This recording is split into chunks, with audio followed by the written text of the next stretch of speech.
So, hey everyone, how are you all?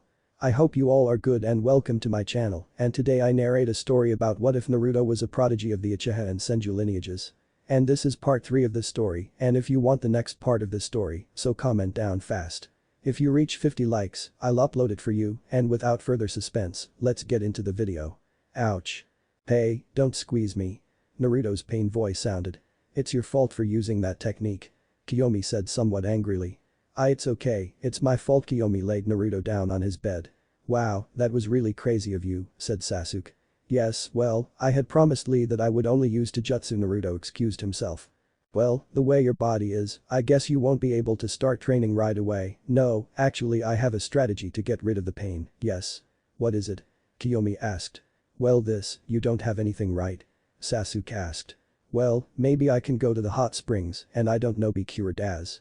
Well, hot water relaxes the muscles and my muscles are tense, so that would be the first step. Well, that's actually very good, said Sasuke. Okay, I'll go. Wait a moment sir, said Kyomi. What happened? You haven't asked my permission. Sorry. That's right, I'm in charge of your recovery. Who decided that? Come on, but I'm older than you.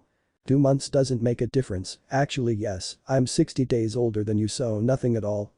Okay, can I go to the hot springs? Okay, but first. Kyomi placed her hand on Naruto's shoulder, gave a light squeeze. Naruto's shoulder thundered loudly. Ouch. Wow, wait a minute. Naruto started moving his shoulder in a circular motion. Wow, it doesn't hurt so much anymore. Naruto said, surprised. He and Sasuke looked at Kyomi impressed. Well, maybe I'm starting to study medical ninjutsu. Oh really? Well, a little. I'm studying the key points of the human body, and I'm trying to learn some jutsus to heal minor injuries. I see, that's why you didn't use it. It's the forest of death. That's how it is. And what did you do to Naruto? Well, I used a little jutsu to reduce his pain a little, and I snapped his shoulder to reduce the tension. Well, in my opinion, you're on the right track, said Naruto. Thank you, Naru-kun. What are you waiting for? Go to your hot springs. Kyomi hugged Naruto. Okay I guess, said Naruto, leaving. You're very affectionate with him, aren't you? Sasuke said. What are you saying? I'm just being compassionate, she said, turning around sure with Naruto. Naruto was walking calmly through the village. It had only been a day since the preliminaries. Those who were too hurt had been taken to the hospital, such as Aku, Hinata and Lee. Surprisingly, the one who was the worst was Hinata, even though Lee had several broken bones. The time of rest and some therapy left him as good as new. However, Hinata had direct damage to her heart, as if she had been hit directly, and that would take a while. He had also been thinking about his new Manjutsu ability. Kamui was more than anything a great defensive ability, with the ability to become intangible. You just had to think about the great possibilities. Other than that, he didn't know anything else. How to access its dimension. I was very curious to know what its dimension was like and how to send things to it. And finally, he realized that he was not taking advantage of his full potential. He was an Uchiha with his Sharingan completely mature, possessor of Manjutsu, at least secretly, a great ninjutsu user with 3 affinities and a great repertoire, a great fighter. Melee and great sword user, great genjutsu user, please, disciple of Itachi himself, great shunshin user at the Shisui level, and if that were not enough, a level 10 Fuinjutsu master. And he also thought about the danger of Orochimaru and a possible invasion. He stopped thinking when he finally came across the entrance to the hot springs. He entered and went to the reception. Good morning, sir, you're here to relax, aren't you? That's right, Naruto gave the receptionist a smile.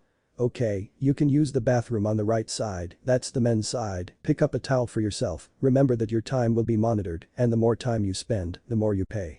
I have it clear. Naruto headed to the hot springs, took off and put away his clothes. 1 hour later. This is really relaxing. I feel much better. Naruto was lucky to be completely alone. For him it was somewhat uncomfortable to be naked in front of so many people, even if they were also naked.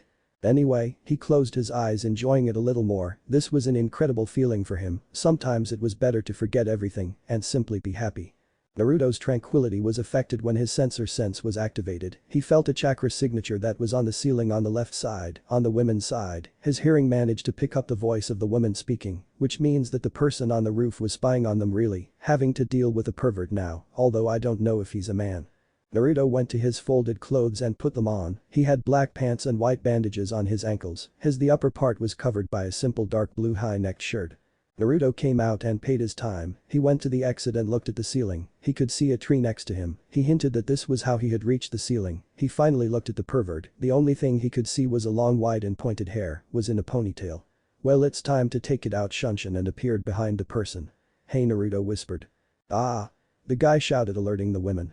Hey, the guy had spiky white hair, on his forehead he had a ninja band with the kanji for oil, he had a kind of green clothing under a large red sleeveless haori, underneath everything he wore a Mayan armor that could be seen on his ankles and sleeves, he carried a large scroll that rested on some ropes. Naruto narrowed his eyes when he saw who it was.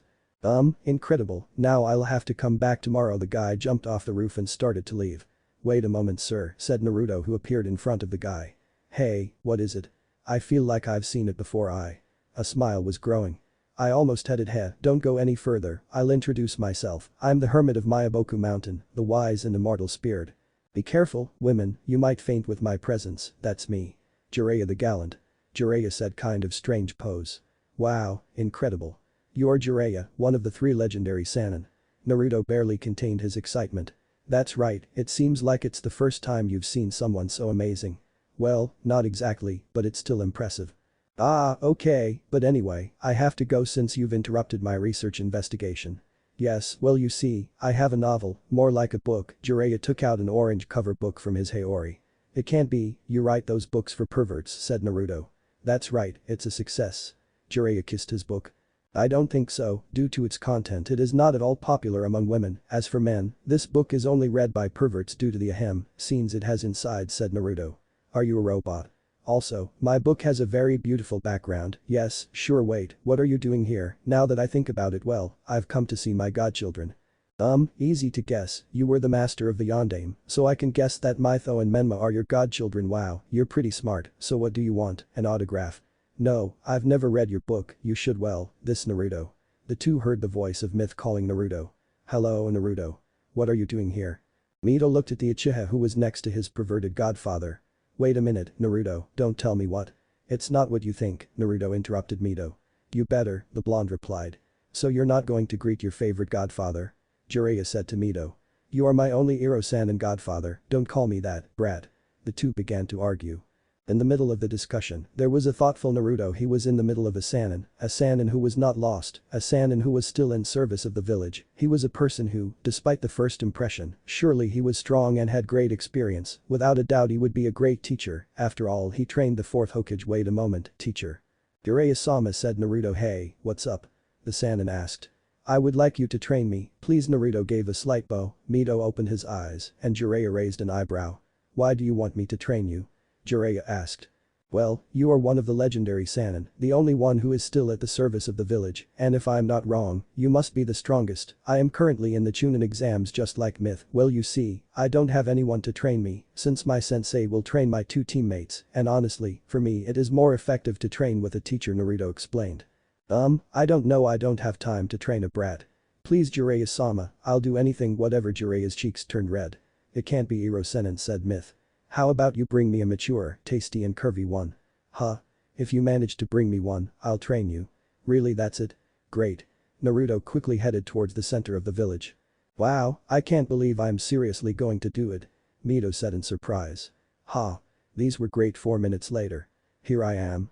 Mito and Jiraiya heard Naruto arrive. Turning around, Mito held back his laughter, and Jiraiya made a face of disappointment. Naruto carried in his hands a large watermelon with a very strange shape. "Here you have, Jiraiya-sama, a tasty, mature and curvy girl." Naruto said, smiling. "Why, you're stupid. That's not what I meant." "Ha. Naruto is very innocent on that Iro-senin topic." "What did you mean then?" "A tasty, mature and curvy one," Jiraiya said again, but making curved movements with his hand imitating the figure of a woman. That's what I meant," said Naruto, leaving his watermelon on the ground. "Give me that." Mito said, picking up the watermelon and taking out a kunai. "Do I really have to bring that to him?" Naruto asked. Jiraiya nodded his head. Naruto was quiet for a moment before getting an idea. "In fact, I can give you something that might be better, yes." "And what's a boy?" asked the white-haired man. "Easy, just look into my eyes." Jiraiya thought for a moment before shrugging his shoulders and looking into the boy's eyes. It was then that he saw a fully mature Sharingan turning slightly, the environment around Jiraiya distorted, turning into hot springs. That was when he realized that he was naked and in one of the waters. "This isn't starting out too bad, despite it being a genjutsu," said Jiraiya, "and to think that that brat has the Sharingan of 3 tomos, that's impressive." Jiraiya thought before hearing a voice. Jiraiya-sama, the laughing voice of a group of women was heard. Jiraiya turned his gaze to blush intensely, and a truly depraved smile appeared on his face. "Outside the genjutsu? What did you do to him?" Asked Mito, who was cutting the watermelon. Well, I put him in a genjutsu. What's inside? Basically he was in a hot spring with women and Naruto watched as Jiraiya began to move his hands in a strange movement as if he were preparing something. Oh shit. Said Naruto before releasing the genjutsu. Hey. What are you doing? I was having fun in there. Jiraiya said indignantly. How can you be so perverted? Said Naruto. There you are wrong, I'm not a pervert, I'm a super pervert. Jiraiya corrected Naruto. That doesn't make Jiraiya-sama any better, but anyway, can you train me now? Said Naruto. Okay, but on one condition, said Jiraiya. Which one is it? Naruto asked. That you put me in that genjutsu whenever we train. No way, you get carried away a lot, said Naruto. Then there is no training, Uncle Jiraiya. If you don't train Naruto for that reason, I will tell my mother, and I don't think she will like it, Mito said, eating a piece of watermelon. Jiraiya paled at the mention of myth. It's okay, just don't tell Kushina. Well, follow me, said Jiraiya. Naruto followed him enthusiastically although he didn't show it. Mito followed them from behind eating watermelon. This watermelon is really ripe and tasty, said Mito while tasting. And with curves, how the hell did that brat get that watermelon? Said the Kyuubi in Myth's mind. I don't know, Naruto always surprises, he responded. Jiraiya led Naruto towards a clearing with some waterfalls. Well, before training you, I would like to know what you are made of. You are a young Uchiha, but with a mature Sharingan, let's see what you have. Jiraiya got into a combat pose. It seems perfect to me. Naruto stood in his battle pose, without the Sharingan active, for him it was another tool. He's a Sannin, so I think he'll be serious, Naruto said, making a half-ram seal. Kai, he whispered, and his gravity and resistant seals went out. I release a few seals, said Jiraiya. Hey Brad, do you study Fuinjutsu? Said Jiraiya. Since I was 7 years old, in fact I am a level 10 seal master. What? Jiraiya couldn't contain his surprise. How? Shadow clones and a lot of time, plus a great intellect, said Naruto. So he knows the shadow clones, and he knows their secret. If I manage to complete the Fuinjutsu with clones, it means that he can do many, which means that he has large chakra reserves. I must be careful, he is an Uchiha, so his affinity must be with Kaiten. I can counter that, Jiraiya thought before making a sign with his hand for Naruto to rush towards him. Come, he said. Naruto didn't think twice and rushed at Jiraiya at great speed. Quickly the Sannin thought, narrowly blocking Naruto's blow. He had been careless due to Naruto's speed, which disappeared again and appeared behind Jiraiya with an aerial spinning kick. Jiraiya crouched down, dodging the attack. Very fast, he thought. Without further ado, he began to send blows towards Naruto, who managed to block them well. He's very good at Taijutsu, and he doesn't even have his Sharingan active. Too good, thought Jiraiya, who managed to land a blow on Naruto's stomach, turned and concentrated a kick that Naruto blocked but was dragged backwards with great force. Crashing into a tree. What's wrong, kid, is that all you have? Jiraiya asked mockingly. Don't underestimate me. Naruto disappeared and appeared in front of Jiraiya, who blocked his attack. You come with the same thing, come on, said Jiraiya. Naruto smiled and began to send blow after blow to Jiraiya, who was impressed by the change of pace. Now they are faster, and they come with great force towards my weakened pressure points. I must not let them hit me. Naruto jumped and sent a combo of kicks that Jiraiya blocked with his palms. The Sannin grabbed Naruto's leg and threw him. Kage Bunshin no Jutsu. Said Naruto. 4 clones appeared. All the clones went to Jiraiya and began to attack him. The Toad Sannin was becoming overwhelmed, so he increased the level. The clones were eventually dissipated. What was that for? The clones didn't attack seriously. Jiraiya thought, however he opened his eyes when a Naruto appeared in front of him trying to kick him. Jiraiya narrowly dodged it and hit Naruto hard, however, it exploded in a current of electricity that electrocuted Jiraiya, an electric clone. But when? And where is the original? Here. Naruto shouted, appearing in front of Jiraiya and landing a punch. However, Jiraiya exploded, revealing an almost broken trunk due to Naruto's blow. Ugh, very close, but at least I electrocuted him, said Naruto. But now where is he? He asked himself. He looked up, to the right, to the left, and behind. There is only one direction left, he said, and jumped just in time before Jiraiya appeared from beneath the ground with an uppercut. Well done, brat, said Jiraiya. Naruto smiled and performed 3 hand seals. Kaiten. Kikaku no Jutsu. A large fireball came out of Naruto Doten. Doryuheki.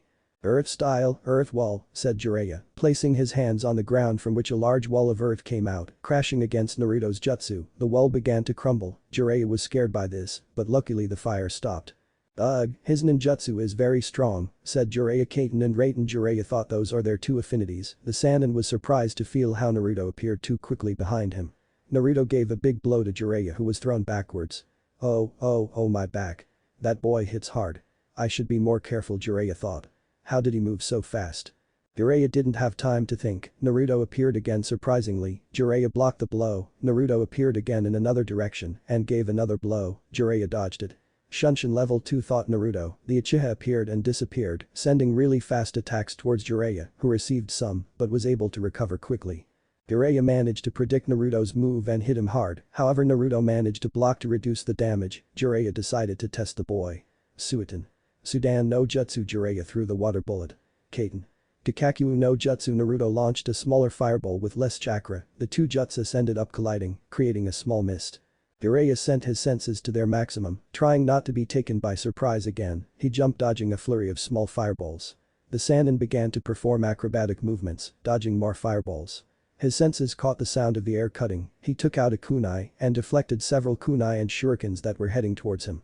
Great was his surprise when he saw how one of the kunai turned into a clone of Naruto, this clone threw a kunai that Jiraiya narrowly dodged, the kunai cut a bit of Jiraiya's hair. Good strategy brat the Sannin thought, but he was confused when he saw Naruto smile, the kunai that he had embedded in the ground turned into a Naruto that tried an upward kick, Jiraiya blocked it, suddenly the clone started to shine. Oh Jiraiya thought before the clone exploded loudly. The smoke dissipated showing a log almost in ashes. I think it happened, even though the explosion was low level said Naruto. His sense of danger jingled loudly. Back. Naruto crouched down, dodging a backhand blow, leaned on his hands and with great force jumped, turned and directed a kick at Jiraiya who blocked it, the Sannin disappeared and quickly appeared behind Naruto who was still in the air, it's too fast. He thought, activating his Sharingan, when Jiraiya tried to hit him, Naruto grabbed his arm, with a great acrobatic movement, Naruto turned and managed to rest his foot on Jiraiya's shoulder, he jumped and made 3 seals of hands. Futen. Rinkiden. Puffed his chest and spat out a large bullet of pressurized air, the bullet apparently hit Jiraiya, but when the smoke dissipated, another log could be seen. You are very slippery, Jiraiya-sama, said Naruto. That's right, Jiraiya appeared leaning on a tree. This was fun said Naruto. Yes Jiraiya disappeared in a burst of smoke, but I win Jiraiya appeared behind Naruto and placed a kunai on his neck. I guess I should leave it at that, I would have liked to continue Naruto deactivated his Sharingan. Well, you are too good for your age, you have 3 elemental affinities, you could definitely beat a Chunin, even a Jonin maybe thank you, but you can still improve your Taijutsu, and I would like to see how good you are with elemental ninjutsu, but first tell me, do you have any summoning contracts? Yes, in fact I have 2 said Naruto. Oh, that's a shame, it would be amazing if you were also a toad summoner, and tell me, what is your summoning contract? Crows and fox. There is no fox contract said Jiraiya. If there is, I am the first and only summoner yes. So how do you have it? Naruto told the story of how he got it to Jiraiya, who was surprised that Naruto could talk to the Kyuubi. Well, if so, I would like to see you summon one. Alright Uchiha no Jutsu. Naruto summoned Kairon, who was now bigger, almost reaching Naruto's waist. Hello Naruto, what's new? Said Kairon. Well, I went to the final of the Chunin exams, and I have a month to train, said Naruto great. Answered his fox meanwhile Jiraiya looked impressed at Naruto's fox who turned to look at him. Wow. But you are Jiraiya. The great wise toad. Said Kairon. Jiraiya smiled arrogantly, a summoning contract that he didn't know if he knew him. That's right. I'm the great please Hero Sennin, don't start with that said Myth who finally made his presence known. Insolent brat, I was just about to introduce myself. It is an honor to meet you Jiraiya-sama. Said Kairon. I'm sorry to disappoint you, little fox, but he's a first-class pervert, said Mito. Hey. Super. Pervert. Said Jiraiya, we already told you that that's not better. Said Myth. Anyway, I only summoned you so that Jiraiya-sama could see you, you see, I'm going to train with him, I swear we'll talk later said Naruto. No problem, again, it was a pleasure Kairon said disappearing. Well there you go said Naruto. Well, now it's time to see your ninjutsu, what is the strongest jutsu you have for each of your elements? Jiraiya asked. Naruto thought for a moment. Well, I think that the Kaiten would be the Kaiten. Karyuenden, although I have hardly used it because I have not seen the situation, the Futen would be the Futen. Shinkajoku or perhaps the Shinkuha, they are not destructive, but they are deadly, and finally the Raiten, the strongest one I have is the Chidori said Naruto. Well, I must say that I am surprised that someone your age can do those jutsus, especially the Karyuenden, you know the Chidori, I am not surprised, I know that your sensei is Kakashi Haddock, that means that you control the chakra transformation very well, but tell me something, do you know how to handle the transformation of the form? Said Jiraiya. The transformation of the form. Hiro Sennin, will you teach him that jutsu? Mito asked.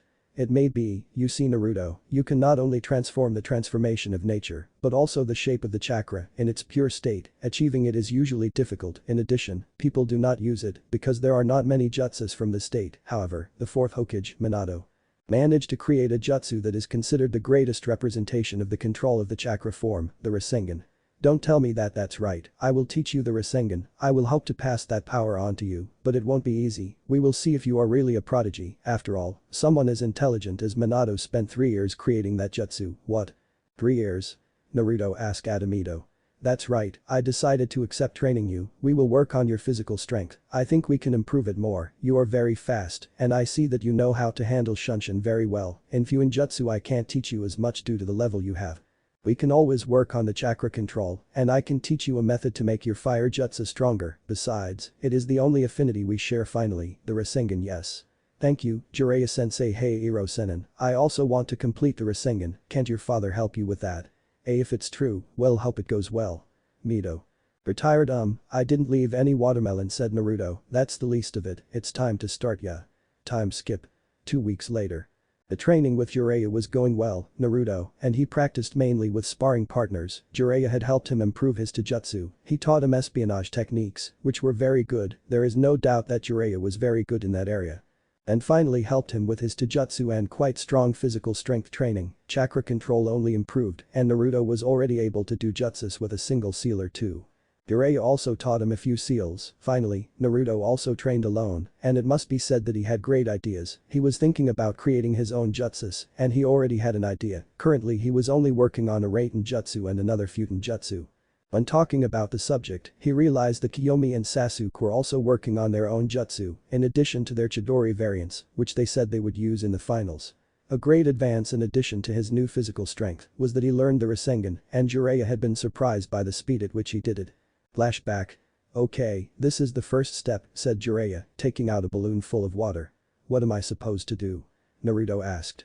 Jiraiya did not respond and instead extended his hand, the sound of a great rotation was heard when a blue sphere appeared in Jiraiya's hand, it seemed to rotate at high speed. Wow, that's the rasengan, said Naruto, surprised, looking at the energy sphere. That's right, you could copy it, and that's it, said Jiraiya. No, that's the easy way, said Naruto, it's not that easy, even though you copy it, you still have to master it, but it's your decision. Well, the first step is the rotation of the chakra, the trick is that you make the water rotate inside the balloon, and your body must also rotate. Chakra to exploit it, when you complete the first step come find me, I'm going to investigate a little, he said, and left in a big jump. Naruto spent about 4 hours until he was finally able to burst the water balloon. Okay, it's time for the second step, Shunshin, and appeared in front of Jiraiya at the hot springs. Look sensei, I've already completed the first step. Naruto said happily. Wow, that was faster than I thought, said Jiraiya. And without clones? Said Naruto. Don't brag anymore, then I guess you're ready for the next step. That's right. Said Naruto. Well, here, Jiraiya threw a rubber ball at Naruto. Time to practice the power, you already know how to rotate your chakra, now you have to blow up this rubber ball, it's at least 100 times more difficult. Jiraiya said. Okay, said Naruto and left in a Shunshin. Naruto was practicing all day, however, he could only make the ball shake, it was the next day that if he directed his attention to a specific point inside the ball, his chakra gained more intensity, he practiced for a few more hours, until he managed to completely exploit the ball, he went to Jiraiya to give him the last step. Jiraiya was surprised by how fast he was advancing, finally he gave him a water balloon again, told him that the last step was the fusion of the first and second steps, he had to practice compression, basically rotating the chakra in the balloon. Without it exploding, in order to assimilate the shape of a sphere, according to Jiraiya, this was the most difficult step and it took him 2 months to complete it. Naruto wasted no time and began to train him. Over time, he discovered that with a clone, he could handle the power and form, but he wanted to do it alone, without the help of a clone, so he trained more, and in one day, I managed to do it with one hand, and I managed to master it. Jiraiya congratulated him, he said that it was the shortest time that anyone had learned it, Jiraiya himself had taken a few months to master it, now it was time to try Naruto's rasengan. Flashback. Well Naruto, it's time to test the power of your rasengan, for this Jiraiya extended his hand, a perfect rasengan appeared in his palm. You're going to collide your rasengan with mine, are you sure, Jiraiya-sensei?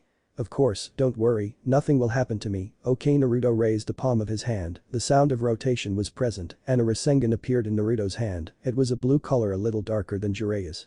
Well, whenever you want. Said Jiraiya. Naruto ran towards Jiraiya, who began to run towards him as well. The two met and clashed their rasengan against each other's. A strong gust of wind came out of the clash, while the earth beneath them seemed to crack. The sensei's and the disciples' hands they trembled, indicating the great pressure and strength of the attacks. Finally the rasengan cancelled each other. Jiraiya looked at his hand, noticing some small scratches. Heh, not bad, brat, Jiraiya thought. End flashback. Finally, Jiraiya revealed to Naruto that the rasengan was an incomplete technique since Minato had tried to add elemental chakra to the technique but had not succeeded. Naruto proposed that one day he would practice with that goal, but it would not be now. Currently, Naruto was in his apartment with Kyomi and Sasuke. There were about 2 weeks left before the finals, and everyone was resting after a hard day of training. "So, how did it go for you?" Naruto asked. "Well, very well, Kakashi is a better sensei than he seems," said Sasuke, drinking some water. "So what have you been training for?" "We won't fall into your trap, we will probably have to face each other in the finals, so we can't give you details of our training," Kyomi replied. Okay, the Uchiha's conversation was interrupted by a ball of smoke that appeared in the middle of the room, from which a small black fox with 5 tails emerged. "Good evening, Naruto-sama, am I interrupting something?" Kuro asked. "No. Not at all, I suppose you come because you already have information about what I told you." "That's how it is, what exactly are you talking about?"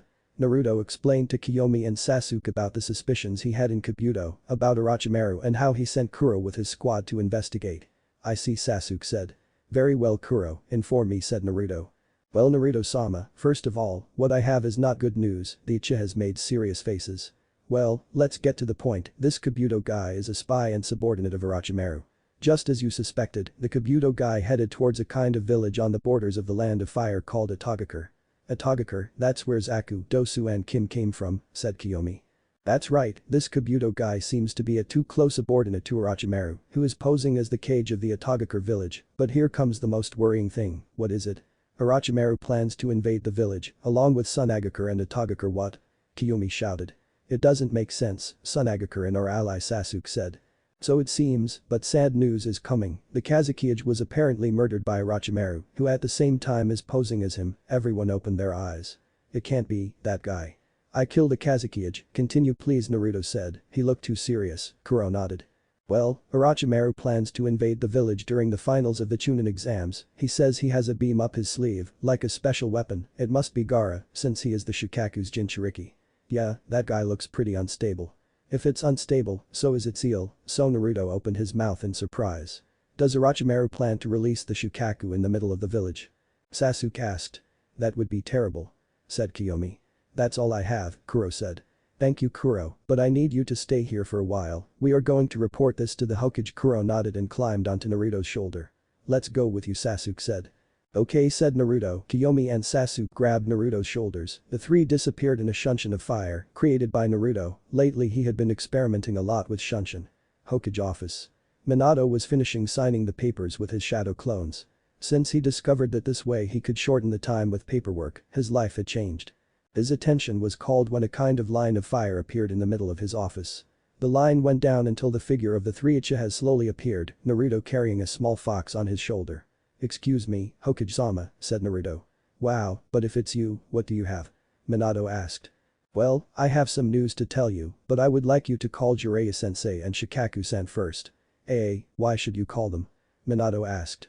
"Well, what I have to say is something of utmost importance, please Hokage-sama." "Okay, Anbu." Minato called and instantly an Anbu appeared kneeling in front of him. "Yes."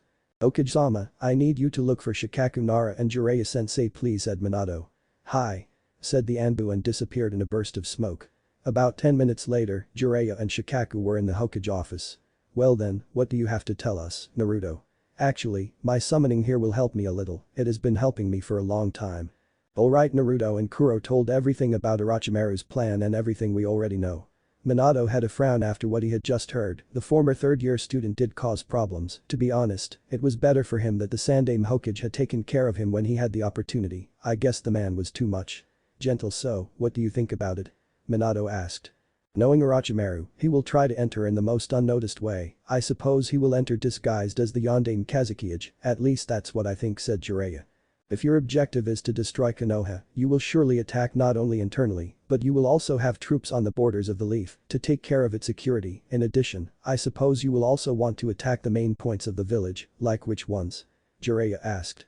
They could be the academy, the hospital, the Anbu barracks, the orphanage, and other important buildings, said Naruto. That would be ruthless. There are many innocent people in some of those points, said Minato. What do you propose to protect them? Excuse me, Hokage-sama, but I have developed a pretty good barrier seal. Yes. And how does it work?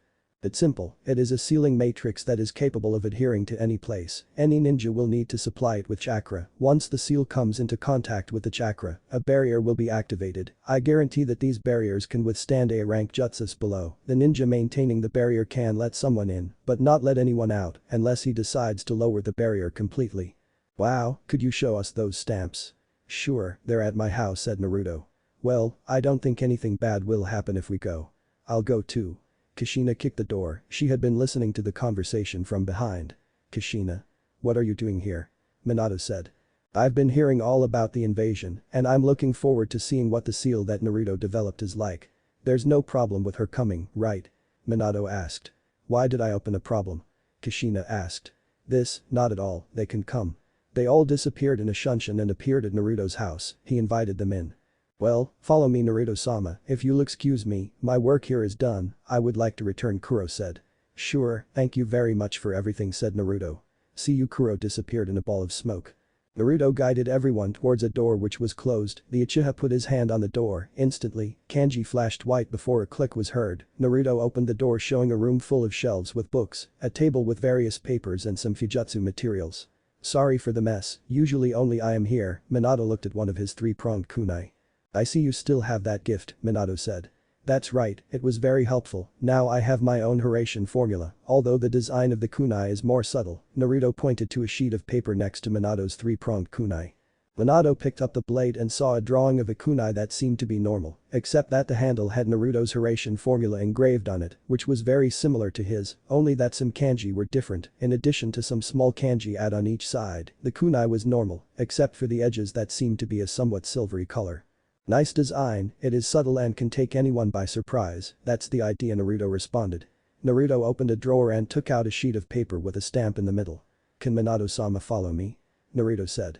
Clear. Naruto disappeared in a shunshin followed by Minato. The others looked around the room a bit. Well, I think I'm going to get ready to sleep, the truth is I'm tired, see you another day. Said Kyomi, leaving. Good night. Sasuke also said, leaving. Good night, guys. Kushina said. She and Shukaku were left alone. I think you don't need me anymore, with your permission, I'm leaving, all of this is problematic. Shukaku left in a shunshin. The FFF, how lazy. Kushina said. He stayed checking the shelves for a bit until he stumbled a little. He leaned on the shelf, causing some books to fall silent. Oh no. Now I have to fix it. He began to pick up the books until he saw what appeared to be a folder. Genjutsu Project. Bijuu Transfer. Kushina was surprised by the title of the folder, and when she opened it she was even more surprised. There was a very complex sealing matrix, it had too many details and was very well made. Next to it the following seals were written. Ram, hare, bird, dog, monkey, horse, rat, tiger. Jiraiya, come see this. Kushina said. Seeing, Jiraiya was very surprised to see the project. What does this mean?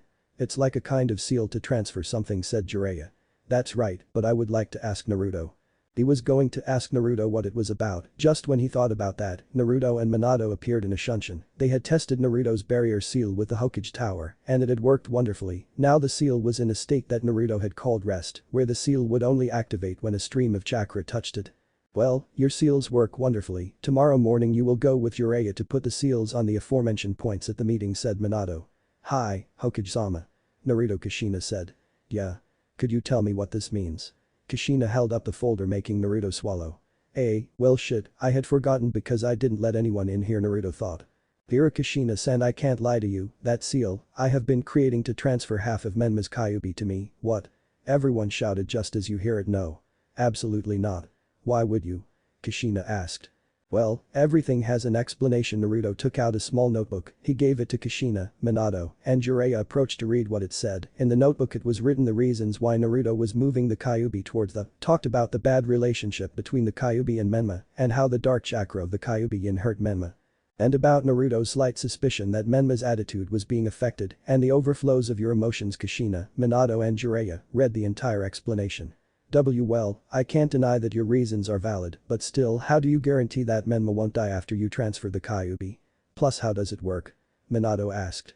Ugh, well, the seal works as a bridge between the seal of 8 trigrams of Menma and the seal of 8 trigrams that I will make myself. Once the seal is activated, the only thing the Kyuubi has to do is go from one seal to another, along with a part of his chakra. The other part will be left to the old bearer who, together with the chakra seal and a small health boost placed in the main seal, will cause the old one's chakra coils to normalize.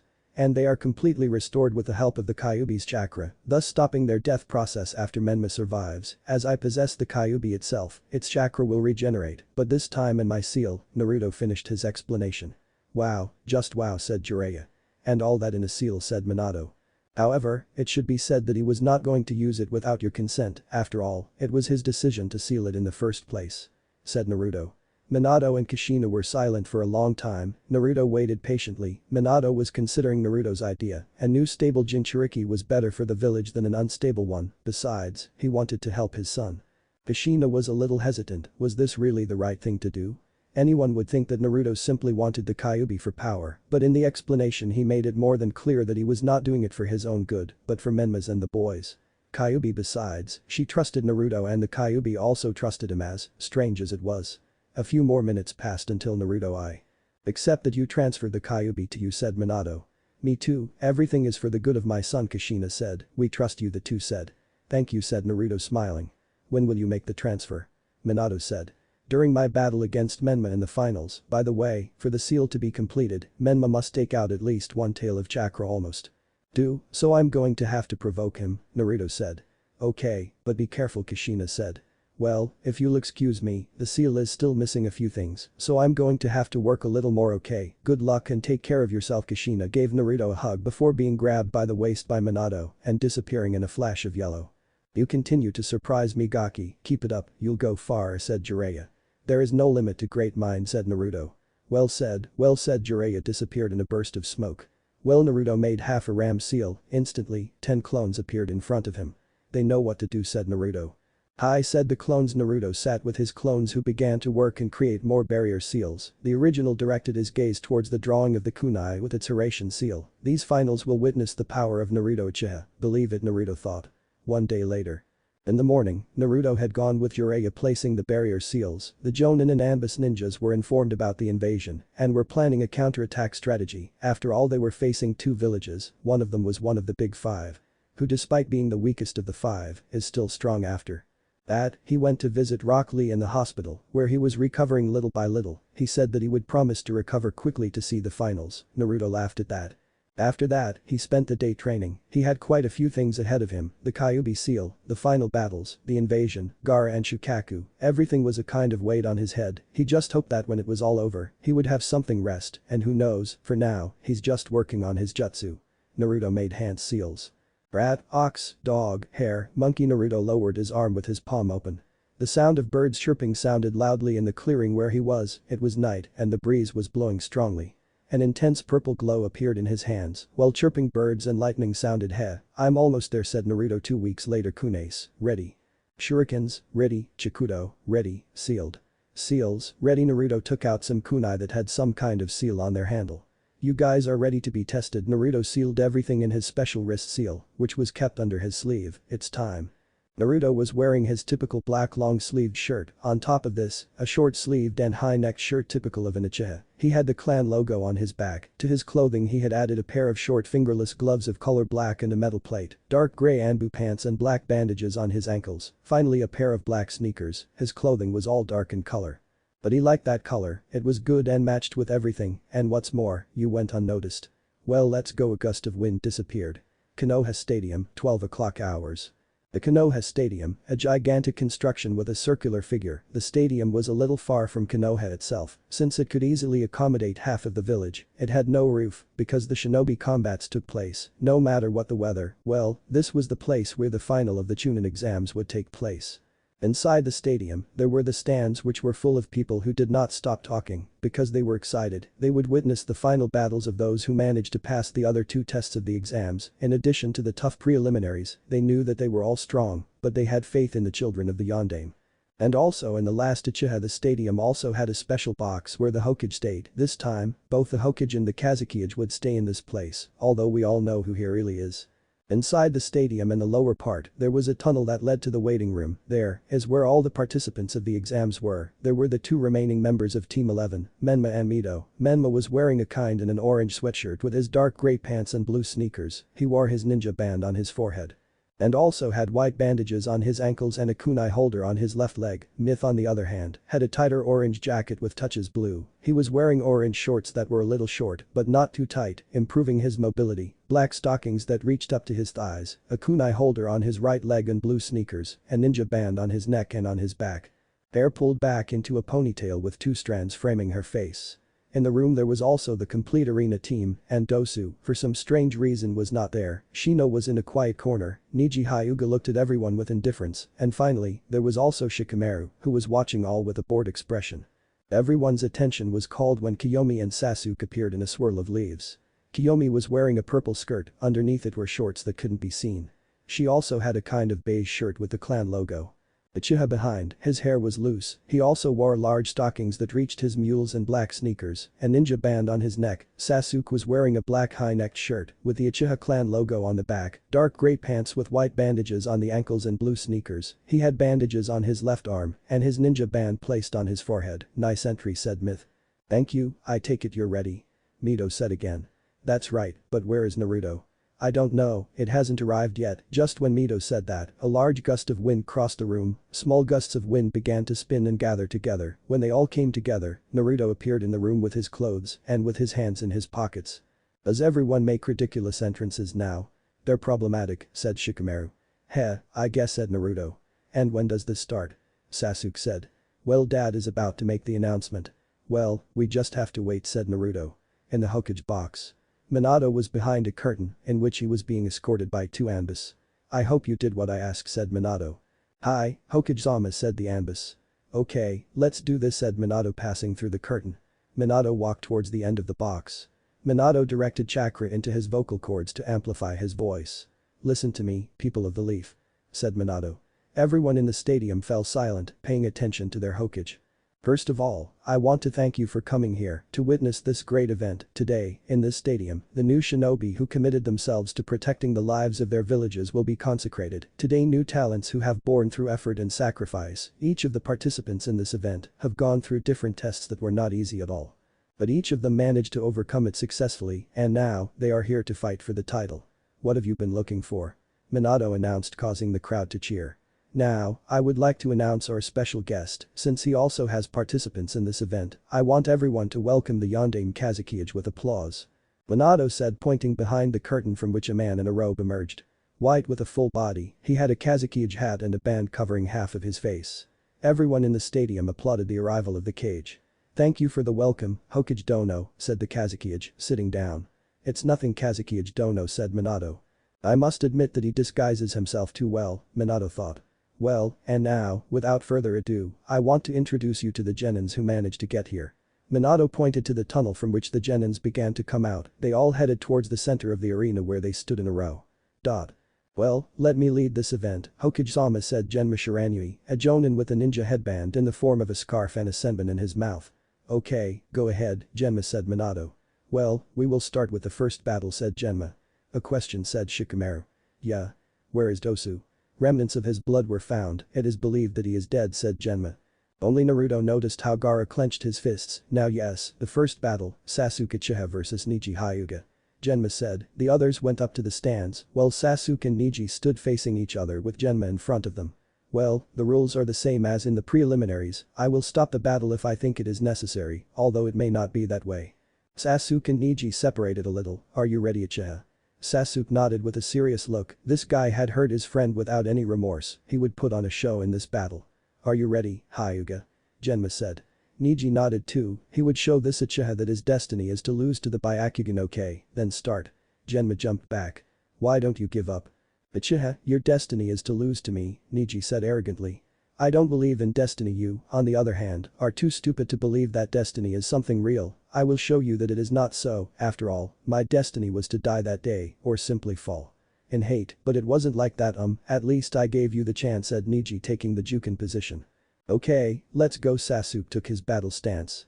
He is a Hyuga, so Taijutsu is dangerous. I can hold my ground in that place. Besides, I have all the advantage in ninjutsu and genjutsu. This battle is mine. I'm going to be Chunin, Sasuke thought. Neji and Sasuke launched themselves at each other. The two began to hit each other. Neji seemed to have a slight advantage over Sasuke, however he was able to recover some of Neji's blows due to his counterattack style. Neji sent a blow with his right palm, Sasuke crouched down and sent an uppercut towards Neji who blocked it. Now that he thought about it, Sasuke had to be careful with the slightest contact from Neji, because in the pre-eliminations, he showed that he was capable of closing the chakra points by just blocking your blows. Neji and Sasuke separated, the two had different blows, although there were not many. I told you, you can't beat me, do you really think you can beat me in Taijutsu? Neji said. In the stands. It's amazing how Neji is able to keep up with Sasuke-kun. Ino said. What did you expect? His specialty is Taijutsu, it's what his clan specializes in, said Shikamaru. Something tells me he's holding back, Naruto said to Kyomi who giggled. There's a reason you're smart, but what if Sasuke shows you what he can do? Kyomi said. I guess that would be fine. In the audience were the Hyuga elders with Hiashi Hyuga, the head of the clan, and his youngest daughter, Hanabi Hyuga. Neji Nai-san is very strong, there is no way that Uchiha will be able to beat him, said Hanabi, with full confidence in the representative of her clan in these exams. Maybe, but how about you keep watching your cousin? Hiashi said. Hai-to-san on the battlefield. Well, I think it's time to teach you a lesson, how about we raise the level, after all, we are in a stadium. Sasuke stretched his arms to his sides pointing to the stands. We have to put on a show, Sasuke said and disappeared in a blur. Neji opened his wide eyes wide, activated his Byakugan trying to be as alert as possible, however, he was not able to see Sasuke. In the stands. It can't be, said Naruto. What's wrong, Naru-kun? Kyomi said amused. That guy, he managed to be almost as fast as me without weights, said Naruto. Impressed, aren't you? Kyomi said. Maybe, but remember that I have also trained this month, said Naruto. Ow, that's not fun, you don't let yourself win, Kyomi pouted. Naruto looked at Kyomi with a smile, she looked very cute. Naruto tapped Kiyomi's forehead with his index and middle fingers. Don't do those things, you manipulate me easily, said Naruto, looking back at Sasuke. On the battlefield. Neji did not see the blow that landed on his face coming, he was thrown backwards but was able to stay on his feet, however, Sasuke appeared behind Neji and managed to land him another blow. Incredible. He reads faster without stamps. Neji thought. Sasuke began to go on the offensive, hitting Neji multiple times, who began to get desperate. He quickly recognized his mistake and took a deep breath, he had already fought against Lee before, he could handle this with his technique. Neji began to spin very quickly on his axis, strangely, a dome of chakra began to appear protecting Neji. Hakesho. Kaiten. 8 trigrams celestial rotation, Sasuke sensed the danger and quickly moved away, narrowly avoiding the chakra dome. The chakra dome suddenly became strong, raising a lot of dust. Sasuke cautiously observed the chakra dome, which disappeared when Neji stopped spinning, surprised. That's Kaiten, the best defense technique of the Hyuga clan, said Neji, standing up. Yeah, I have to admit that was impressive, said Sasuke. In the stands. What? How is it that that member of the secondary branch can do that technique? Only the main branch can practice that, said a Hyuga elder. Who taught him? Hiashi, you must punish him, this is unacceptable, said another elder. Sometimes you should pay attention, he is representing us, if it weren't for the technique, the Uchiha would have destroyed him, besides, no one taught him the technique, he learned it alone, he is a prodigy, the best of the Hyuga clan so far, said Hiashi looking at the battle. On the battlefield. Well, now continuing, Neji launched himself at Sasuke with his Byakugan active, Sasuke kept his distance a bit because now with his Genjutsu active, it was easier for Neji to close the chakra points, which would be very bad. Now what's happening? Are you just going to escape? Neji said, trying to hit Sasuke, who was dodging with agility. I'm just keeping my chances, Sasuke said. Have you realized that you can't win? Not really, Sasuke took a big leap back. Well, then let me show you. Neji took another posture, a more crouched one, his right arm extended behind him and his left arm forward, while he seemed to have an image of yin and yang beneath him, around him were kanji. It's time. Neji launched himself at high speed. Sasuke was surprised by Neji's speed, he only had to try to dodge. Hakesho. Haki Rakujkin SHM, 8 trigrams, 64 palms. Neji threw punches too fast that Sasuke could barely see. 2 palms, 4 palms, 8 palms, 16 palms. The Uchiha dodged the blows of the wide-eyed prodigy as best he could, however, some blows fell like stones on his body. For Sasuke, it was one of the worst pains he had ever felt. He could feel the strength and chakra ceiling behind each one of those blows. In the stands. This is bad, he had to receive at least 40 hits from the 64 palms, said Naruto. Yes, it's bad, I wonder if there is a way to reopen the chakra points. Kyomi said, somewhat worried, she could see Sasuke's grimaces of pain. Well, to open a chakra point you need to drive a lot of it into the point to force it open, but that will hurt a lot, almost like punches themselves, and you could risk hurting yourself more, or you could wait for the points to heal. Chakra will open on their own, which won't be soon, said Naruto.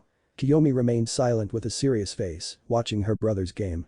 It's incredible how Sasuke is at a disadvantage, Chaoji said. This can't be possible. Ino almost screamed.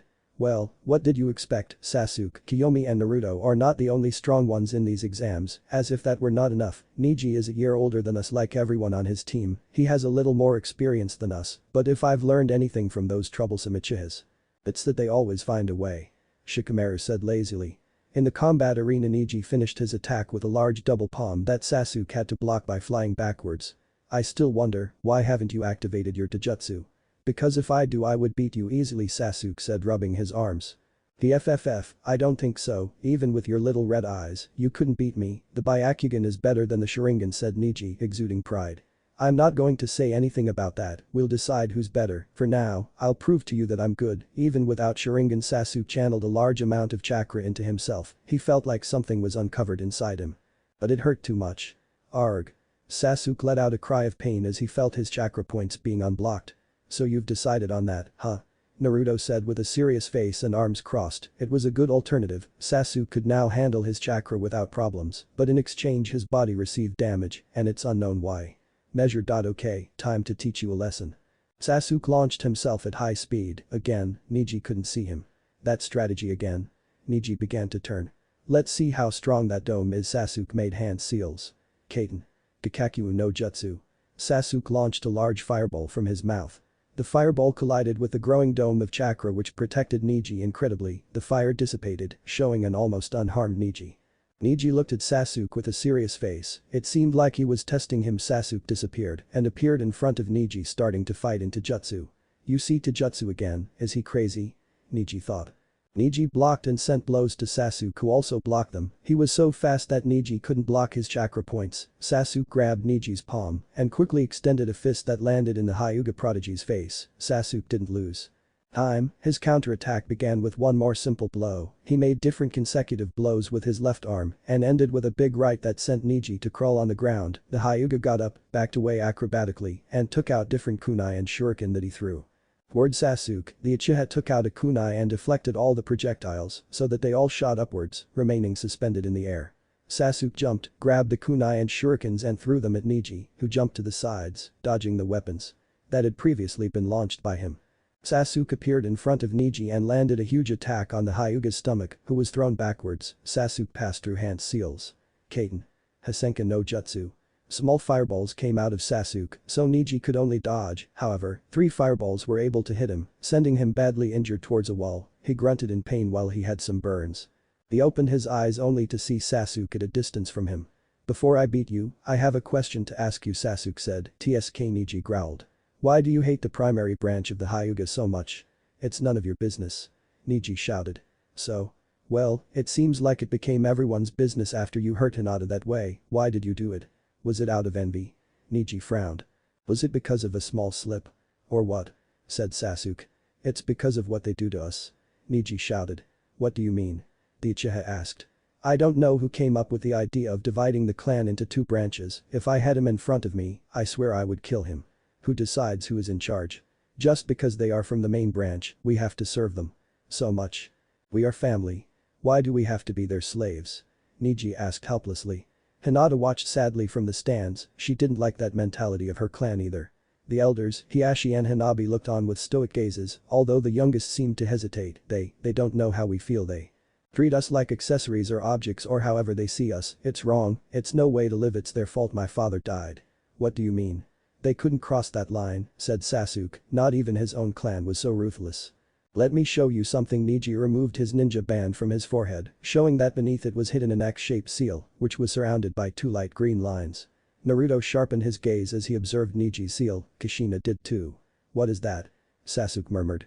This one here is a seal that is placed on each of us from the secondary branch. This is used to mainly seal our Byakugan at the moment we die, so that someone else does not discover our secrets. However, it also has the ability to control us in some way. A member of the main branch is able to activate it with a hand seal, and this seal will be responsible for destroying our brain cells. Sasuke gulped at that. In the stands. How can they possibly do that? It's too cruel. Kyomi said, covering her mouth with her hands. Naruto didn't say anything, he remained calm. Don't tell me your father died because of that. Sasuke said. Something like that, but it's not your business, and neither is the moment Neji put his ninja band back on. Neji stood in the 64 palm position. Now, I must win this, said Neji Hakesho. Haki Rakujkin SHM, said Neji, throwing blows at Sasuke, who received them without opposing. What are you doing? Kyomi shouted. Naruto maintained his silence, knowing what was happening. 2 palms, 4 palms, 8 palms, 16 palms, 32 palms, 64 palms. Neji strongly hit Sasuke, who fell to the ground, forming a crater. A cloud of dust rose when it dissipated. He was seen Sasuke lying on the ground. I told you that your destiny was to lose. It was a mistake on your part not to activate your Sharingan, said Neji with a serious look. However, he was surprised to see how Sasuke exploded into smoke. He had no time to react when Sasuke came out of the ground and gave a big punch to his chin, sending him flying. I've wanted to try that strategy for a while, said Sasuke. Hey, listen to me, wide-eyed guy, I already told you, destiny may exist, but it is not completely decided. As long as you have the determination to be what you want, it is possible. Don't let that silly thought blind you from the reality. Neji got up after a hard fall. His Byakugan was still active. I already showed you that I can kick your ass without my Sharingan, but do you still want to see it? Well, you have it. Sasuke closed his eyes, and when he opened them, they were red with 3 tomos spinning determinedly. Neji launched himself against Sasuke. However, now Sasuke could see Neji's every move in clear detail. The Uchiha perfectly dodged the blows and counterattacked strongly. Little by little Neji's great disadvantage was seen. Sasuke kicked him in the stomach. Neji held his stomach, giving Sasuke more time, who delivered an uppercut straight to his face and finished off with another kick that sent Neji crawling, but he still didn't fall. Raiden. Jabashi. A really aggressive electric current came out of Sasuke's hands towards Neji that he couldn't dodge and was electrocuted. The weakness of your rotation is that it takes a while to take full effect. Attacks faster than yours will break your perfect defense. Neji fell to the ground. Genma was about to declare Sasuke the winner, but no, it's not over yet. I can continue. I refuse to lose like this. Neji stood up once again without his Byakugan active. I must admit that you really are incredible. You oppose the rule of your main branch, and you continue fighting to maintain the pride of your clan. I guess there is still some affection, but your mentality about destiny, it's clumsy coming from a genius like you. Neji was surprised. Genius? He asked, stupefied. That's right, you learned the most difficult techniques of your clan even though you were from the secondary branch when you were only supposed to serve and protect Hinata. However, you hurt her. A part of you didn't want to do that it wasn't the way to vent, but still, do you know what you did?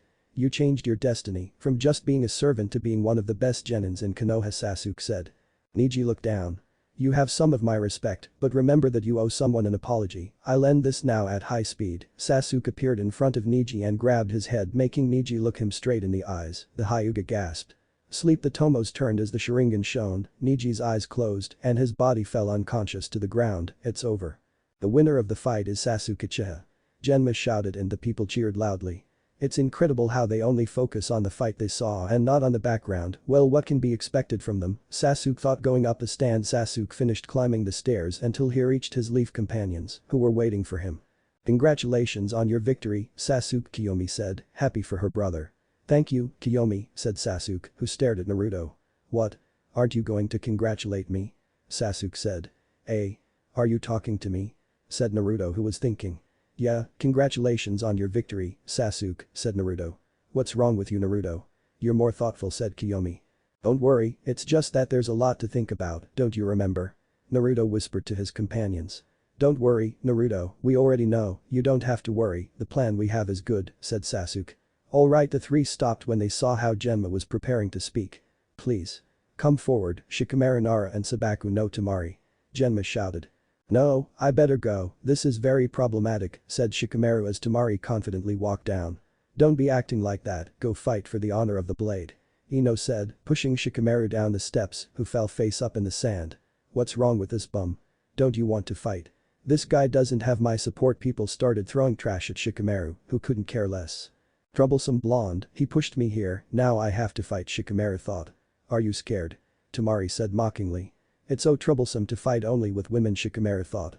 Well, if you're not going to start then I will. Temari started running towards Shikamaru. Wait. I haven't said to start yet. Genma shouted, trying to get Temari's attention, but she turned a deaf ear. I forgot that this girl was as impulsive as a myth. That's also problematic, the Nara thought again. Taking out two kunai, Temari took out her closed fan from her back and tried to hit Shikamaru, who apparently blocked her blow with the kunai. However, it could not be known due to a large curtain of dust that was raised by the collision. Temari was surprised to see that Shikamaru was on top in front of her without any scratches. The truth is, whether I become a Chunin or not, it makes no difference. Anyway, I think I shouldn't let myself be won by a girl, said Shikamaru, smiling. Temari growled and opened her fan on the third moon, blowing a great gust of wind that raised another large curtain of dust that, when it dissipated, revealed Shikamaru's two kunai stuck in the wall, while the Nara was gone.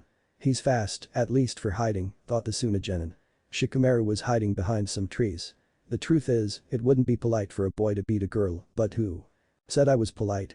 He thought again, nice try, he's trying to make me come closer to the shade of those trees, but it won't be like that, I won't fall for his game. Shikamaru could hear the shouts of a haughty Ino supporting him from the stands, however, he was in another world. How I would love to be a cloud, just to be out there, floating without making any effort, just going wherever the wind takes me, that is a life for me, thought Shika, who subtly observed the hole that Sasuke had made. Created on the ground at the moment of hitting Neji. You won't hide forever. Fuden. Kamitachi. Temari fanned and released a great gust of wind that cut the bark of the trees where Shikamaru was hiding. The wind again raised a large amount of dust. Temari was alarmed to see a shadow that stretched out from the dust. She jumped back as fast as she could, trying not to let the shadow touch her. She continued until the shadow seemed to extend no further. Summary. Temari kept everything under control. She calculated that Shikamaru's shadow could extend about 15.32 meters from its starting point. As time went by, she discovered that it could extend further due to the shadow that the large walls of the stadium generated. She sensed that Shikamaru was waiting for the sun to set more, so that the shadow would lengthen. Shikamaru stood in his thinking and meditating pose, which confused many, but Asuma explained that his IQ was super high, over 200, so he liked to take everything in stride. Temari, who was good at long-distance attacks, took advantage of her position and sent gusts of wind that hurt Shika, who had taken off his jacket for some reason. Shika threw some kunai to distract Temari from his shadow that was getting longer and longer. Temari, upon completely moving away from the shadow, thought that it would not extend any further until his brother warned him to look up. Temari saw a small parachute created by Shikamaru's ninja jacket and sash, which was holding a kunai. The small shadow created by the makeshift parachute was enough to expand the range of Shikamaru's shadow much further. Alarmed, Temari backed away as much as she could until the shadow stopped. It was basically much further away from Shikamaru, but she didn't care about that. She placed her open fan on the ground and stood behind him making hand seals with the intention of finishing it. The fight, because if it spread any further, Shikamaru would win by the shadow of the walls.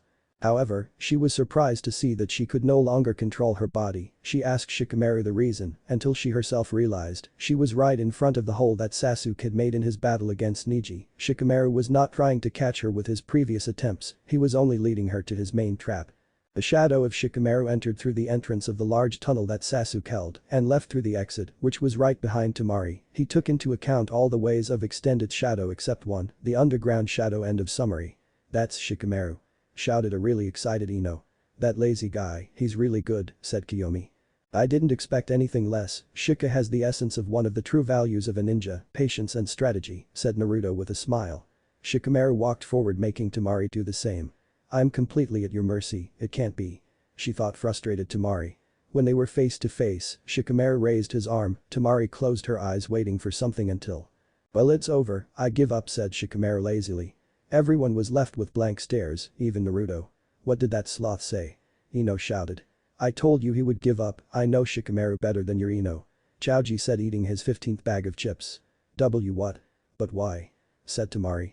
Nah, I'm low on chakra, I spent it all trying to catch you, my jutsu would have only lasted about 10 seconds longer, said Shikamaru, shrugging his shoulders. Yes, I don't have any chakra left, he says, don't fool me, I can feel that you still have enough chakra left to maintain the jutsu for about 3 minutes, Naruto thought, but he left his friend in peace with his decision, of course. I'm sure he wants to sleep, he thought. That guy is very unique, Genma thought with a smile. The winner of the match is Temari no Sabaku. Due to the surrender of your opponent, please withdraw to continue with the next battle. Shikamaru went up lazily while Temari went up shocked. Okay. Everyone ready for the next battle. Please come forward Mito Namikaze and Kyomi Uchiha. The time has come Kyomi, good luck said Naruto thank you Naruto-kun, but I don't need it, I'm going to show what I'm capable of Kyomi began to go down towards the sand, you better not lose to that Uchiha, you hear? Menma said to Mito. Who are you to force me hot tomato? Mito said to Menma as she raised her fist. Good luck daughter, show them everything. Tebane. Kushina. Said, thanks mom. Mito went down the stairs quickly. From what I know, those two girls are very close friends, this will be interesting, Genma thought as he watched the Genins get off. Mito and Kyomi came down completely and positioned themselves opposite each other, in the middle was Genma ready to start the battle. A Jinchuriki of a half Kyuubi and an Uchiha with Sharingan, this battle will be worth it, Orochimaru thought behind his disguise. So, are you ready Myth Namikaze? Always are you ready Kyomi Uchiha? The girl nodded. Well then, let's get started. Genma. As usual, jumps back, without wasting time, Mito quickly launched himself towards Kyomi, stretching out a punch that was dodged by the Uchiha. Always so impulsive, aren't you? Kyomi asked. It's part of my charm, I can't leave it behind, replied Mito. The girls began to exchange blows, from afar you could see the mastery that the two girls had over their taijutsu style, Mito attacked with quick attacks that were dodged with great movements by Kyomi, it was then that the Uchiha tried to counterattack, however, Mito also kept her defense high, in general, the battle was very even, and neither of the two received damage. Wow, look how they move. Said Sakura surprised. Yes, it's incredible Ino responded to her friend. Mito knows how to overwhelm Kyomi, normally almost no one forces her to directly block blows, Sasuke said. In addition, the battle style he uses can be seen from afar, which his father taught him, they are fast and non-stop movements, normally making an attack this continuous requires great resistance on the part of the user, which is not a problem because of his blood Naruto gave his contribution. Kushina was in a dilemma, on the one hand, she wanted to support her blood daughter, however, she also wanted to support Kyomi, daughter of her late best friend, furthermore, the girl had also earned her affection, with nothing more than think, I opt for the easiest action. Come on, Kyomi, Mito, you can do it. Don't make it easy for either of you. Kushina shouted. The two girls heard the red-haired woman scream, they both smiled, it was exciting, the fight, the cheering, the speed and the adrenaline, everything was ecstatic, at least in this context, another blow from the blonde was dodged by the black-eyed girl, who, even without her Sharingan, was very skilled. Uchiha sent a fairly strong counterattack blow that Mito tried to block, but it was too late, thus receiving the damage. First hit his mind thought the Uchiha, sending another flurry of blows, due to the hit previously received, she was put on the defensive, now the blonde girl was witness to the offensive power of the Uchiha. Finally, Mito was able to catch a blow from Kyomi, without wasting time, he sent an upward hook to Kyomi's stomach, a sharp blow. The fist hit its target directly, making the black-haired woman bend her posture imminently, the blonde grabbed Kyomi's arm. And began to spin rapidly. Mito's strength made a spectacle when he completely lifted the Uchiha from the ground. Mito released Kyomi, causing her to fly through the air. The Uchiha recomposed herself by tracing seals. Kaiten. Hasenka no Jutsu. Kyomi released several small fireballs at Mito. So you already go with ninjutsu huh? The blonde dodged the fireballs by jumping and doing somersaults. The flurry of attacks ended. My turn. Myth passed through hand seals. Suiton. Suiton no Jutsu. Mito launched two very dangerous pressurized water bullets towards Kyomi. I don't believe it hand seals flew Kaiten. Endin.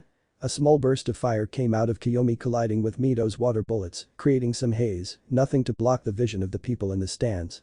Kyomi put herself on guard, a running myth came out of the fog attacking Kyomi, he neutralized her and led her into combat, however, the Uchiha was surprised to see that two other myths came out of the fog. Cage Bunshin's Kyomi said, being overwhelmed by the myth clones, and she didn't wait for more to come. This won't be enough Kyomi activated her Sharingan, now she had the advantage, she moved her head, while her eyes left a trail of bright red and faster than lightning, blows fell on the shadow clones as the Kyomi's body was spinning, the explosions of smoke did not wait. Wow, that was too fast, Chaoji expressed his surprise. The Uchiha girl deactivated her Sharingan, it was a very good strategy, her Sharingan helped her in situations in which she was in danger, and thus she could counteract the myth strategies. Now where are you? Kyomi started looking for Mito everywhere, front, back, right, left, up. No way Kyomi jumped just in time when Mito appeared from the ground trying to catch the Uchiha by surprise.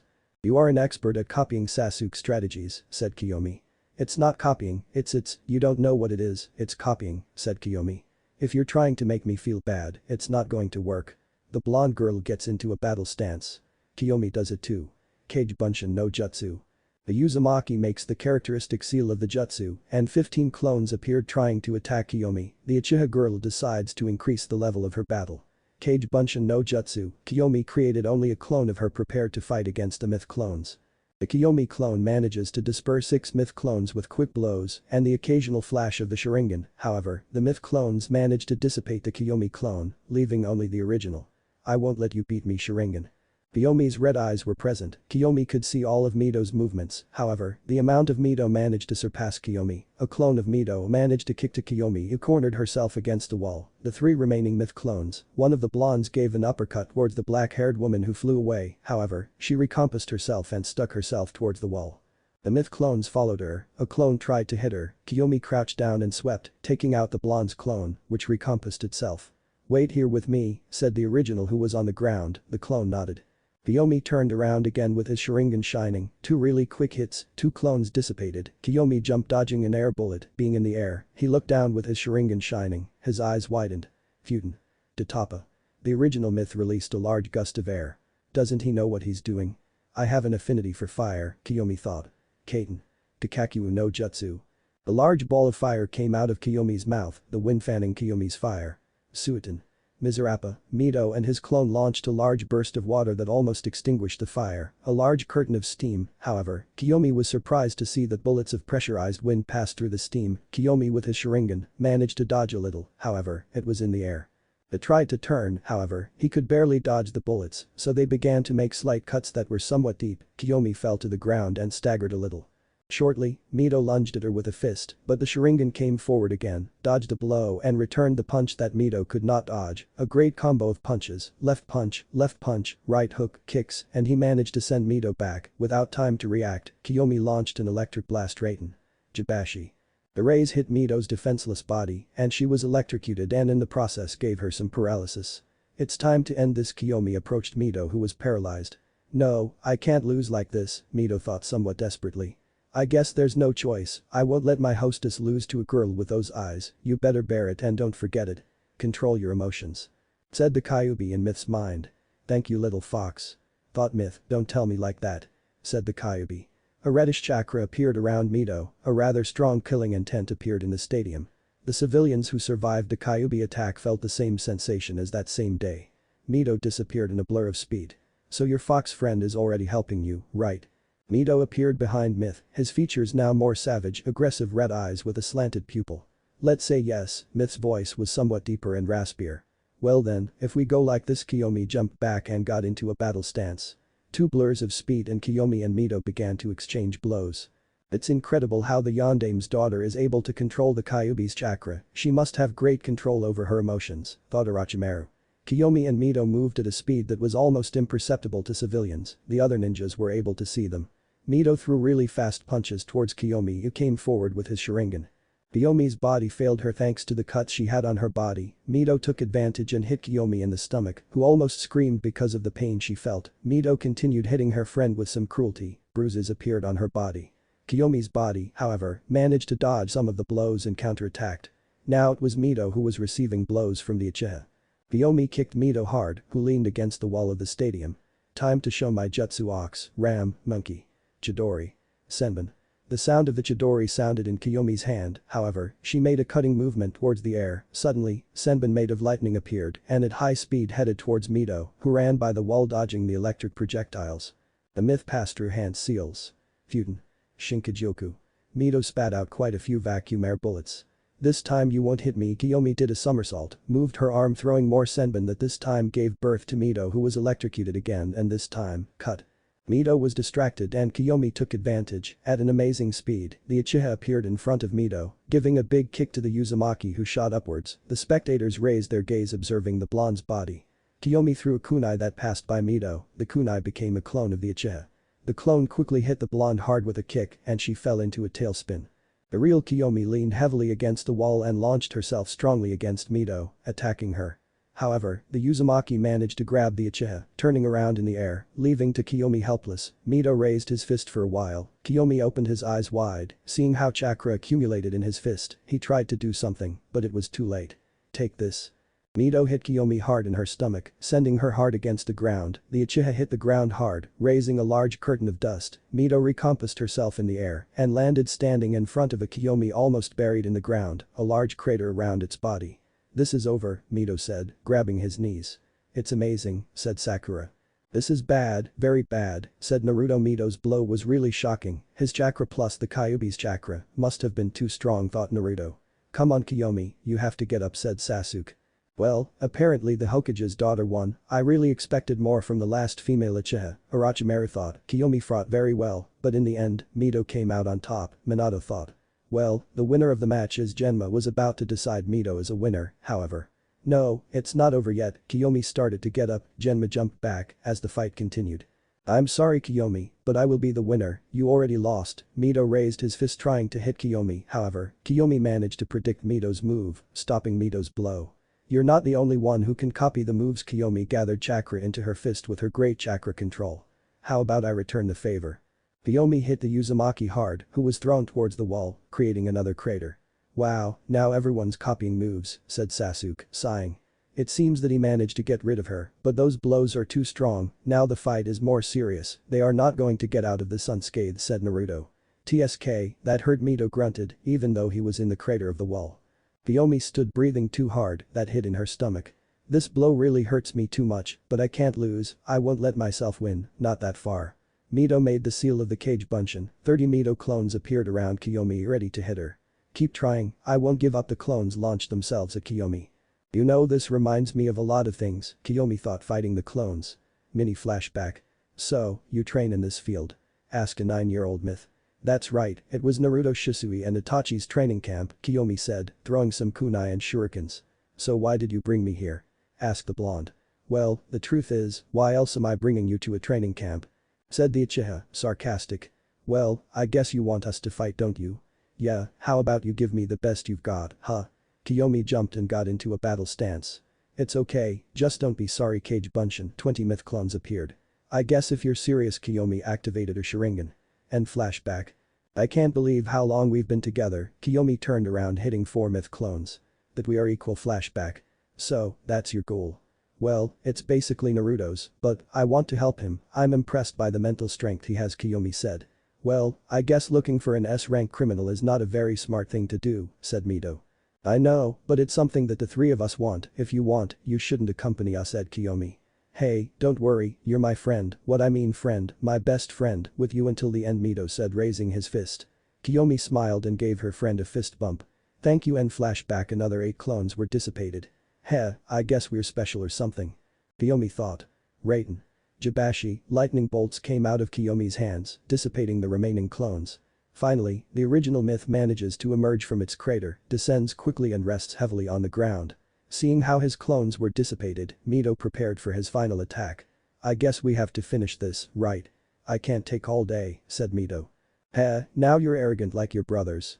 "Don't compare me to him," said Myth. "I love him and everything, he's my brothers, but he has to change. Anyway, but hey, we have to put an end to this." "Yes." Myth created a shadow clone. Mito opened her palm, while the clone made some rotation movements. The sound of chakra rotation rang throughout the stadium as a rasengan appeared on Myth's palm. "Wow, that's the rasengan Naruto is talking about," said Kyomi. "Is that so?" surprised. Said Myth. "A little, but I can't lose." Kyomi bent her knees and lowered her arm, opening her palm. The characteristic sound of the trilling of thousands at once resounded with a great roar of lightning that intensified with each second. "There is the Chidori, it looks like something that can counter my rasengan, but I'm not afraid, it's already gone too far." Mito dispelled his clone and prepared to advance. "This is something quite interesting, if the two of them collide that attack, I don't know who can win." Naruto thought. "Wow, I guess I can't trust 100% of who is going to win anymore." Sasuke also thought, "So, let's see who wins, how about we finish the show, best friend?" said Mito. "Nothing would make me happier, I'm tired," said Kyomi. "Haha, let's go." Mito's feet made cracks in the ground when the blonde launched herself against the Uchiha. "I will win." Kyomi's feet also broke the ground, launching herself against her friend. "Here we go." The distance between the two genins was shortened in an instant, the red eyes with Kyomi Tomo's observed for a moment the red ones with Myth's torn pupil. "May the best win," they thought before the final clash. Rasengan Chidori.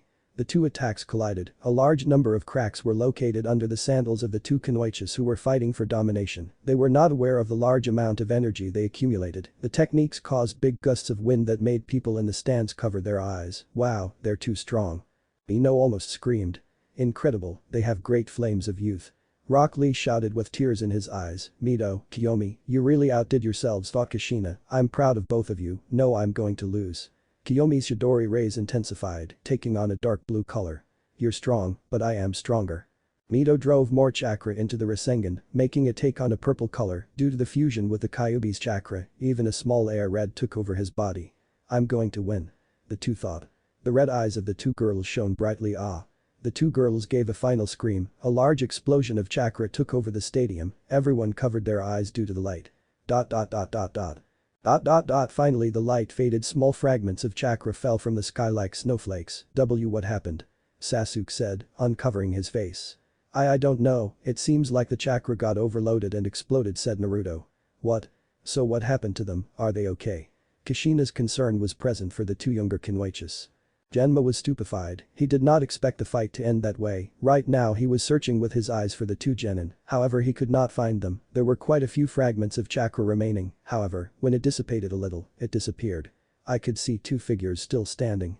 Mito and Kyomi stood staring at each other, the Kyuubi's eyes faded, as did Kyomi's Sharingan. His arms had burns that looked a bit serious in plain sight. Finally, the eyes of the two Kunoichis closed, falling backwards. Neither of them moved. Genma couldn't find his words. Since both girls were passed out, I declared this a draw, so both participants are disqualified. Genma announced the result of the match. There was a ghostly silence throughout the stadium, until from one moment to the next, all the people in the stadium began to cheer and applaud the two girls. I must admit, they are two splendid genins you have there. Hokage Dono Orochimaru expressed his impression of the fight and the result of it. This battle has had its fruits. Now he knew more about the Uchiha girl, and why not, of the Hokage's blade. Thank you very much. Kazuki Dono Minato accepted Orochimaru's congratulations. I guess you're more interested in her now, right? Damn psychopath. The Hokage's thoughts showed his true feelings. Thank God the Saiyan snake was not capable of red minds. What are we supposed to do now? Sasuke asked Naruto. I don't know about you, but I think they can't move, huh? Naruto jumped from the stands, landing next to Kyomi. I guess you're right. Sasuke jumped and landed next to Mito. The two Uchihas picked up the Kunoichis from two nuptials. The flakes of chakra were still falling, but in smaller quantities. They had certainly made a big mess. You could see that the cracks extended to the walls of the stadium. The two Uchihas were carrying the girls towards a stretcher that would take them to the infirmary. I1. Naruto heard the soft and weak voice of Kyomi, who dreamed of victory over her friend. No, Naruto responded simply. Did I lose? Kyomi said to herself sadly. No, they were tied, but both were disqualified. Naruto clarified the Uchiha's doubts. I see, don't feel bad, remember that here you qualify regardless of whether you won or lost. Plus.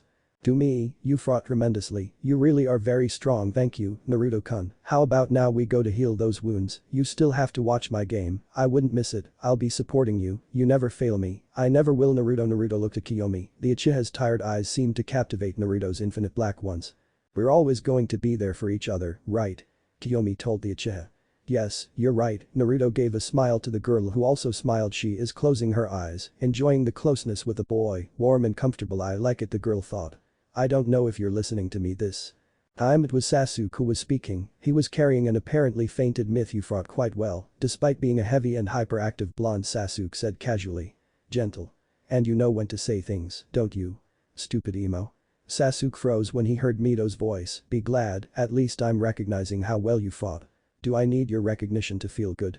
No, but I'm glad you're this strong. I like it. Again, Sasuke didn't realize what he was saying. A blushing Mito looked embarrassed. Sasuke realized it and turned away. Made him nervous. I mean, I like that look. I mean, I like how you fight, you understand me? Ugh, Sasuke's mind burned. Thank you, stupid emo. The blonde turned her gaze. Sasuke thus continued on his way, calming down when he saw that Mito had not taken it the wrong way. A mischievous Kushina watched the interaction of the four from the stands. Haha, it's getting better and better, he said, rubbing the palms of his hands. You, Kushina-san, said Kakashi next to him. Oh please. Don't you see it? Finally, after taking the two Kunoichis, Sasuke and Naruto returned to the stands. A regular ninja used a Doton Jutsu to restore the battlefield. Okay, now I want you to come forward, Kankuro no Sabaku and Gaara no Sabaku. Excuse me, instructor, I surrender. Kankuro shouted. What happens that today people keep giving up? Gemma asked herself with a tired expression. Well, the winner is Sukaku no Gaara due to the surrender of his opponent. Genma raised his hand and closed his eyes, announcing the result. There's only one battle left, and it's yours, huh? Orochimaru thought, looking at a certain black-haired man. Well, therefore the final battle of the first round, I want Naruto Uchiha and Namikaze Uzumaki Menma to come forward. Genma shouted with some excitement. He was certainly waiting for this battle, as was everyone in the stadium, the new Uchiha Prodigy versus the son of the Hokage. Naruto went down in his new wind gust shunshin, and Menma went down in a water shunshin. Well, it's time. Menma was overflowing with anticipation. The entire stadium was silent, waiting for the battle they were going to experience. Menma smiled, showing his teeth. He was eager to put this Uchiha in his place, while Naruto kept a serene face, everything ready to start the next match. Uzumaki Menma vs Uchiha Naruto. This fight is going to be good, more than you think, because what makes you feel the most emotion is what you least expect. In Konoha there was a large amount of noise that could be heard even outside the village. The cheers of the villagers kept alive the Konoha stadium that was about to witness a great battle between the Hokage's son and one of the last Uchihas. Menma looked at Naruto with a big misplaced smile, because there was about to be a fight. Naruto kept his stoic face, which hid the feelings he really felt. It was a mix between anticipation, excitement, worry and seriousness. He was about to execute a great plan that would change Menma's life, and with any luck, it would change for the better. Kushina was quite worried about what was about to happen. The plan that Naruto had told her was quite risky, and she was also worried because if the process went wrong, her son and perhaps Naruto himself would not survive, but Naruto had made it clear to her that she could believe in him, Minato observed with a look. Serious from the box, Orochimaru saw him with an amused look. What's wrong, Yondaime? Orochimaru asked, trying to mock Minato from the safety of his disguise. Well, almost safety. I only ask you to watch this battle carefully. Kazuki Dono. Minato placed his hands covering his mouth, waiting for the fight. Tell me it hasn't started yet. Sasuke was surprised to hear his sister's voice behind him. Hey, aren't you supposed to be in the infirmary? Sasuke asked. That's supposed to be, but it wasn't like that. I'm not going to miss Naruto's fight. Kyomi began to look towards the arena with great emotion. So it's going to start now? I should have thought you would be here too, said Sasuke, addressing the blonde Uzumaki, who appreciates not being hurt in any way. It seems that your fox friend is of great help to you. That's right, he's an excellent doctor. If you say that to me again, oh please, okay. Everyone pay attention for the final battle of the first phase of the finals, or something like that. Genma got a little tangled anyway. The only thing left to do is this. Menma Uzumaki, are you ready? Menma nodded his head, the smile still adorning his face. Naruto Uchiha, are you ready? The Uchiha nodded with his serene gaze, taking light breaths. Everything is going to be okay, you have it planned, you can do it, well then. The wind blew gently, moving the red and jet black hair. The leaves of the different Konoha trees swayed with the wind. In the middle of the sand, there were only the two boys, the one who was always in front and the one who tried to reach him. With all his strength, and now, that boy believed that he had his chance, and in his mind he believed that he would take advantage of it wholesale. This time, I will beat you. Dadabeo. The Redeed thought before the announcement began. Menma and Naruto launched themselves against each other. You could see the images of certain small children running towards each other. When the two were close, finally the fight of the two big ones began, with a violent clash of forearms that took off a slight gust of wind. The two separated and the battle began. Menma threw blows that Naruto dodged by crouching or retreating. A direct blow went towards Naruto, who blocked it with his hand, pushing Menma's limb. I get up immediately after being laid down. Menma sent more boxing punches towards Naruto, who dodged each one by turning his body and blocking the fists with his palms. Finally, after a while, Naruto began to counterattack. He sent blows towards Menma, who also blocked them with some difficulty. Menma managed to catch a fist from Naruto, who also caught a blow from Menma. The two stared for a while until a knee he fell on Menma's stomach, who bent a little. Naruto kicked his leg, destabilizing him, and then he turned on his axis, giving a powerful kick with his other leg, sending Menma dragging to the ground. However, Menma was not even lazy. He acrobatically raised and took out kunai and shuriken, throwing them towards the Uchiha, who took out a kunai and blocked them all. Naruto threw his only kunai at Menma, who blocked it with his own weapon. Menma launched himself towards Naruto, with his kunai held firmly in a reverse grip. The Uzumaki attempted a cut against Naruto, who was agilely dodging it. Menma attempted a horizontal cut with which the black-haired man crouched down. With a great acrobatic movement, Naruto turned on the ground and with an upward kick to Menma's hand, making him release his grip. Kunai, with his hand resting on the ground, Naruto turned and placed a kick on Menma's stomach, who again grabbed his stomach. Another turn, and another kick landed, this time on Menma's face. The Redeed separated from Naruto, allowing him to compose himself. Menma wiped some blood in his mouth. TSK. Menma growled and lunged at Naruto again. Another great Taijutsu battle took place. Wow, Menma has advanced too much in his Taijutsu, before he couldn't even touch Naruto, Sakura said surprised. I don't know what's going on but it seems like Naruto is holding back, Kyomi whispered to her brothers. You can't jump to conclusions that quickly, you have to keep watching the battle, Sasuke responded to his sister. Okay, but I hadn't seen Naruto's movements that rigid, the girl gave her opinion. What do you mean by that? Says Sasuke. Well, he doesn't move as fast as he normally does, it's like he wants to prolong the battle, Kyomi said. I see, you're right, but he's probably thinking about something. Sasuke said. Could be.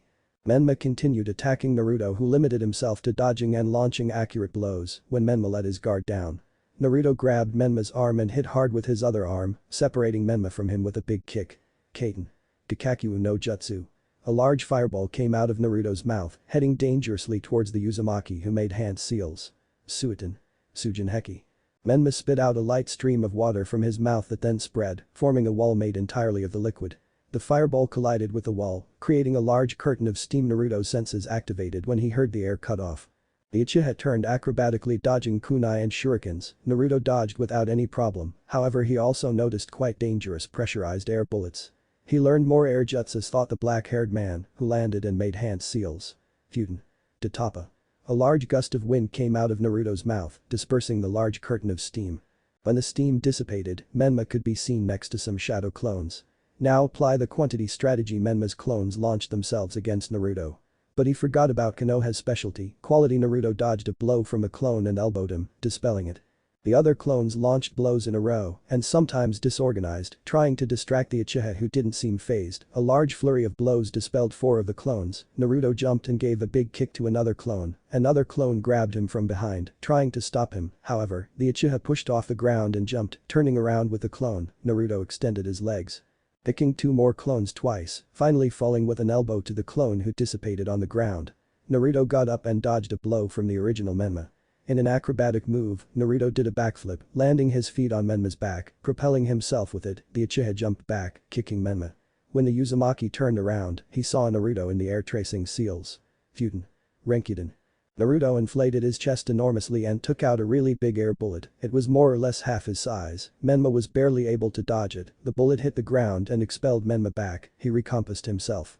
The air, but upon landing, he fell due to slight cuts on his arm. The air bullet managed to hit me at one point, damn.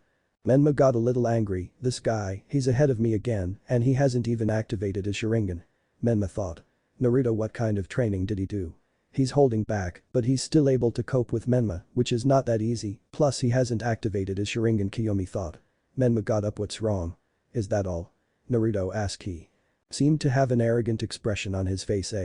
Maybe you're provoking him, what do you have in mind? Kyomi said. I don't know, Naruto doesn't normally act like that. Besides, he doesn't know that practically nothing, you know. Yes, but this is strange, what did you just say? Asked a red-haired boy. You don't seem really demanding, said Naruto. Okay, now I don't know what's happening, Kyomi said. Damn. How dare you? Menma was getting angry. It is what it is. Naruto's face was stoic, more or less the same as Itachi's. His attitude seemed arrogant. Tsk, you're going to regret it. Menma's wounds were healing quickly, his chakra seemed to become more evil. It seems that the Kyuubi's chakra is beginning to appear, but his chakra feels more sinister than myths, Naruto thought. Menma's eyes glowed a torn slit red, his eyes were bloodthirsty. You're going to pay for your words. Menma's voice was deeper than normal. Well, the plan begins, said Naruto, swallowing saliva. What do you think of this? Menma showed himself with a battle stance, his red eyes looking furiously at Naruto. Naruto refused to activate his Sharingan. He has confidence in himself. Menma came out with a great shot of speed towards Naruto, who almost lost sight of Menma due to the great increase in strength. Menma stretched out a big blow that Naruto dodged thanks to his danger instinct.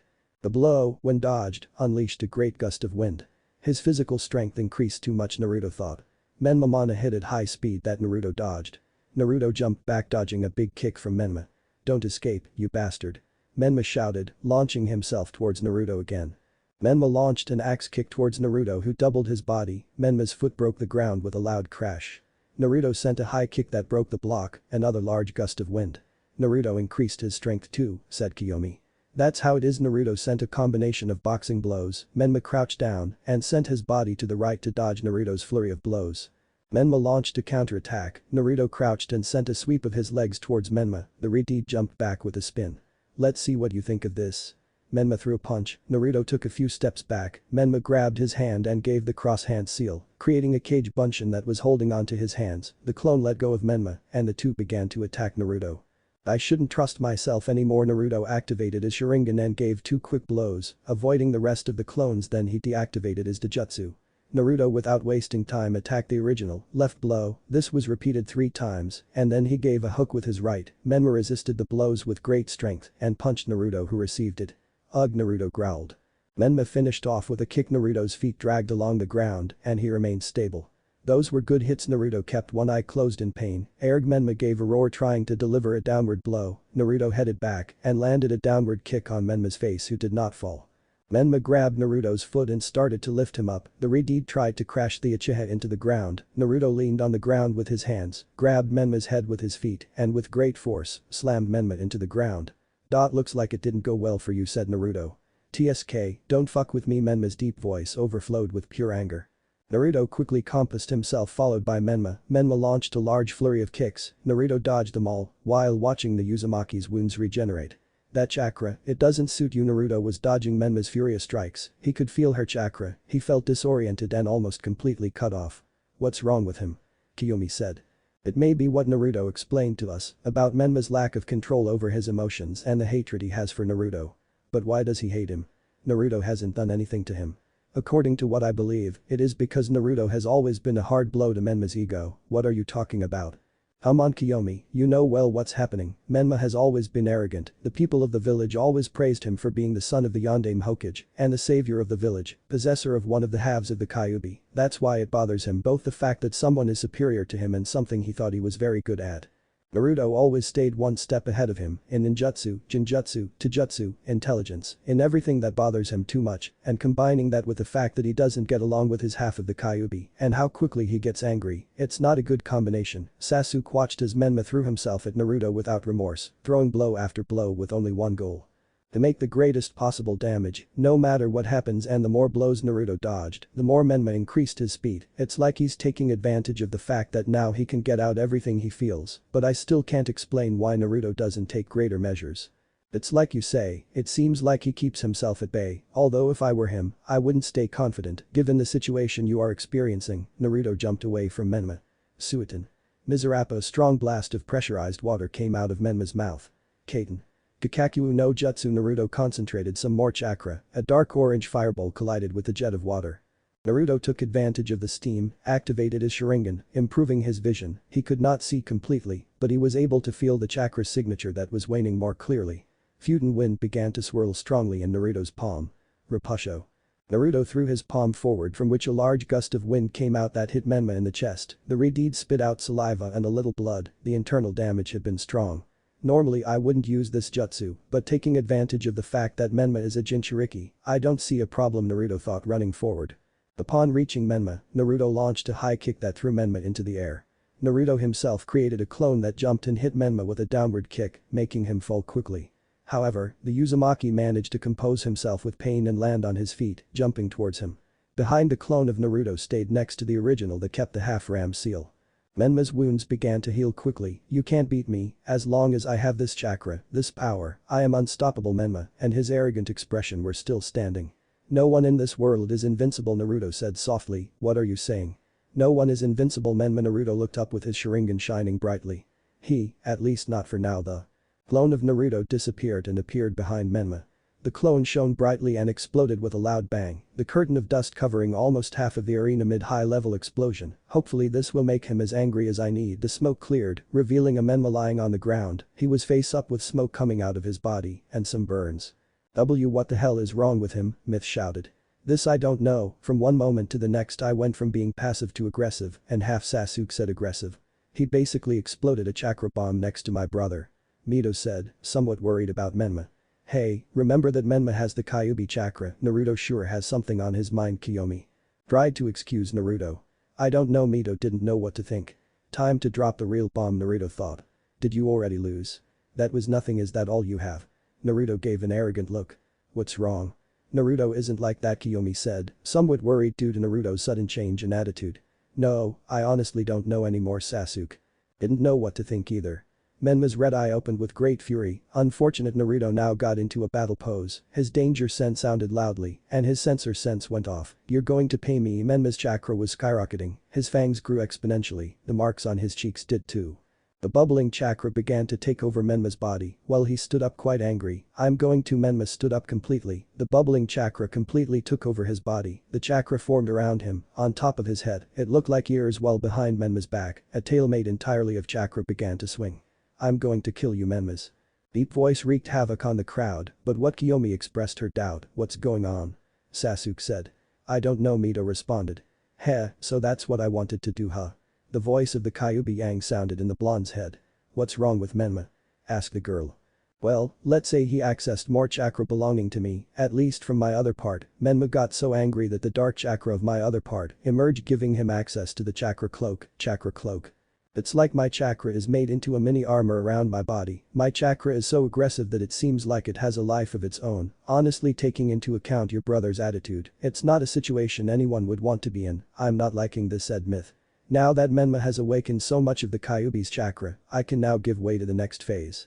"Drrrr." Menma let out growls, as if he were a predator. "Come." Naruto dared Menma to come. Gra. Menma launched himself with a great roar towards Naruto. Naruto did not trust himself anymore and activated his Sharingan, dodging Menma's quick blows that each time they were dodged, launched a strong gust of wind. His strength is off the charts. Naruto thought with surprise, "If he ever hits me, it will hurt a lot." Naruto dodged and sent blows that at the same time were blocked by Menma, who does not appreciate being in his right mind. Naruto dodged a blow and sent a big kick that Menma received, but he didn't seem to have felt the pain.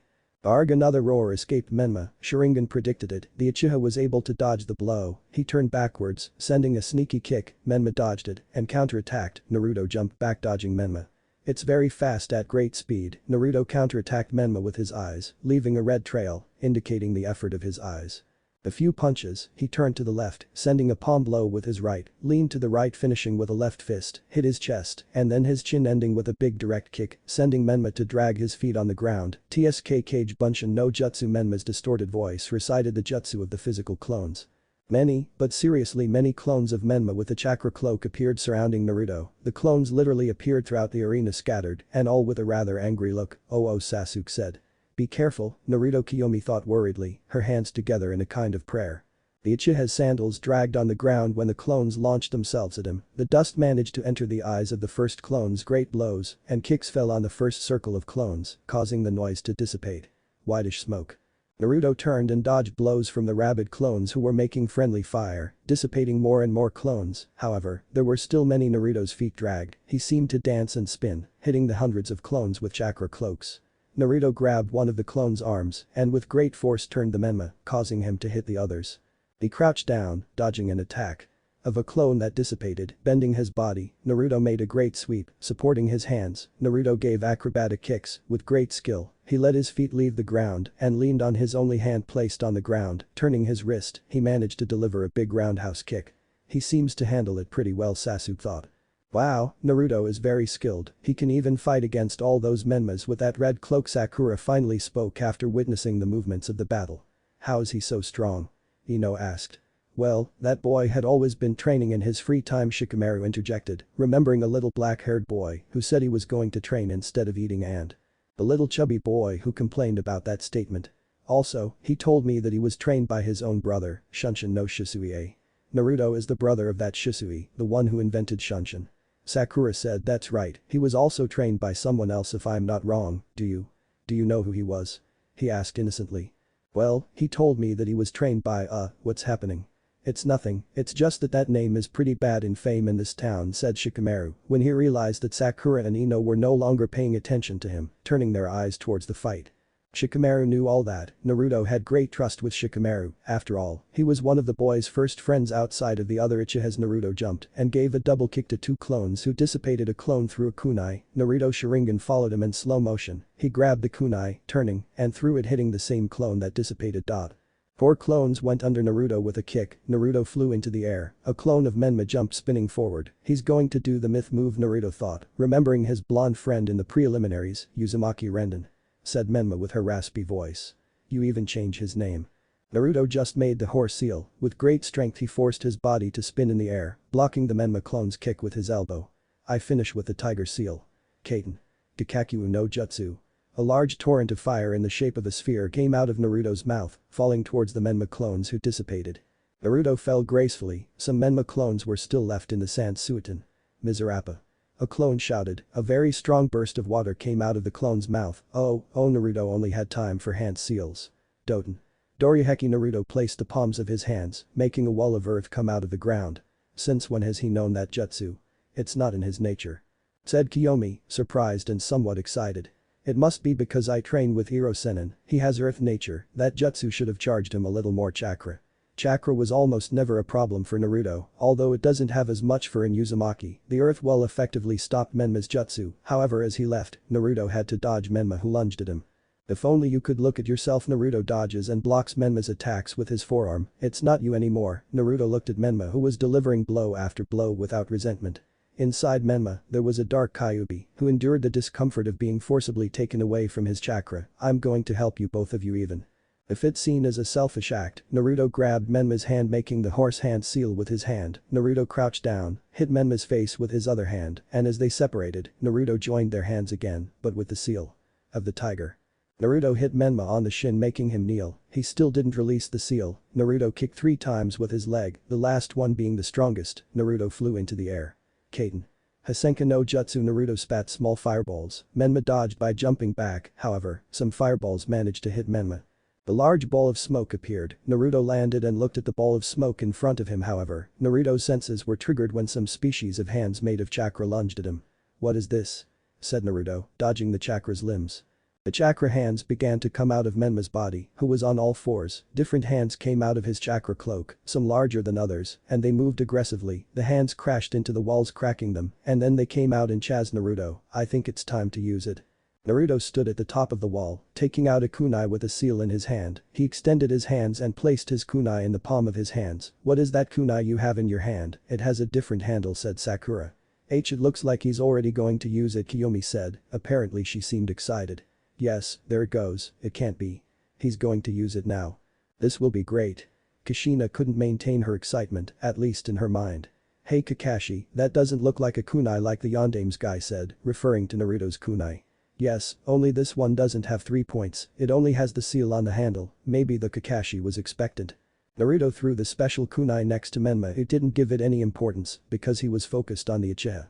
I just hope I'm ready. Naruto performed the tiger seal, closing his eyes in concentration. Feel the chakra. Naruto felt how his seal connected with the will he now. Minato thought from the box. What are you going to do now? Orochimaru thought, standing on the edge of the chair. Menma, seeing that Naruto remained still, took advantage and sent all his chakra hands towards where he was. The hands were about to touch the Uchiha who had his eyes closed. Naruto. Kyomi couldn't stand it, she thought Naruto was about to give in to the Kyuubi's corrosive chakra but sometimes when you see something so fast, that's the problem. When things are so fast that you can't even see them, not even when you are as attentive as possible. Konoha revived the yellow flash, but it wasn't a yellow flash, it was rather a rather peculiar color. Had they ever seen a silver flash, as fast as who knows sound? Even faster.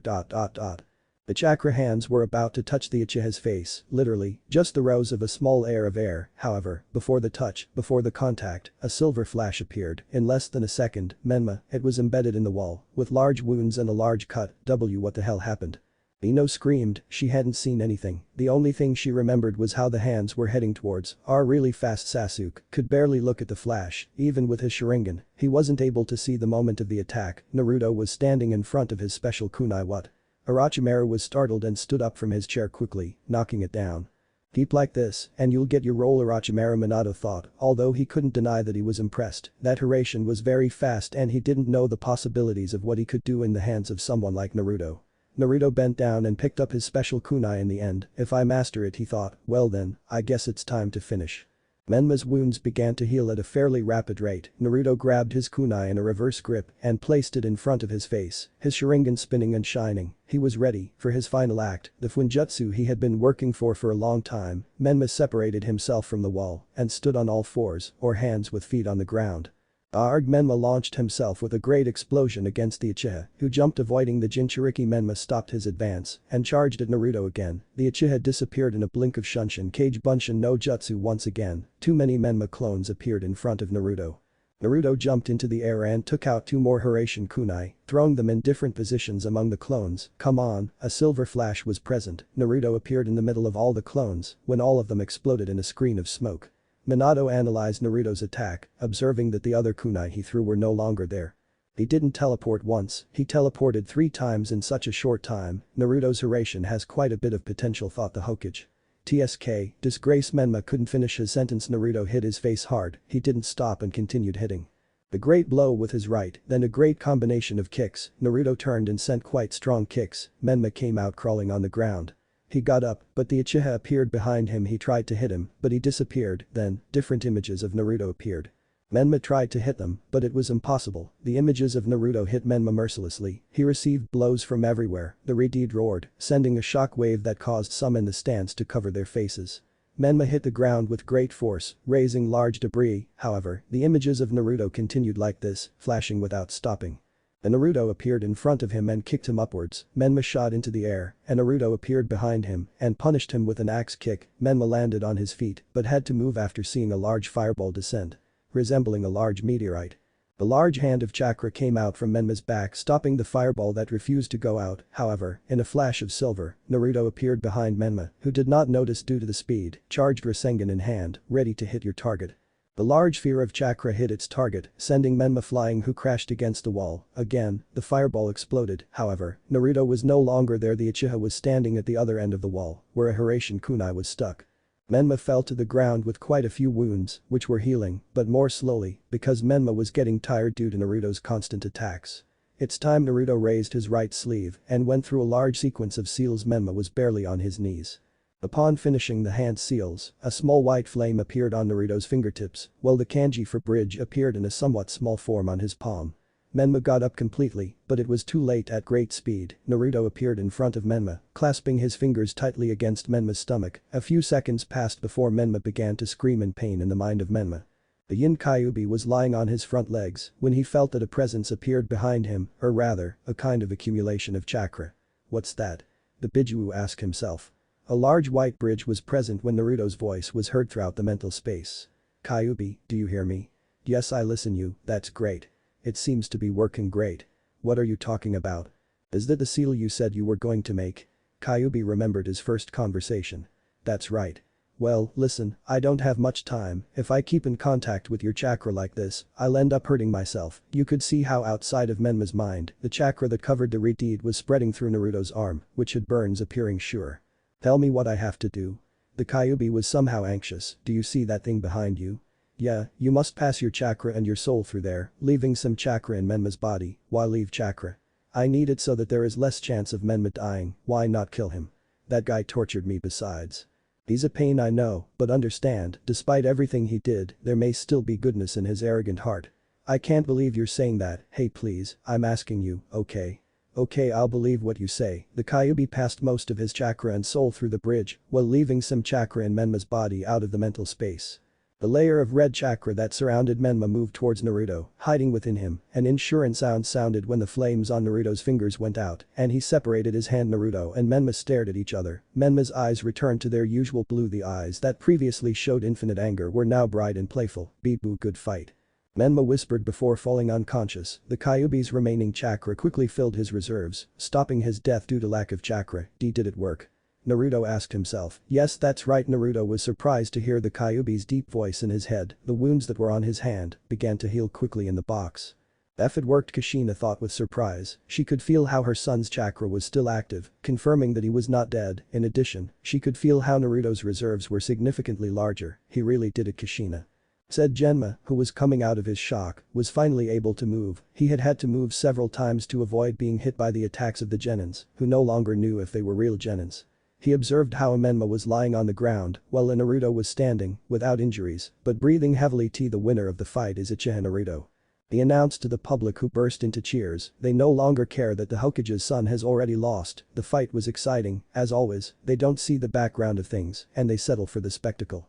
Naruto was well. It was a feeling of tranquility, since in his opinion, everything had gone well, although he knew that there was still an obstacle ahead, a very big one. He Looked with his Sharingan towards the box of the Hokage, more specifically looking at the fake Kazuki who stared at him. You can't fool us anymore, the Uchiha thought. Believe me, in the end you will regret having planned all this. He stared at the arena Jinchuriki, who looked anxious and desperate. The blood of someone as strong as him has to be mine. Gaara thought macabrely, clenching his fists. The doctors picked up Menma quickly, while Naruto went up to the box. Upon setting foot on the stands, Naruto was greeted by a jet stain. What the hell were you thinking provoking Menma like that? Kyomi scolded Naruto, although it didn't seem like a scolding in the middle of a hug. Don't worry, I'm fine. Don't repeat that, I'm not worried, do you hear me? You always do such risky things, and if one day something happens to you, I will. Hey, calm down. I know I shouldn't worry you so much, but I appreciate you doing it, you know. Don't thank me, that's what friends are like, right? Okay, but did we hug for so long? No. Kyomi separated, blushing. Sometimes I do not understand. Yes, sometimes you tend to be very innocent. I didn't think that about you, the Kyuubi spoke in Naruto's mind. Naruto only saw the color black in Naruto's mind. You know, your mind is still just as uncomfortable. The Kyuubi was still behind a cell.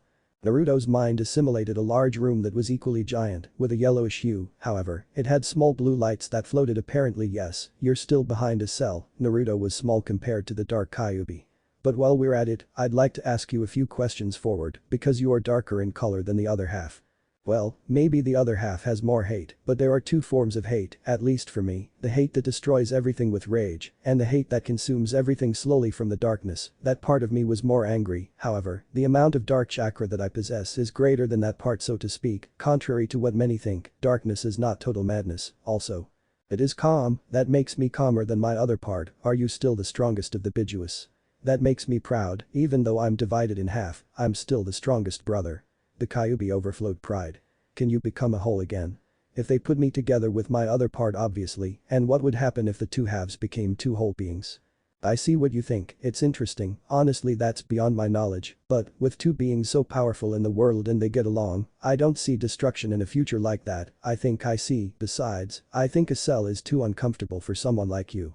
What do you plan to do about it? Are you forgetting something? This is my mind. Naruto closed his eyes. The cell in the large room disappeared in a completely white space. Suddenly, Naruto's mental space was replaced by a large plain of green grass and a somewhat dark sky with stars that shone brightly, some small ones. Forests appeared in the distance, and a great river of crystal clear water appeared. A full moon reigned in the night skies of mental space.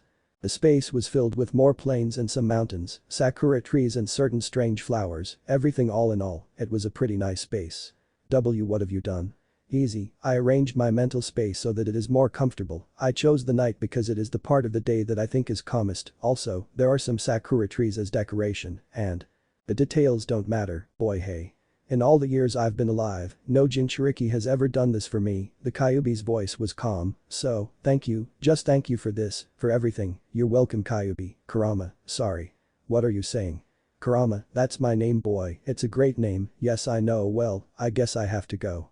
One more thing before you go. That Naruto's reserves filled quickly, making him have all his energy again, even more. Wow, I feel great. What did you do? Well, refill your chakra reserves, it's a gift. Thank you. You're welcome. Now come back. Remember that when you are in your mental space, you stay in a trance in real life. They are waiting for you for the second round. Okay, I hope we get along. Naruto disappeared like a mirage. I don't doubt it, boy. Kurama lay down on his front paws. Do you think he's the father? He looks a lot like the description of the boy you said. Kurama closed his eyes. This will be interesting. Out of Naruto's mind. Hey. Kyomi passed his hand in front of Naruto's face, who seemed lost, then blinked. Hey now, I'm here. What happened? I was talking to my new friend. I see. I would like to see it sometime. It will be someday. Well, everyone pay attention for the next round. Everyone paid attention to Genma. Since we can't match the Genins, one will go to the finals directly. The Genin with that luck will be Genma. Put his hand in a bag with the Genin names on papers. Sasuke Uchiha. Announced the Jonin. What good luck, said Kyomi. Well, you qualify by performance, right? Not if you win the tournament. The fights that will take place next are Uchiha Naruto vs Gaara no Sabaku and Sabaku no Temari vs Uchiha Kyomi. There will be a 5-minute break. Looks like you're up against the sand boy and you against the wind girl. If Sasuke makes it to the final, that means we have to fight in the semi-final. Yes, although we both know that won't happen. Yes, I wish things were different. I believe in a future that will be like this, but for now we have to face what the world throws at us, right? As we have always done. Yeah, good luck, we need it. Kyomi thought for a moment. No, he responded with a playful tone, so, let's go, let's wait, right? Oh yeah, the battle arena had been arranged by the Konoha ninjas with the nature of Doton. Since the battle of Naruto vs Menma had been quite destructive, but due to the disproportionate attacks of an uncontrolled Menma. The 4 remaining participants were the key to the end of this tournament: Sasuke, Temari, Naruto and Gaara. Whoever won the semifinals would go on to the final to fight for the glory of first place. Well, the 5-minute break is over. No one could have rested from those battles in 5 minutes. Sakura complained about the minutes to rest. You don't have the right to complain when you haven't fought, Harazita. Ino mocked Sakura.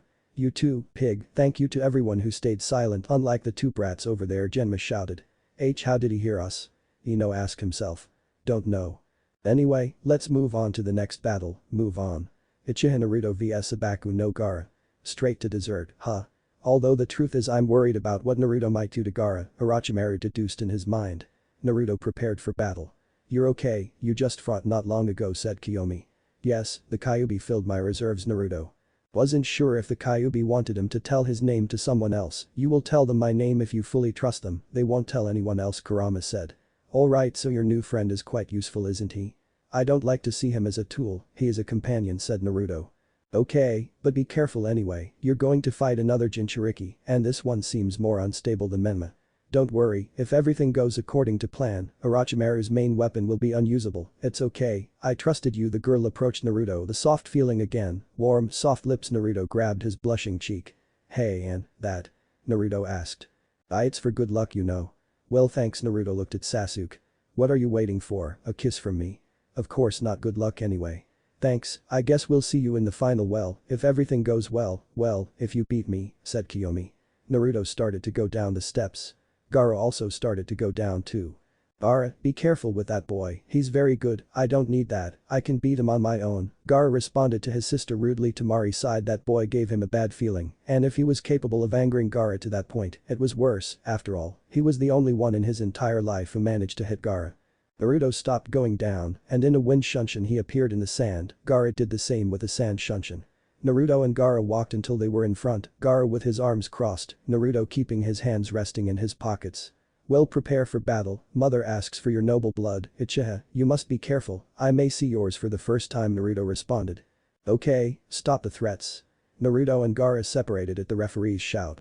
Well, the first battle of the quarterfinals or something like that, Naruto Uchiha vs Gaara of the arena. The people in the stand sat on the ends of the chairs, attentive to the battle that was about to begin. The wind was moving the hair of the fighters, the two with their calm gaze, although Gaara's was moving. Anxious. Begin.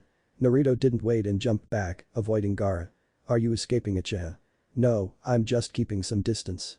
That's no use, you can't escape from me. Mother will have her blood. Gaara's sand suddenly came out of his gourd. Make me feel alive. Uchiha. Gaara smiled sadistically, the sand quickly headed towards Naruto.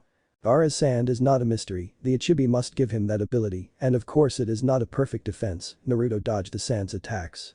According to what I saw, it consists of 2 parts, the normal sand and a sand armor that is attached to his body. He dodged another sand attack with turns, took out kunai and threw shurikens, the sand rising like a wall, protecting him from the projectiles. The sand is easy to pass, I just need pure speed and for the sand that is acting as armor. Naruto began to surround himself with small rays of electricity. I just need this. Nature. Naruto disappeared in a blur of speed, appeared in front of Gaara, and landed a blow that broke some of his armor, but it regenerated. That guy, he hits Gaara very easily, Kankuro growled from the stands. I just hope that Gaara can defend himself in a good way.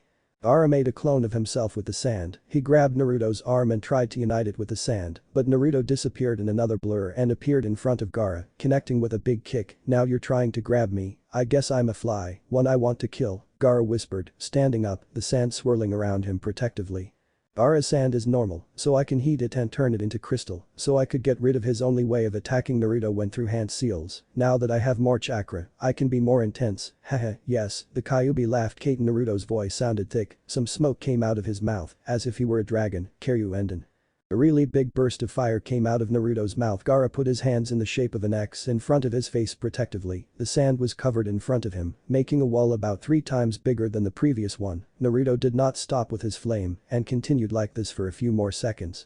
The heat was intense, the people in the stands turned their faces thanks to the change in temperature. It seems that now that he has great chakra in his favor, he will not hesitate to use the most powerful jutsus in his arsenal, said Kyomi. Well, who wouldn't do that please, Sasuke spoke. I wonder what other jutsus he has. Kyomi activated his Sharingan. Do you plan to copy them? We shouldn't always use good with our Sharingan, right? In the ninja world there is no foul play, said Kyomi. You know what, you have a point, do what you want. Finally Naruto stopped breathing fire. Gaara's sand wall had been turned into glass, which seemed to collapse. Naruto straightened up and blew some smoke out of his mouth. Yes, maybe I should control myself a little, he said. Some sand broke the glass wall. It quickly headed towards Naruto. Keep trying. The Shunshin was enough for Naruto. With it he could dodge and hit easily. TSK. Stop running away. More sand came out of Gaara's gourd. So you had more? Naruto took a big leap back. Large gusts of wind came out and tried to catch the Uchiha, but he was spinning. Naruto turned back and grabbed a gust of sand, jumped and dodged another one that collided with the other attack. As soon as his feet touched the ground, Naruto disappeared. A large curtain of dust began to spin around Gaara, implying that Naruto was spinning around the sand ninja. From one moment to the next, Naruto appeared in front of Gaara and hit his face. He hit Gaara's face again. The sand returned quickly trying to protect Gaara, but Naruto disappeared and appeared somewhere else. The sand headed towards Naruto again. Heh, you fall into traps easily. Naruto disappeared again and again. Gaara was bombarded with blows in the standards. It seems that Gaara falls easily. Kakashi made an intervention. Yes. Why do you say that? Said Kurenai.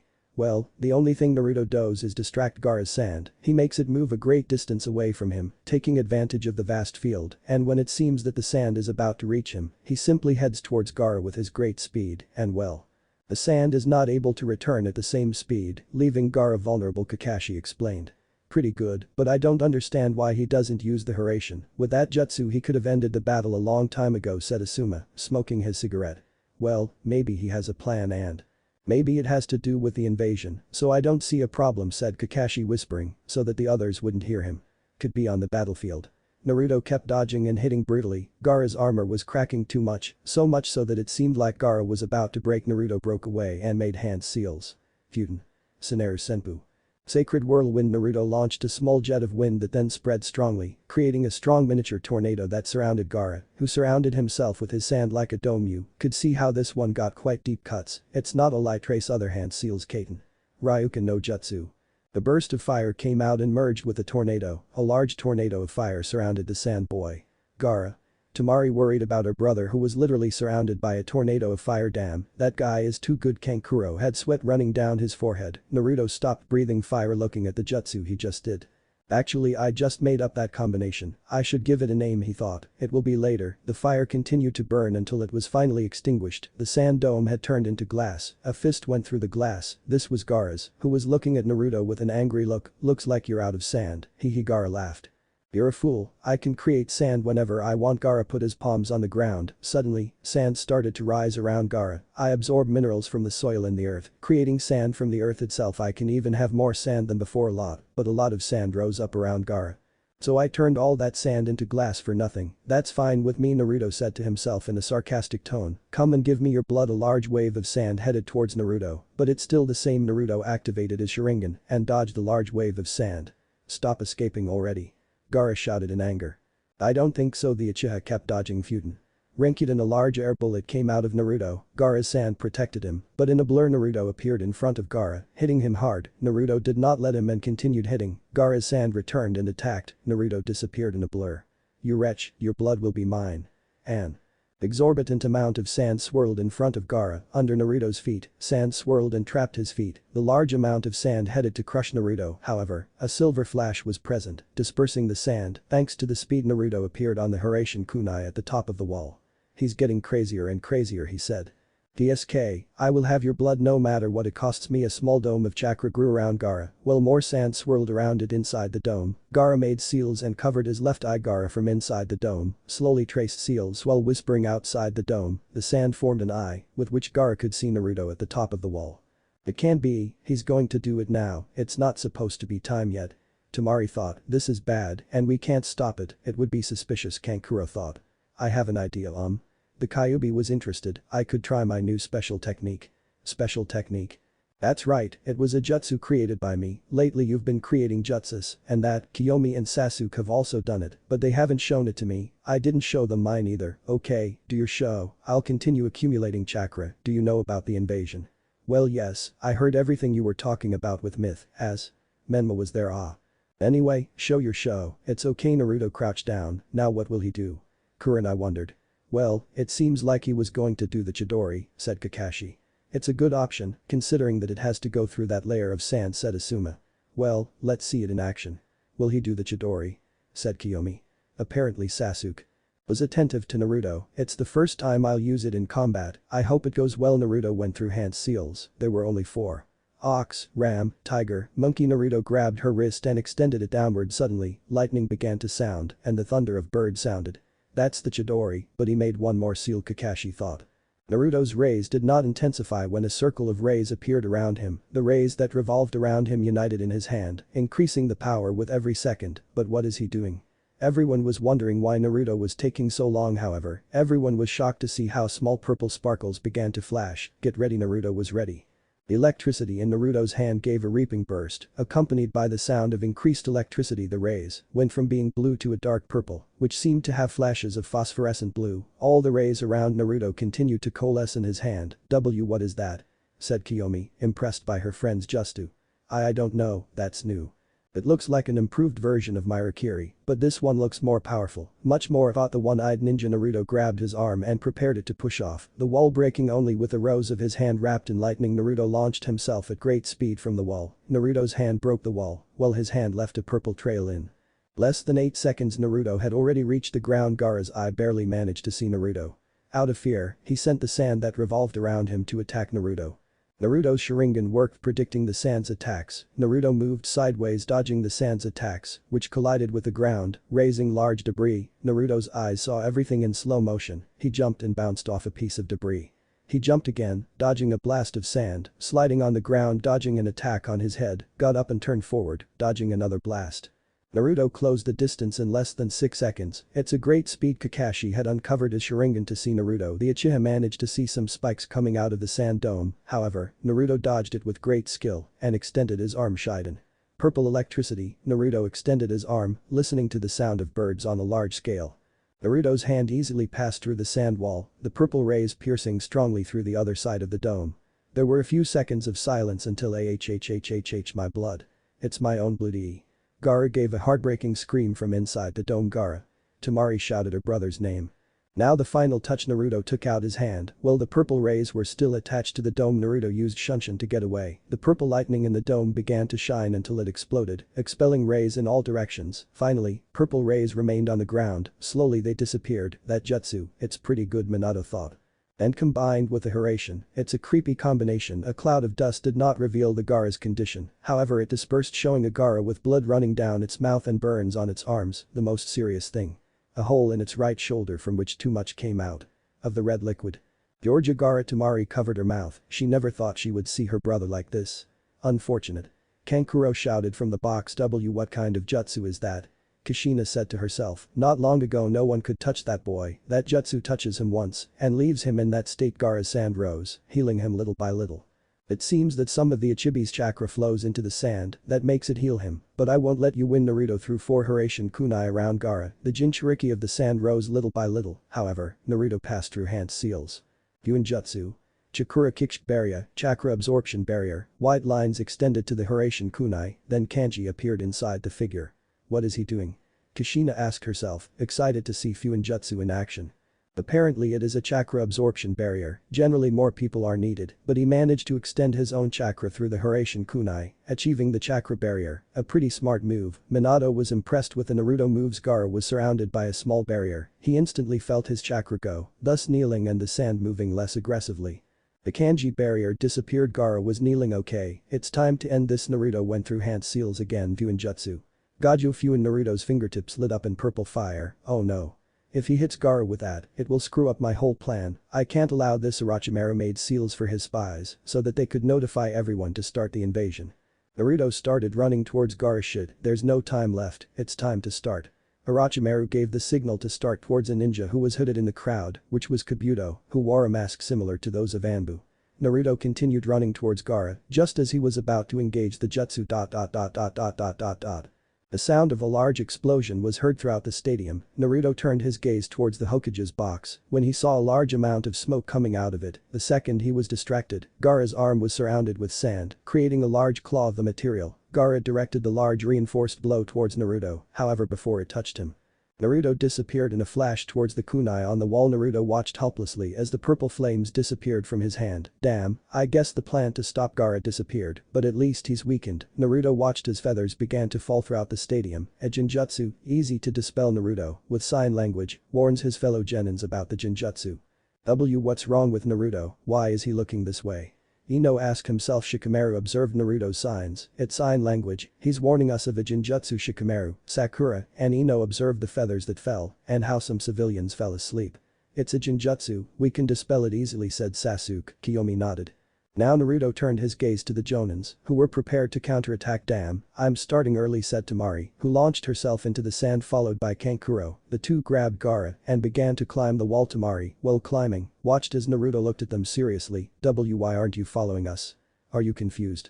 Kankuro, Gaara and Temari left the stadium heading out of the village towards the forest that surrounded the leaf. Naruto quickly did a shunshin towards Sasuke. It seems I couldn't stop Gaara. The explosion in the box distracted me. Naruto apologized. Don't worry about that. Kakashi appeared behind them.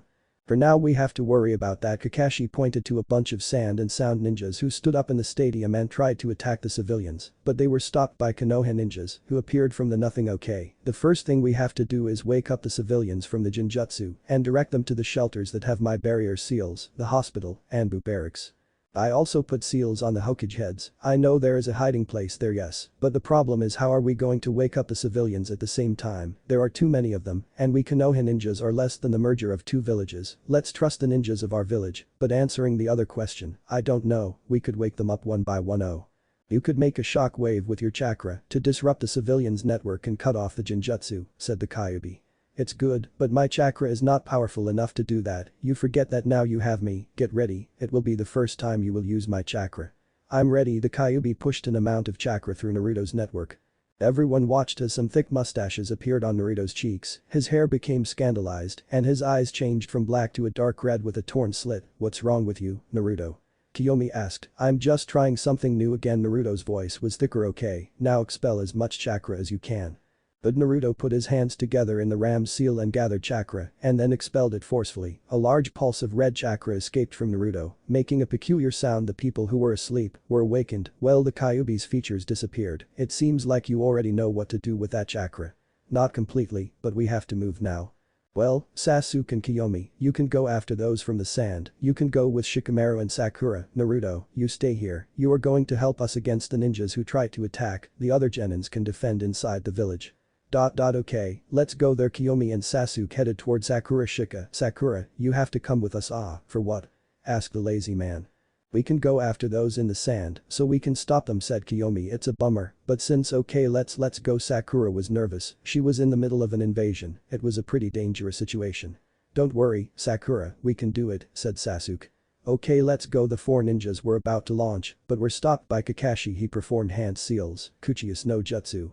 Kakashi summoned a small dog with a small blue trench coat with the kanji for Ninkin, while he had a miniature Konoha ninja band. Hello Kakashi, what do you need? Hello Pakken, let me do something first. Kakashi tore off a small cloth that Naruto had on his right arm. What is that?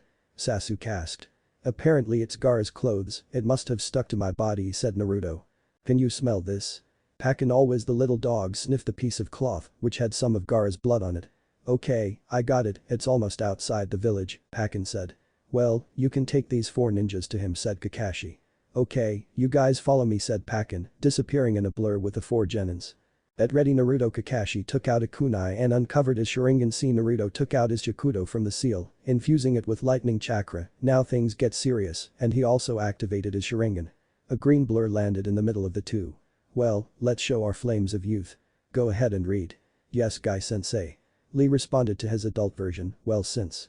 Out of the village, Temari and Kankuro running carrying their younger brother, who was breathing slowly. Damn, that Uchiha almost managed to completely defeat Gaara, said Kankuro. Well, now we just have to escape. Kankuro heard how the leaves of the trees moved and footsteps were heard. Hey, you don't believe the Konoha ninjas are following us, right? And it can't be they.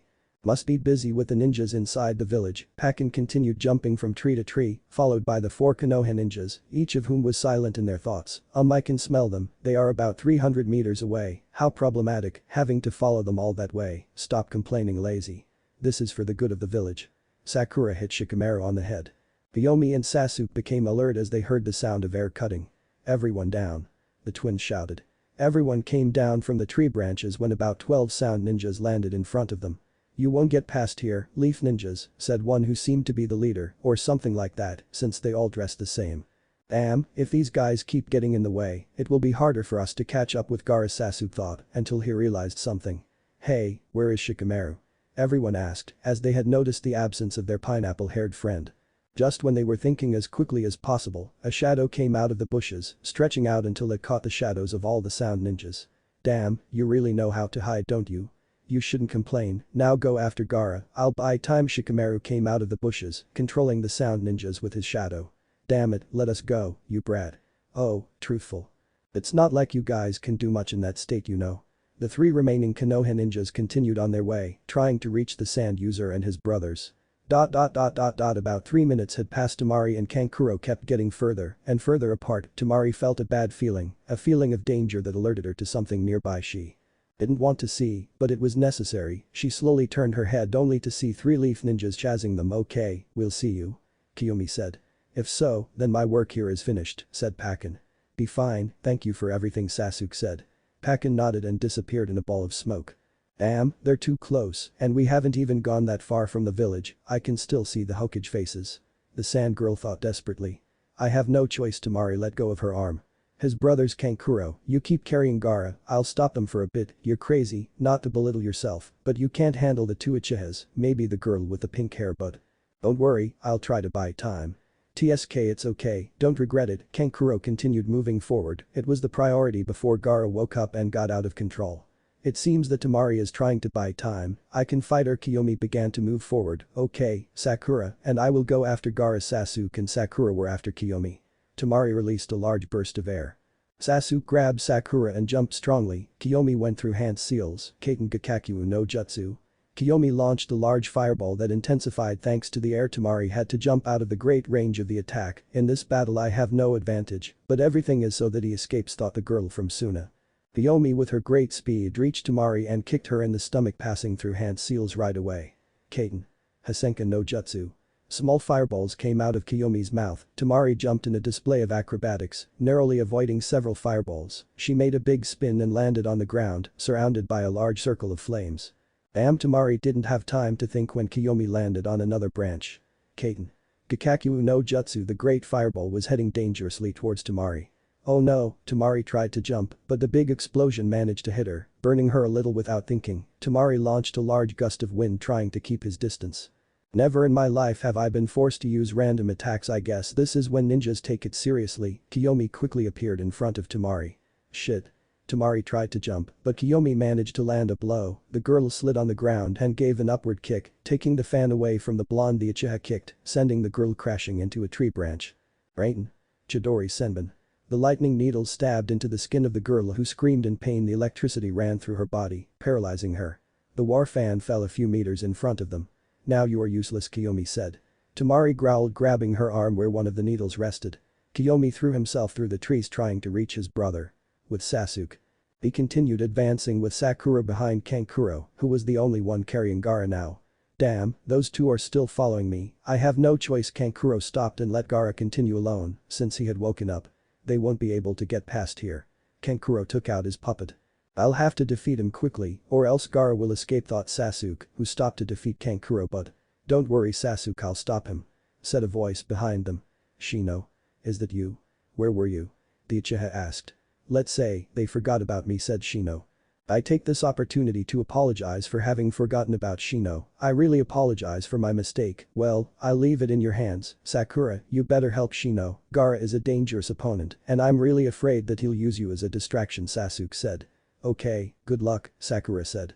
Sasuke nodded. He continued advancing at high speed trying to catch up with Gaara. It was easier now, because apparently he was moving slowly. A few meters passed until the Uchiha made a big jump and landed a few meters in front of the Redeed, who also stopped. "You no longer have an escape, Gaara," said the Raven Man. A light laugh came from Gaara's mouth. "It's true, there is no escape, but from me."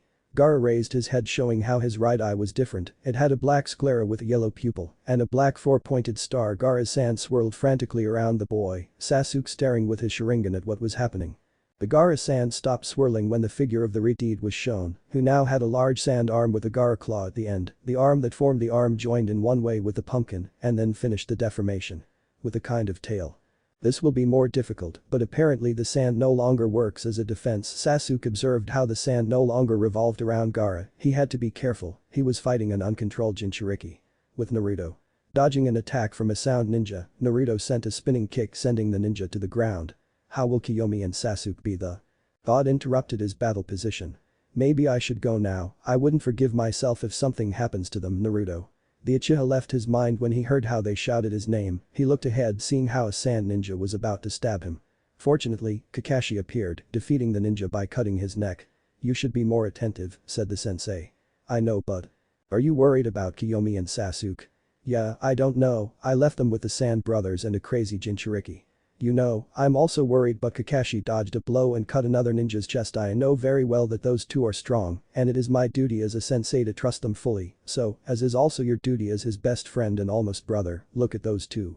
Naruto watched as Guy and Rock Lee defeated ninjas with only Taijutsu. At certain times, Lee lost concentration, but he was saved by his sensei who gave him a thumbs up, raising the spirit of the little brow. I trust his student a lot. I trust that everything you have planned will serve to counteract what they have done to us, and you can fight, trusting that your companions will be fine. Kakashi smiled at Naruto, who returned the smile. Well then, Naruto took out his sword from the seal. You know something? I've never seen you fight seriously. I know you've said it sometimes, but I just think you fought Orochimaru seriously. How about you show me your level after a month of non-stop training? Kakashi said. Standing with his back next to Naruto. Well, it could be like this. Naruto disappeared in a blur. Suddenly, around Kakashi a bunch of blinking Narutos appeared. It seems that he is going to start with his brother's technique, it seems that he loves it a lot. Kakashi watched as the multiple Narutos attack different ninjas, cutting them or hitting them in the neck, knocking them out with one blow. It seems like he's serious, he's defeated several ninjas in no time, said Kakashi, fighting against more attackers. Naruto appeared in front of two ninjas, kicking one, he ducked avoiding the other's blow, and cut him in the back with a spin. From his seal, he took out 3 Hiraishin kunai, spinning quickly while kicking them, causing them to stick into the ground. Many ninjas surrounded him, but in 3 silver flashes, they all fell to the ground defeated. It seems that Naruto-kun is in the flames of youth. Guy finished off a ninja with a big blow. I won't be left behind. Rock Lee began to increase his speed. That's how you speak, my dear student. Kakashi-sensei. Naruto warned his sensei. Yes. Kakashi went through hand seals Kaiten. Kakaku no Jutsu. Kakashi launched a gigantic fireball. Futen. Tatapa. The gust of wind fanned the flames, several ninjas were burned by the combined jutsu. Well, they have a bit of an advantage, said Rock Lee. Riga. That doesn't matter, we have our flames of youth. Guy moved at great speed, defeating several ninjas along the way, clearing a large part of the stadium. Wow. I want to do that. Rock. Lee quickly took his weights and at high speed, destroyed all the ninjas he could. Several ninjas jumped towards Naruto. Futen, sucked air gently. Shinkuha. Naruto let out a breath as he spun, causing a large wind scythe to come out, cutting the chest of the ninjas who jumped. They all fell dead. I don't like killing them, but it's for the good of the village. On the roof of the Hokage, Orochimaru and Minato were on the roof. Judging by what Orochimaru observed, the Wise Leaf village from their previous invasion, there were barriers surrounding various points of the village, and Minato did not seem surprised. You can take off your costume now, Orochimaru, we already knew about this. Minato said to Orochimaru, who took off all his clothes, showing his pale face again. Wow, I guess you're still just as smart, Minato-kun. Well, let's say that this time I had the help of a friend. What do you mean? Orochimaru was doubtful of who discovered his invasion. Surely you know Naruto. Uchiha. Minato smiled at Orochimaru's disgusted face. Damn, that brat is now ruining my plans and without me realizing it, Orochimaru thought, cursing the young Uchiha. Well, how about we take the icing off your cake? Minato prepared for the imminent battle against the Snake Sannin. Okay, but first, let me make our battle a little more private, since apparently, you are not such a fair man. Orochimaru looked at the ambus that were coming through the rooftops, the Sannin snapped his fingers. Suddenly, 4 people with almost the same Orochimaru clothing appeared from the shadows. The characteristics of these ninjas were that one was a woman, Redeed, with a hat from which 3 strands protruded, one crossing her forehead, another had quite a physical build, orange hair with some baldness, another who appreciated having a sleeping head behind his face. Mane, and quite pale skin. Finally a boy with dark skin, a pineapple hairstyle and 6 arms. Each. One was a kind of anomaly, or well, almost all the 4 of them began to make hand seals. Genjutsu. Shishi engine, formation of the four violet flames, the four stood in a square formation, then they placed their hands on the roof, and a bright purple barrier began to rise from them. I think you should already know how this barrier works, Minato-kun, said Orochimaru, preparing himself. I can't touch this barrier, if I do I'll get burned, it's an S-rank technique, those four are very good, Minato thought. Well, it's time to fight, said the blonde Hokage. In the stadium. Everyone jump. Naruto warned his fellow bladers.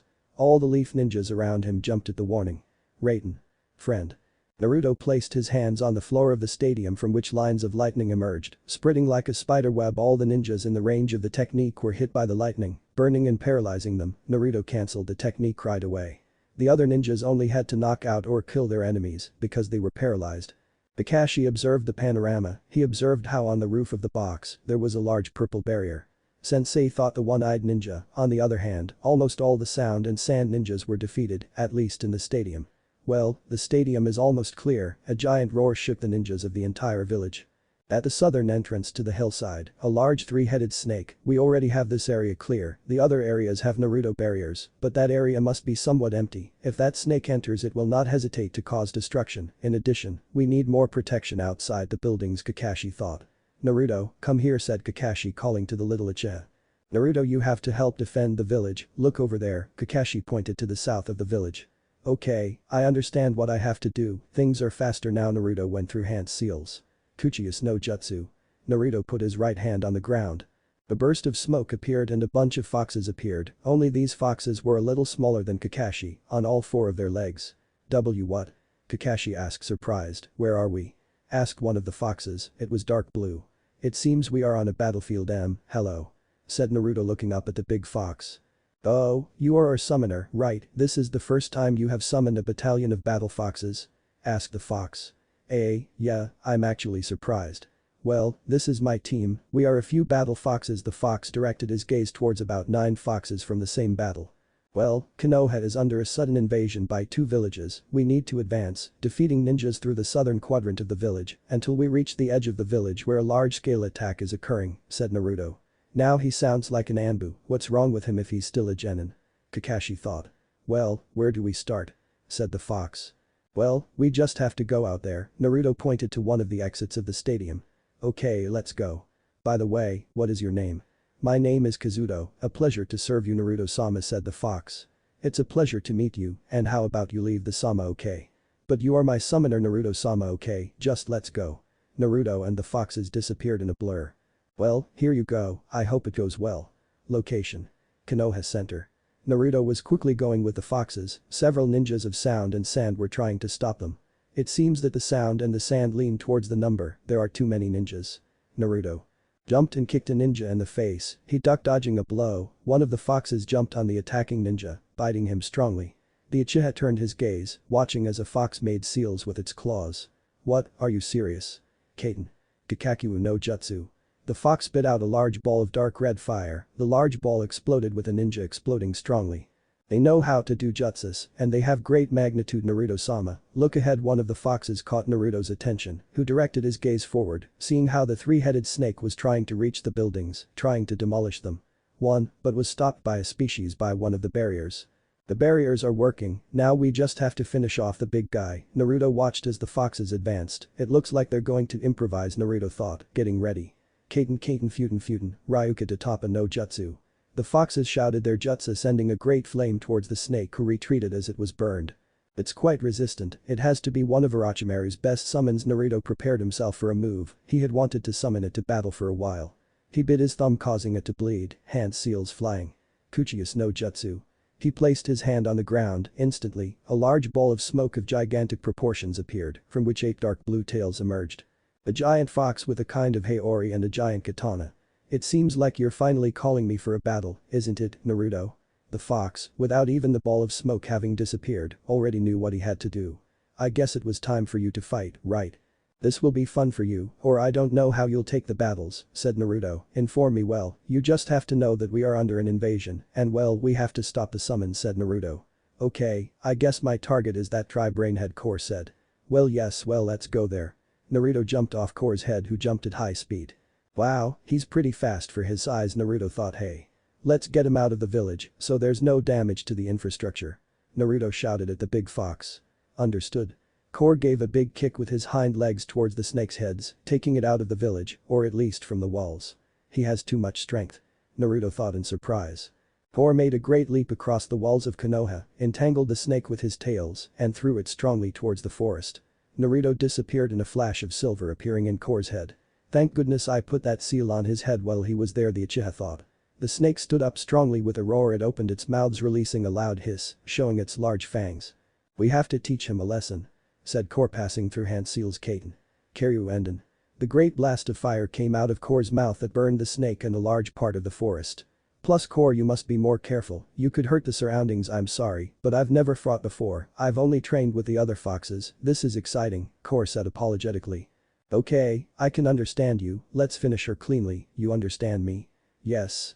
Core unsheathed his katana. The snake emerged from the rubble with severe burns. Time to finish her off. Core took off at high speed against the snake.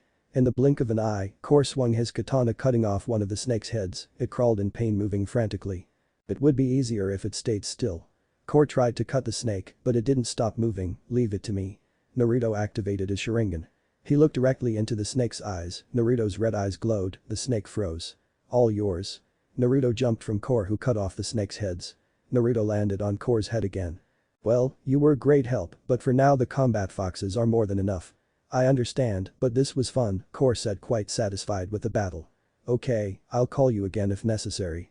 Captured Core disappeared in an explosion of smoke. Naruto went through a free fall.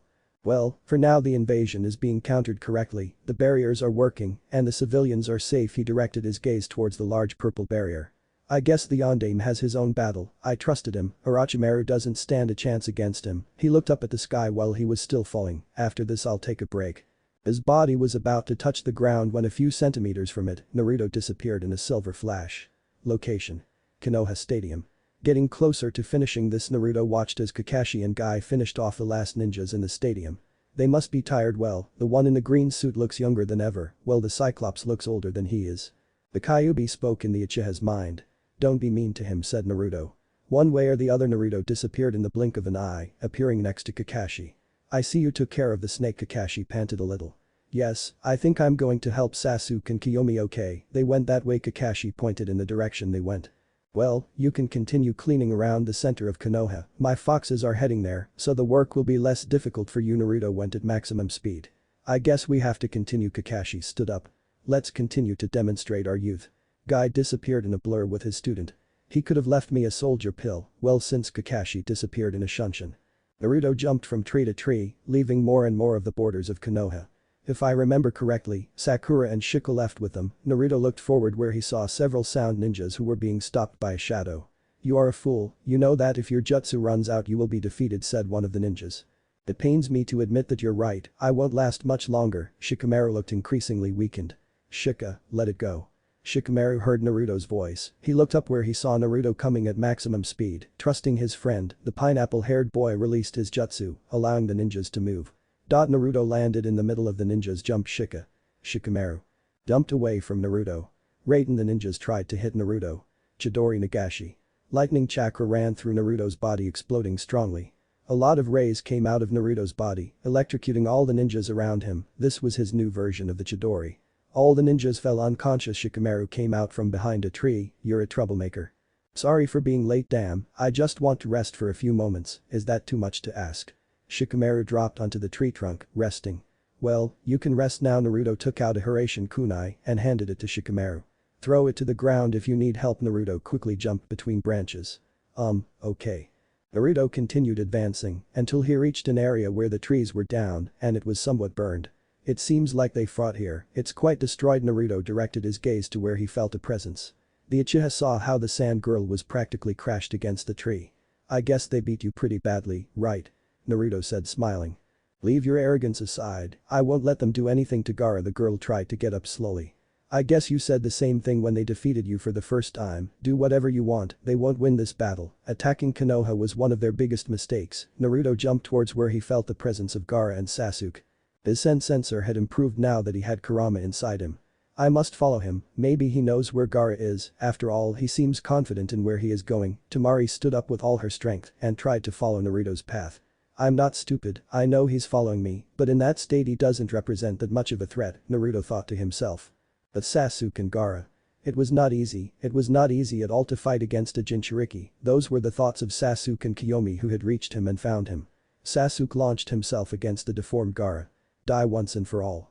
Gaara moved his twisted arm toward Sasuke who jumped to dodge his attack, he threw several kunai and shurikens, Gaara covered himself with his large arm that seemed to swallow the weapons.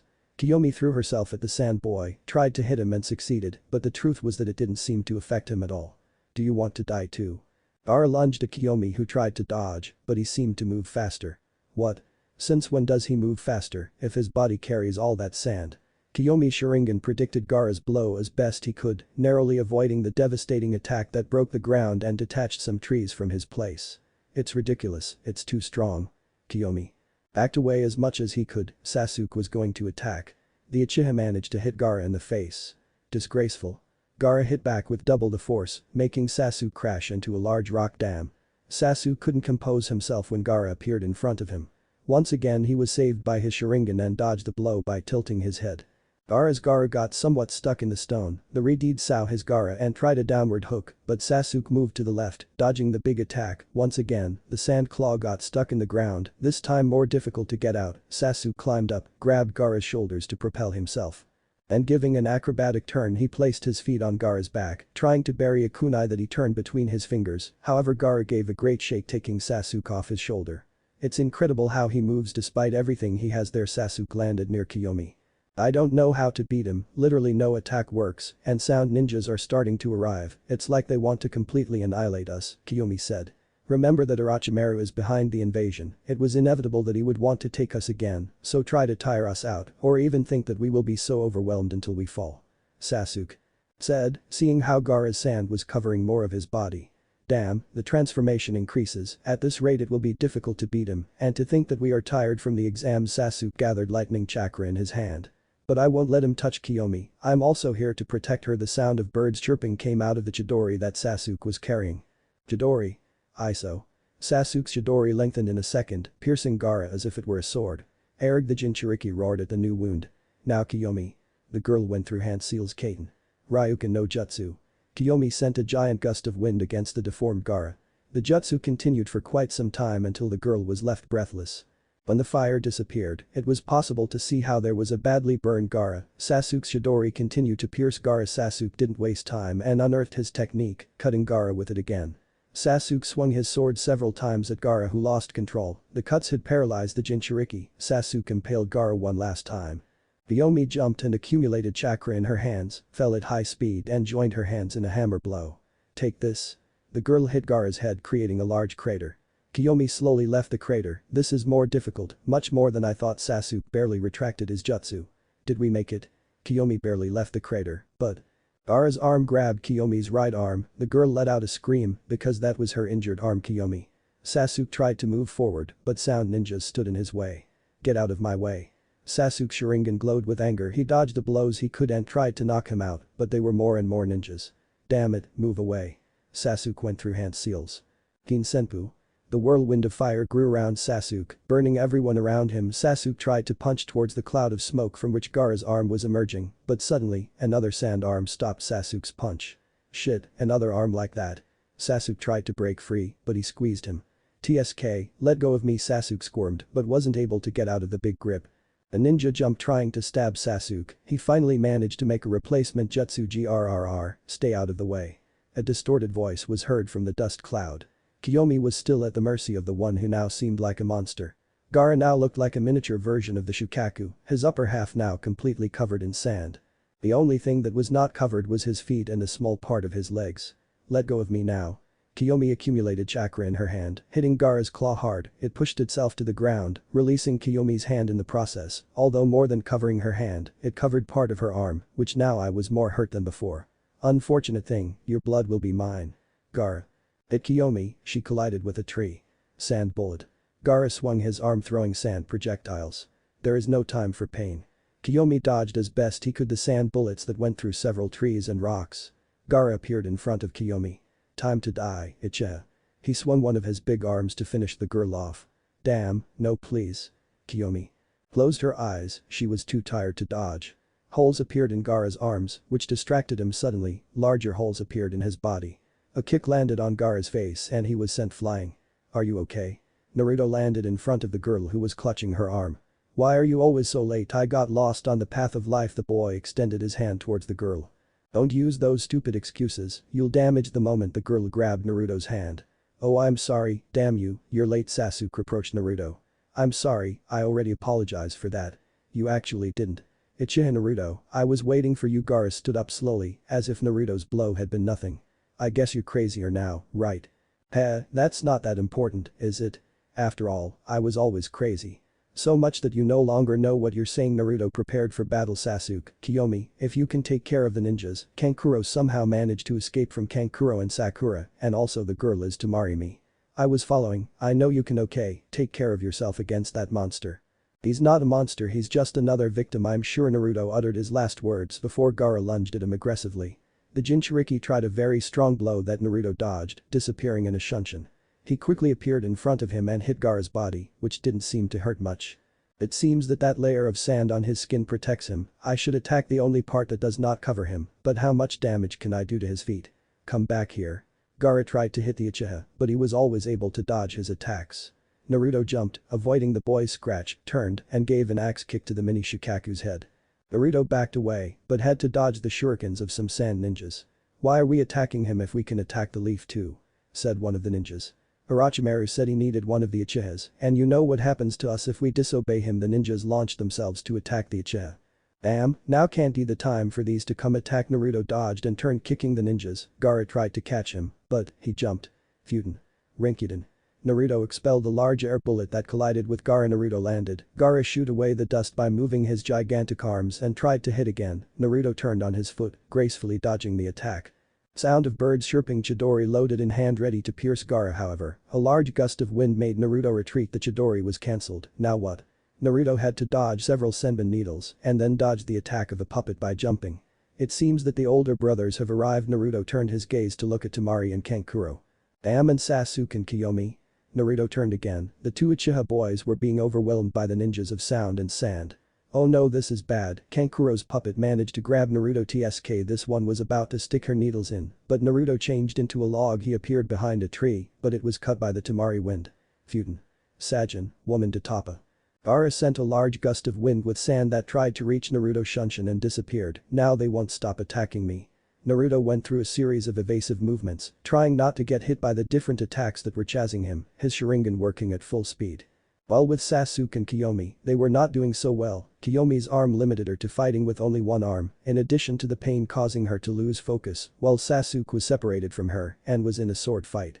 Without his sword, Naruto performed a sweep, knocking down more sound ninjas. Kankuro tried to attack him with his puppet, but Naruto dodged and dodged. Futen.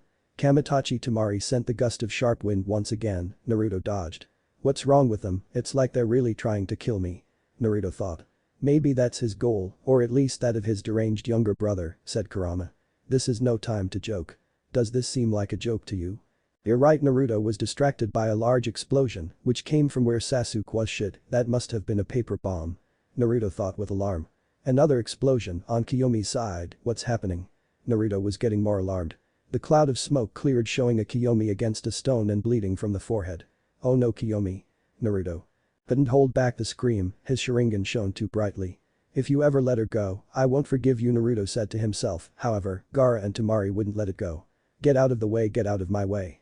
Naruto's Manjikyu didn't wait any longer, the feeling of being close, again, to helplessness, desperation, the fear of losing someone else. Kyomi slowly got up, holding her arm. She didn't doubt if it was broken or something, because it hurt a lot. Gaara looked at the helpless girl. "If I can't get your blood, at least it will be that of someone you love very much." "You wouldn't dare," Naruto thought with all his might. He took out a Hiraishin kunai, with his mind so clouded. What would he be thinking? Sand bullet. Gaara ejected a large number of projectiles larger than the previous ones, heading dangerously towards the Uchiha. A kunai appeared in front of her. Not a second later, Naruto appeared, hugging her to protect her. Time seemed to slow down for both of them, although the one who felt it the most was Naruto. Naruto. What is he doing? That attack could kill him, the girl thought. "I won't let anyone else die. I promised him." Naruto's Manjikyu spun at full speed, while shining brightly before the bullets hit the two. A large explosion of black chakra surrounded Naruto. The dust cloud slowly faded away. Heh, how naive, I know he teleported in front of her, now her blood is mine. Gaara thought with euphoria. And it can't be tell. Me, it's not true, please. Sasuke's mind refused to accept what he saw. He couldn't stand having lost his sister and his best friend. It looks like those guys died, I don't think they survived that attack, said a random ninja. I guess Orochimaru will be fine if we leave this one alive, one of the ninjas referred to Sasuke, who was stunned. However, something in the atmosphere changed. Everything around him felt colder and creepier. What is this feeling? It feels too dark. A ninja was trembling at what he felt. Gaara took a few steps back. What's wrong, Gaara? Said Kankuro. This feels bad, very bad, mother says to be very careful, but what? Temari asked T about that. Gaara's lack of stability caused his finger to point towards the vanishing cloud of dust. You could see a gigantic black aura inside. It was a kind of rib cage protecting two figures. Kyomi opened her eyes slowly. She could feel Naruto's arms holding her protectively. However, when he opened his eyes, he was surprised by what he saw. What is this? Kyomi noted that she was surrounded by what looked like a light gray ribcage that was glowing. I didn't think I would awaken this ability at this age. Naruto's voice sounded a little hoarser than normal. I never thought they would push me to this point. Why do I learn at the last moment? I will never know why, but I will never trust myself again, no matter how strong I am. Naruto turned his body, still holding the girl by the waist. Naruto. Kyomi, leaning against her friend's chest, couldn't help but feel worried about Naruto's chakra. It felt too cold and dark. She raised her gaze a little, observing Naruto's manjutsu shining with fury, a contained fury, which is now slowly overflowing. Of course, I guess you must be confused, since my manjutsu activated, you must already know that an ability like that is mysterious. Naruto let Kyomi sit on the ground. Stay behind me, I won't let them hurt you, not again. Naruto closed his eyes and opened them with his manjutsu spinning. From the ribcage arms appeared that were apparently made of bones. Behind Naruto a spine grew, and at the end a skull appeared with hollow eyes that were then filled with a bright amber color. I guess I have to take advantage of it. Susano'. Naruto was now surrounded by the upper part of a skeleton. What is that? One of the ninjas backed away in fear. I don't know, but it's really scary. We didn't know what to do. All the ninjas backed away. See, come on guys, it can't be that bad. The ninja went through hand seals. Kaiten. Kikaku no Jutsu. He launched a large fireball at the large spectral figure. If it really is the perfect defense of the Uchiha, I have to check it, Naruto thought. The large fireball collided with the ribcage. The cloud of smoke left, showing an unharmed Naruto, and apparently, the Susanoo was not affected at all. Okay, although I don't know how to use this, I can help you with that. Kurama contacted Naruto. What do you have? I will only tell you that if you think about attacking he will do it. It works that simple. Besides, the more chakra you put in, the stronger he becomes, although I don't think you have enough power to awaken the full form, said Kurama. Okay, this is more than enough for now. Naruto's Susanoo sent a devastating blow against the ground, creating cracks and a small earthquake. It's pretty strong sand bullet. Gaara sent several sand bullets that collided with the Susanoo. It was not affected at all. Naruto closed his fist as Susan's eyes shone. He sent a great blow towards Gaara, sending him flying into several trees. Gaara. Kankuro and Temari worried about their brother. Unfortunate. Temari sent a great gust of wind that when it reached the Susanoo, it divided into two. What? Even gusts of wind are useless. Temari was impressed. Kankuro sent his puppet into attack mode, launching poison senbon, but they only collided with the ribs of the large chakra figure. You should know by now that it's useless. Naruto sounded bored and tired. The Susanoo grabbed the Kankuro puppet and with a light squeeze it broke. No. My puppet. Kankuro backed away, now he had nothing to attack with. Suddenly, Naruto grabbed his eyes as he grunted in pain. It hurts a lot. The eyes were starting to bleed. The red chakra came out of Naruto heading towards his face. You should already know that the manjutsu has that weakness, why don't you implant your mother's eyes? Kurama said, trying to relieve the pain in Naruto's eyes. I'm seriously thinking about it, believe me. Naruto stopped grabbing his eyes, his manjutsu receding back to his normal Sharingan. The boy's vision blurred for a moment. I used it in Orochimaru's battle, and now, why do I lose my sight so quickly? I think so, it was like an explosion. Naruto took out his Hiraishin kunai. I must finish them quickly, you and I know what's coming. Naruto threw his Hiraishin kunai and made seals. Hiraishin style. Multiply. Hiraishin's kunai multiplied, leaving several kunai across the battlefield. I'm not going to waste time with you. Not a second passed. Naruto appeared in the last of his kunai. He had left a silver trail, showing what happened to each of his kunai. Every ninja in range was hit heavily and fell unconscious. Kyomi, can you get up? Naruto approached the girl again, who was holding her arm. Yes, I'm fine, more than it seems. The girl stood up, a green glow appeared in the palm of her hand. You keep moving forward with that said. Naruto watching the medical ninjutsu. Yes, but I'm still not very good, said the girl. I have an idea. In that case, Naruto went through hand seals. Uchiha no Jutsu. Naruto placed his hand on the ground, from which a ball of smoke emerged that had a small three-tailed red fox. Oh, you are a summoner, I have been told about you, my name is Karai, you are a medical fox, a pleasure to serve you, Naruto-sama, said the little fox. It doesn't bother me anymore when they call me Sama, Naruto thought. Hello Karai, I need your help healing my friend here, her arm is very injured, also if you can, check the boy who is there. Naruto pointed to Sasuke who was slowly approaching. What was that thing? Sasuke asked. That giant thing that surrounded you? Sasuke asked again, he was intrigued. I don't have time to explain it to you now, Naruto. Could feel a large amount of chakra building up. Okay, at least I know what it has to do with Manjikyu, but I still want you to tell me about it later. I've finished checking your partner here, her arm is a little broken, nothing more, it's nothing that serious, said Karai. Fractured was never good news, Naruto said, crouching down to Kiyomi's height. I think it's best for you to go to the civilians' hideout, there the battle is less heavy. No, I'm fine, I can continue. No, you're not in a position to fight, it's serious. Naruto sounded stern. But nothing, Kyomi, it's good to try to give more of yourself, but if you give more than you can, you will be left with nothing. Naruto placed his hand in Kiyomi's hand, the Hiraishin symbol appeared in the girl's palm. From Naruto, only for him to become invisible. I won't let anything else happen to you, okay? Naruto tapped Kiyomi's forehead with his index and middle fingers, just as his brother did. It's okay, please take good care of yourself, you too, I need you to help her get to the hospital, and if you can, check how the academy's protection is going. Naruto stood in front of Sasuke. Okay, what are you going to do now? I'll stay fighting the raccoon. Are you crazy? I'll stay to help you. Sasuke, it's not to belittle you, but realistically, tell me how you can help me. Once again Naruto was right, Sasuke didn't know Fuinjutsu or anything to stop a Jinchuriki, more than anything, he would be a kind of target to attack. Shit, you better not die or I won't forgive you. Sasuke extended his hand. Don't worry, I wouldn't forgive myself either. Naruto put his palm on Sasuke's, and the Hiraishin seal appeared, then turned invisible just like what happened with Kyomi. Well, now that I think about it, I can teleport them straight to the hospital. An earthquake was felt around the entire forest. You have to go, take care of yourselves, you also take good care of yourself. Naruto touched Sasuke and Kyomi on the shoulder, the two disappeared in a flash of silver. Naruto turned his gaze when he saw a large amount of sand rising, then, there was a large explosion of smoke that covered much of the forest, the smoke slowly dissipated, two amber eyes appeared behind the smoke, shining with menace.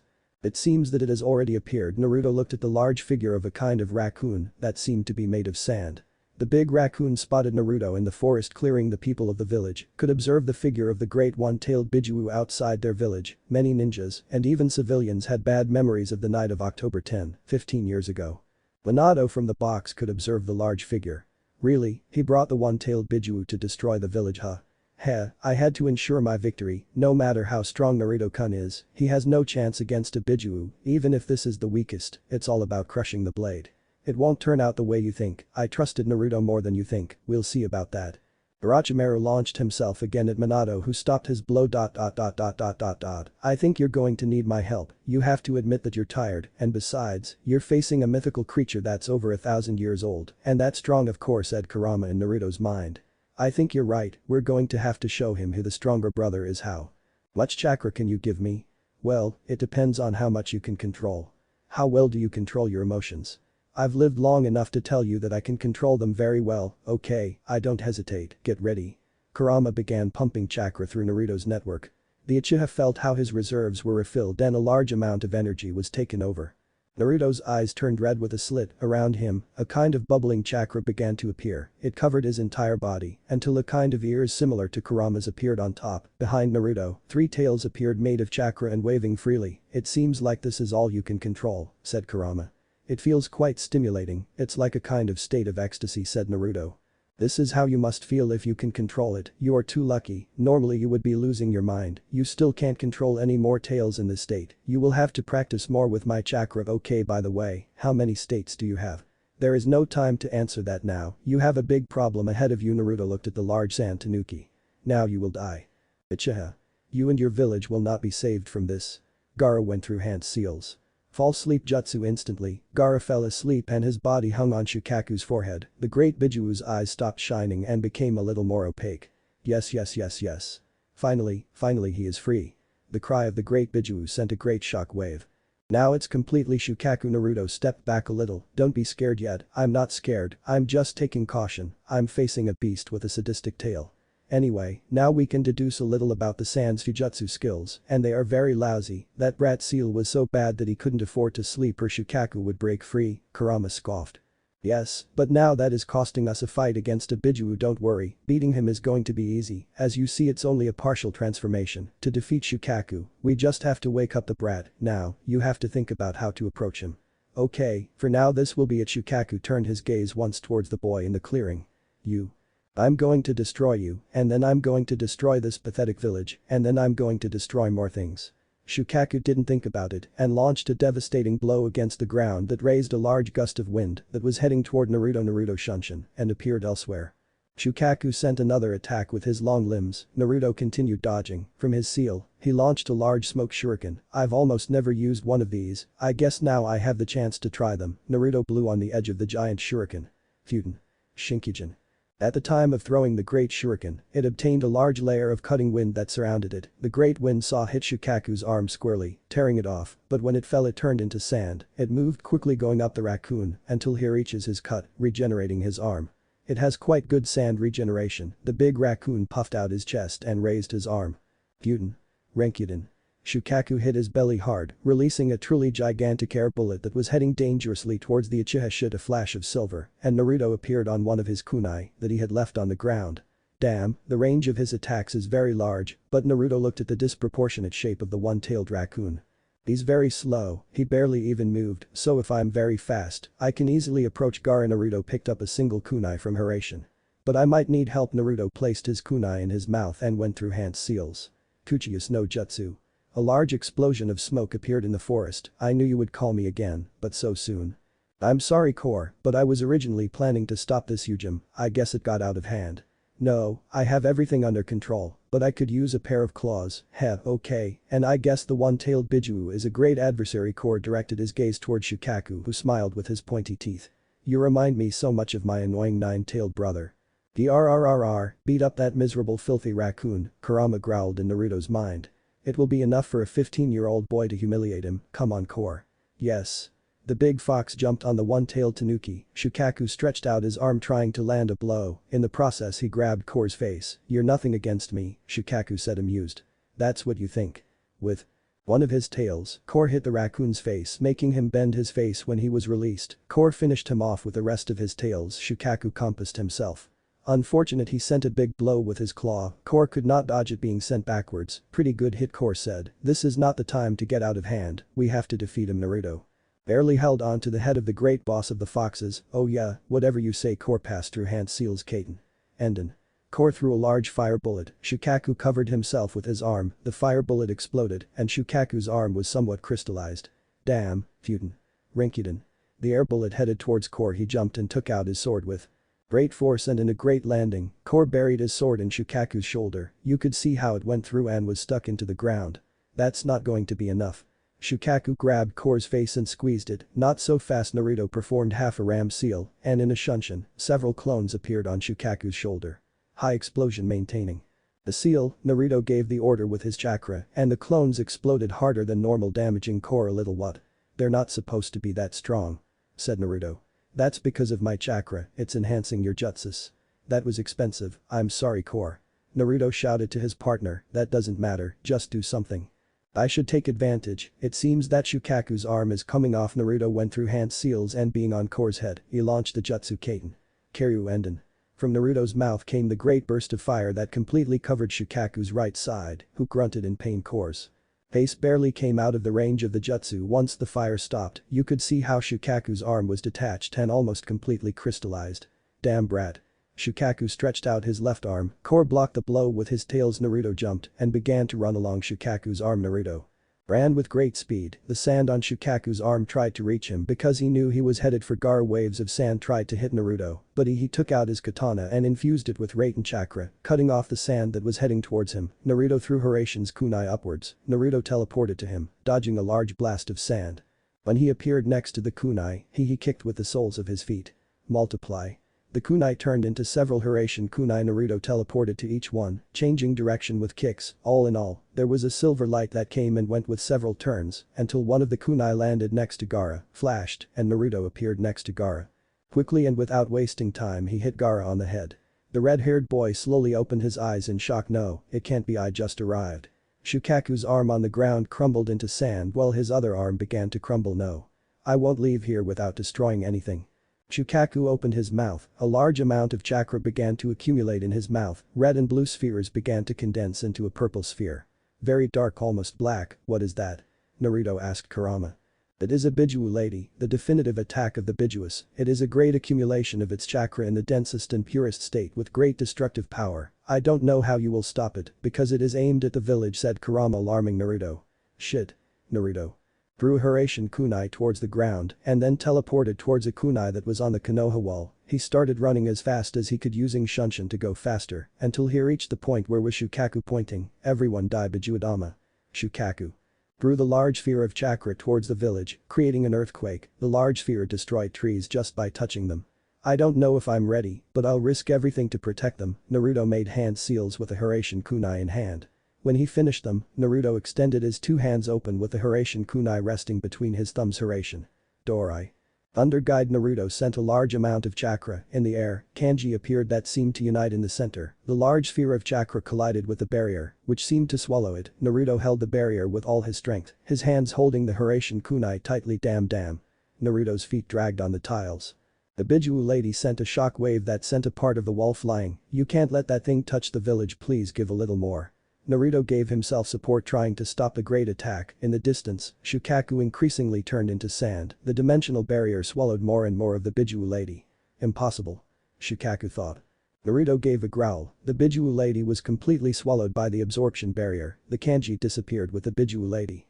Naruto pointed his kunai upwards. The kanji appeared again, giving way for the Biju lady to shoot upwards. The large ball of chakra shot into the sky, parting the clouds as it passed and disappearing from sight. Finally it exploded, generating a great light and a great noise. The heat in the atmosphere made it start to rain. Shit, said Naruto, taking a breath. I must admit that you did well, considering that Shukaku was disappearing and that it was a partial transformation, and that yes, in the end the Biju lady didn't have that much power. The chakra cloak disappeared.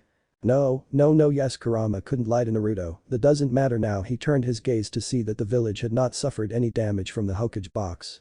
Minato watched in amazement as Naruto stopped a Lady Biju. Only he had been capable of that great feat. He never thought that someone so young but with so much power would exist.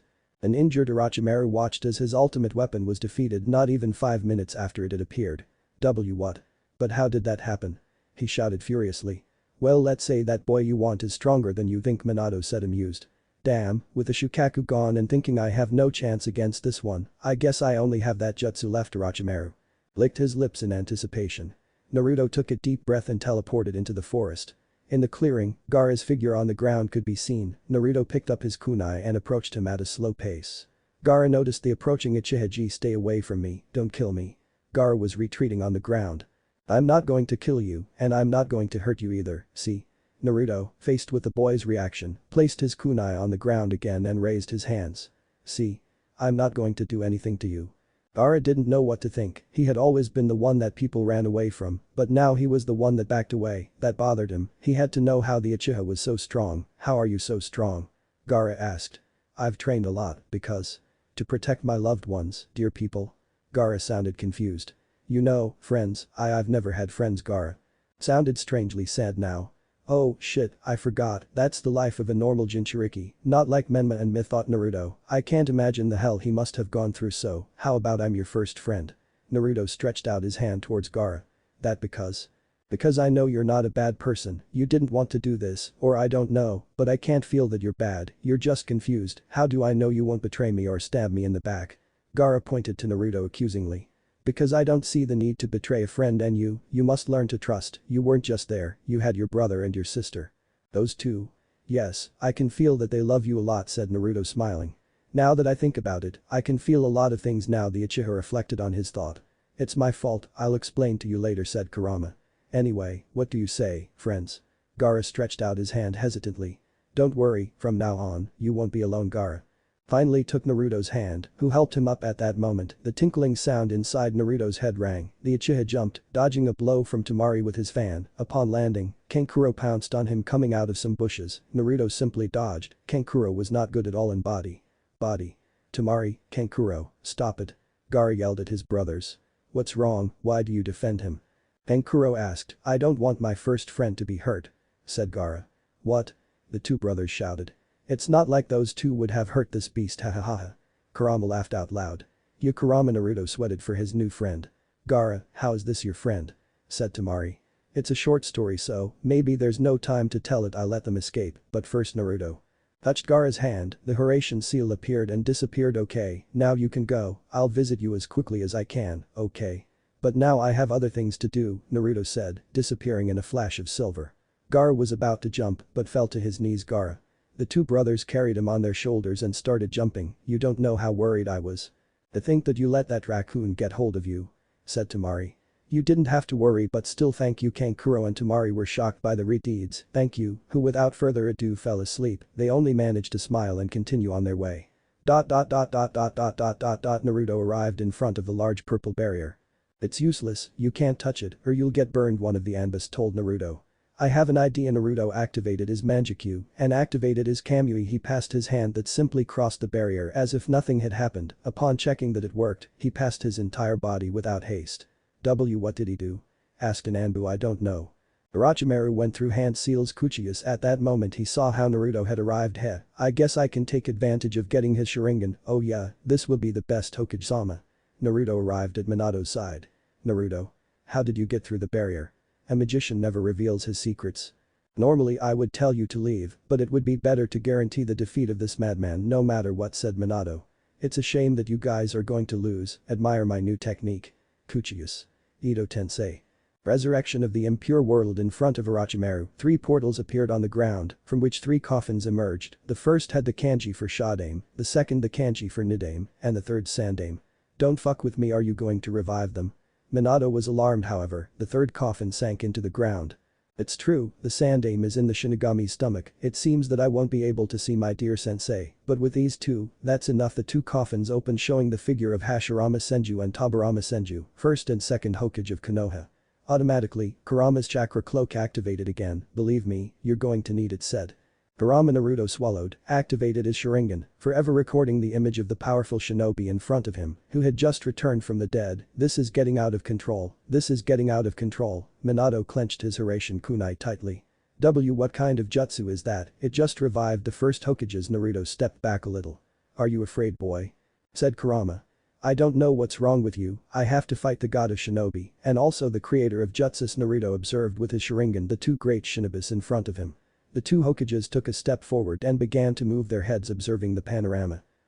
This is Konoha. The first Hokage was the one who spoke. Tobirama had his arms crossed and nodded, maintaining his silence. Wait a minute, we're dead. Hashirama was beginning to come to his senses. So you realize, said Tobirama. Tobirama. This is your jutsu. Hashirama said, pointing at his brother. Yes, the second Hokage seemed to be a few words. Hey, you two. Orochimaru caught the attention of the 2 shinobis. So you are the one who summoned us? Said Tobirama. Who are you? Hashirama asked. I am a student of your student. Are you Seru's student? Tobirama said. That's how it is. And where is he? I know he must be old, but he must still be alive, but he is a tough nut to crack, said Tobirama. Well, let's say he's already dead. He sacrificed himself to save the village from the Kyuubi attack, so that's it. No wonder, he should have used the Shiki Fujin, right? You see, Tobirama, once again your jutsus caused trouble. Hashirama scolded his brother. Just know that I saved the village, don't be stupid. Seru did a great job, he protected the village, even if it cost him his life, said Tobirama. That doesn't matter. Orochimaru made a hand seal. The 2 Hokages stiffened from one moment to the next. You are here to help me defeat these 2. Orochimaru pointed to Naruto and Minato. Who are they? Hashirama asked. They are a nuisance. Meet the current Yondaime Hokage and Uchiha Senju. Naruto. A total nuisance, said Orochimaru. Hang on a minute, Uchiha Senju. Tobirama asked, narrowing his eyes. He looked towards Naruto, who had his Sharingan active and also saw the Kyuubi's chakra cloak. So Uchiha, Senju and also Jinchuriki of the Kyuubi, it must be a total weapon. Nidame is wrong, Naruto is not a weapon, he was born an Uchiha and a Senju naturally, and being a Kyuubi Jinchuriki is something a little more complex, said Minato. That's the thing, huh? Tobirama began to get into a battle position, although he didn't want it, just like Hashirama. "What's wrong?" Hashirama said, trying to stand up straight again, but he couldn't. "Listen to me carefully." Tobirama called the attention of the two shinobi, who got into battle position as well. "This technique is not easy to counteract, first of all now that we are revived, we have infinite chakra, and our wounds will regenerate every time we are damaged, as if that were not enough, we will not disappear unless Orochimaru undoes the jutsu, a question, if we kill him will they disappear?" Said Naruto. "No, the only way for us to disappear is if he wants," said Tobirama. "I don't know if they will find a way to do something, but for now the eyes of the two Hokages looked sharply into the eyes of the defending ninjas. "Survive Orochimaru," finished Tobirama's sentence. Naruto's Sharingan spun at maximum speed. Without trust, this is a battle at the Hokage level at incredible speed. Tobirama was already in front of Naruto. What? Naruto could only see the blow, but his body had not even prepared itself. The blow fell hard on Naruto's face, who was thrown backwards. Tobirama did not let him and ran quickly, but this time Naruto anticipated his Sharingan, followed the movement with all his effort, a red trail coming out of his eyes. With his hands he jumped back. He leaned on the ground and launched a kick that apparently went towards nothing. Tobirama dodged it by ducking. "That's a good one, Uchiha," but at high speed, Tobirama appeared behind Naruto, sending a blow, but with a backflip Naruto dodged a blow, sending a kick that Tobirama blocked. Kage Bunshin no Jutsu. Two Naruto clones appeared next to Tobirama trying to give two kicks. Tobirama turned, giving a sweeping kick. The Naruto clones exploded, but one turned into lightning, paralyzing Tobirama. He didn't seem to care a lot. The original tried to blow again, but Tobirama stopped him. "It's not enough, boy." Tobirama delivered a devastating blow at an almost imperceptible speed. Naruto was lifted off the ground, spitting saliva. The only thing Naruto could see was Tobirama's blow reaching his face, crashing into a column. "Damn, it's not easy." "And you say it, with this three-tailed mantle, you are superior to a high-level Jonin, almost as strong as a Kage, but those two, they are out of range. I tell you." Kurama spoke in Naruto's mind. "Katen Kakaku no Jutsu." A large fireball was heading towards Tobirama, who made only one hand seal. "Suiten Sujin Heki." Water swirled around him and turned in front of Tobirama like a wall. "There it is, Tobirama's other specialty, creating water from nothing," said Naruto. Meanwhile, Minato dodged the shinobi god's blows as best he could, right and left blow, and then a spinning kick, all blocked by Hashirama. "He's pretty good, none of my attacks can hit him, he has great resistance, and practically every blow he gives is quite powerful," Minato thought. Minato blocked a blow from Hashirama that almost knocked him out of position. The Showdown pushed the Yondaime with his pure power. He gave a big kick that sent Minato dragging, but he remained standing. "If I want to win, I have to be faster and more effective." Hashirama, at an almost imperceptible speed, appeared in front of Minato, but he had thrown a Hiraishin kunai towards the front. He disappeared in a yellow flash. It was pretty fast," Hashirama thought, surprised. "Hey, is that the Hiraishin?" "He's very fast," Hashirama said. "Yes," Minato responded simply. Minato picked up his kunai and rolled it gently in anticipation of Hashirama's attack. He disappeared in a flash. In less than a second he reappeared on the previously thrown kunai, his kunai pointing at the back of the Shodame's head. With force, he buried the stabbing weapon in Hashirama's back, which dissolved into water, showing that it was a replacement. "I didn't expect anything less, he made a substitution knowing what my plan was," Minato thought. Minato leaned back, dodging a blow from Hashirama that appeared below him with an upward fist. He attempted a kick that Hashirama blocked. The two began to hit each other, each blocking the other's blows. Orochimaru watched with a macabre smile. "The jutsu is working wonderfully, the two Hokages perform well, even though the Ito Tensei does not allow them to use all their power." Orochimaru crossed his arms watching the battle. Naruto's feet dug into the wood, he put his hands in an X and blocked Tobirama's blow that sent out a shock wave. Naruto jumped and sent a kick that Tobirama blocked. Another series of kicks was sent, but Tobirama blocked them all by sending his own blows. Naruto backed away with his hands, crouching, sending a heel kick. Tobirama backed away, jumped and made hand seals. "Suiten Suryudan no Jutsu." Water began to swirl. It turned into a water dragon that launched itself towards Naruto. Naruto jumped, dodging the attacks of the water creature. Naruto took out his sword. "Futon Nami." Naruto sent a large crescent of wind that cut the dragon. Tobirama took out two kunai and rushed towards Naruto. With a reverse grip, Naruto and Tobirama exchanged cuts. Sparks jumped from the clash of metals. Naruto's Sharingan working at full speed, dodging the attacks of the Nidaime Hokage. The two opponents came and went, disappearing in blurs with high speed. Naruto and Tobirama jumped, avoiding several wooden roots. "It's the Shodaime's Mokuton," Naruto thought, but blocked a Tobirama attack with his sword. Once again, Naruto and Tobirama entered into a back and forth attack. Behind them, yellow flashes dodge wooden stakes. A three-pointed kunai landed in the middle of the Uchiha and the Senju. In a yellow flash, Minato appeared crouching, releasing a large cut at Tobirama, Naruto, predicting a jump and dodging Hashirama. The large sparks jumped and the sound of metal rang loudly. Minato's kunai pushed Tobirama, Naruto jumped on Hashirama's back and made hand seals. Raiden. Jibashi. Minato disappeared in a yellow flash before the lightning struck the first two Hokages, paralyzing them for a moment. Kaiten. Gakakyu no Jutsu. Futen. Tatapa. Naruto and Minato sent the attacks without thinking, however, the two Hokages disappeared in a blur. Tobirama jumped again and attacked Naruto from behind, however, Naruto disappeared in a silver flash. Tobirama was not able to follow him. Naruto began to blink and in less than a second, several Narutos appeared blinking. They moved at great speed jumping between the branches. The Narutos attacked Tobirama with ferocity. Tobirama tried to hit, but Naruto always disappeared in the blink of an eye, appearing behind Tobirama or somewhere else. He tried to finish off the clones, but they were not clones. Shunshin level 3 Naruto continued attacking Tobirama from everywhere, but the second Hokage defended himself quite well. It's incredible, despite being attacked from several angles, he can see the attacks I send. It's the power of the jutsu creator, Naruto thought with admiration. This technique is quite good, he can attack me, but I can't attack him, it is very difficult to hit him. Tobirama admired Naruto's technique. Tobirama grabbed his two kunai tightly, spinning in the air, sending Naruto back, deactivating the Shunshin. Tobirama jumped and threw a kunai. Naruto saw it with his Sharingan. It was not a normal kunai, it had the Hiraishin seal. Naruto turned his head, slightly dodging the kunai. Tobirama at high speed appeared behind Naruto who could not follow him. Tobirama he pierced Naruto with his kunai, but he disappeared and turned into a log. Substitution, huh?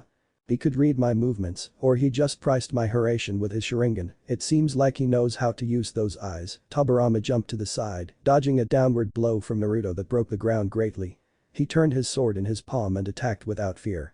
Tobirama countered, tried a sweep against the Uchiha, but this jump, Tobirama turned on the ground and with a kick, he disarmed Naruto who was left without his sword, which was spinning freely in the air above them. Tobirama jumped and tried to cut Naruto, but he dodged and blocked the attacks as best he could. I can see it, I can do it. He turned his body blocking with his elbow, raised his knee blocking the kick. 3 seconds since the sword is out, Naruto was calculating the time in which the sword was in the air, now it began to fall. Naruto grabbed Tobirama's arm, pulling him trying to knee him, but Tobirama blocked it with his palm. He looked up where he saw the sword falling spinning. Naruto propelled himself with his leg and spun upwards, somersaulting forward. The heel of his foot hit hard with the handle of his sword, it shot out. Tobirama almost moved his head, receiving a small cut on his cheek. Not bad, Uchiha said Tobirama, in his years of life or death, not even Jonin level ninjas could do what the boy just did. Tobirama hit, Naruto blocked the blow, but the great force pushed him. Naruto's sandals dragged releasing dust. He looked up and jumped, dodging large water bullets, spinning in the air, making hand seals. Futen. Shinkajoku. The pressurized air bullets traveled at high speed against Tobirama, who began to spin acrobatically.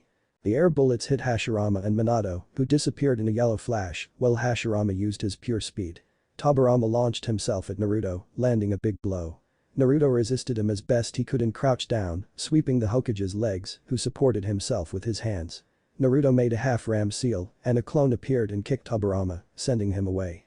The clone he did Shunshin in front of Tobirama. This one started to shine.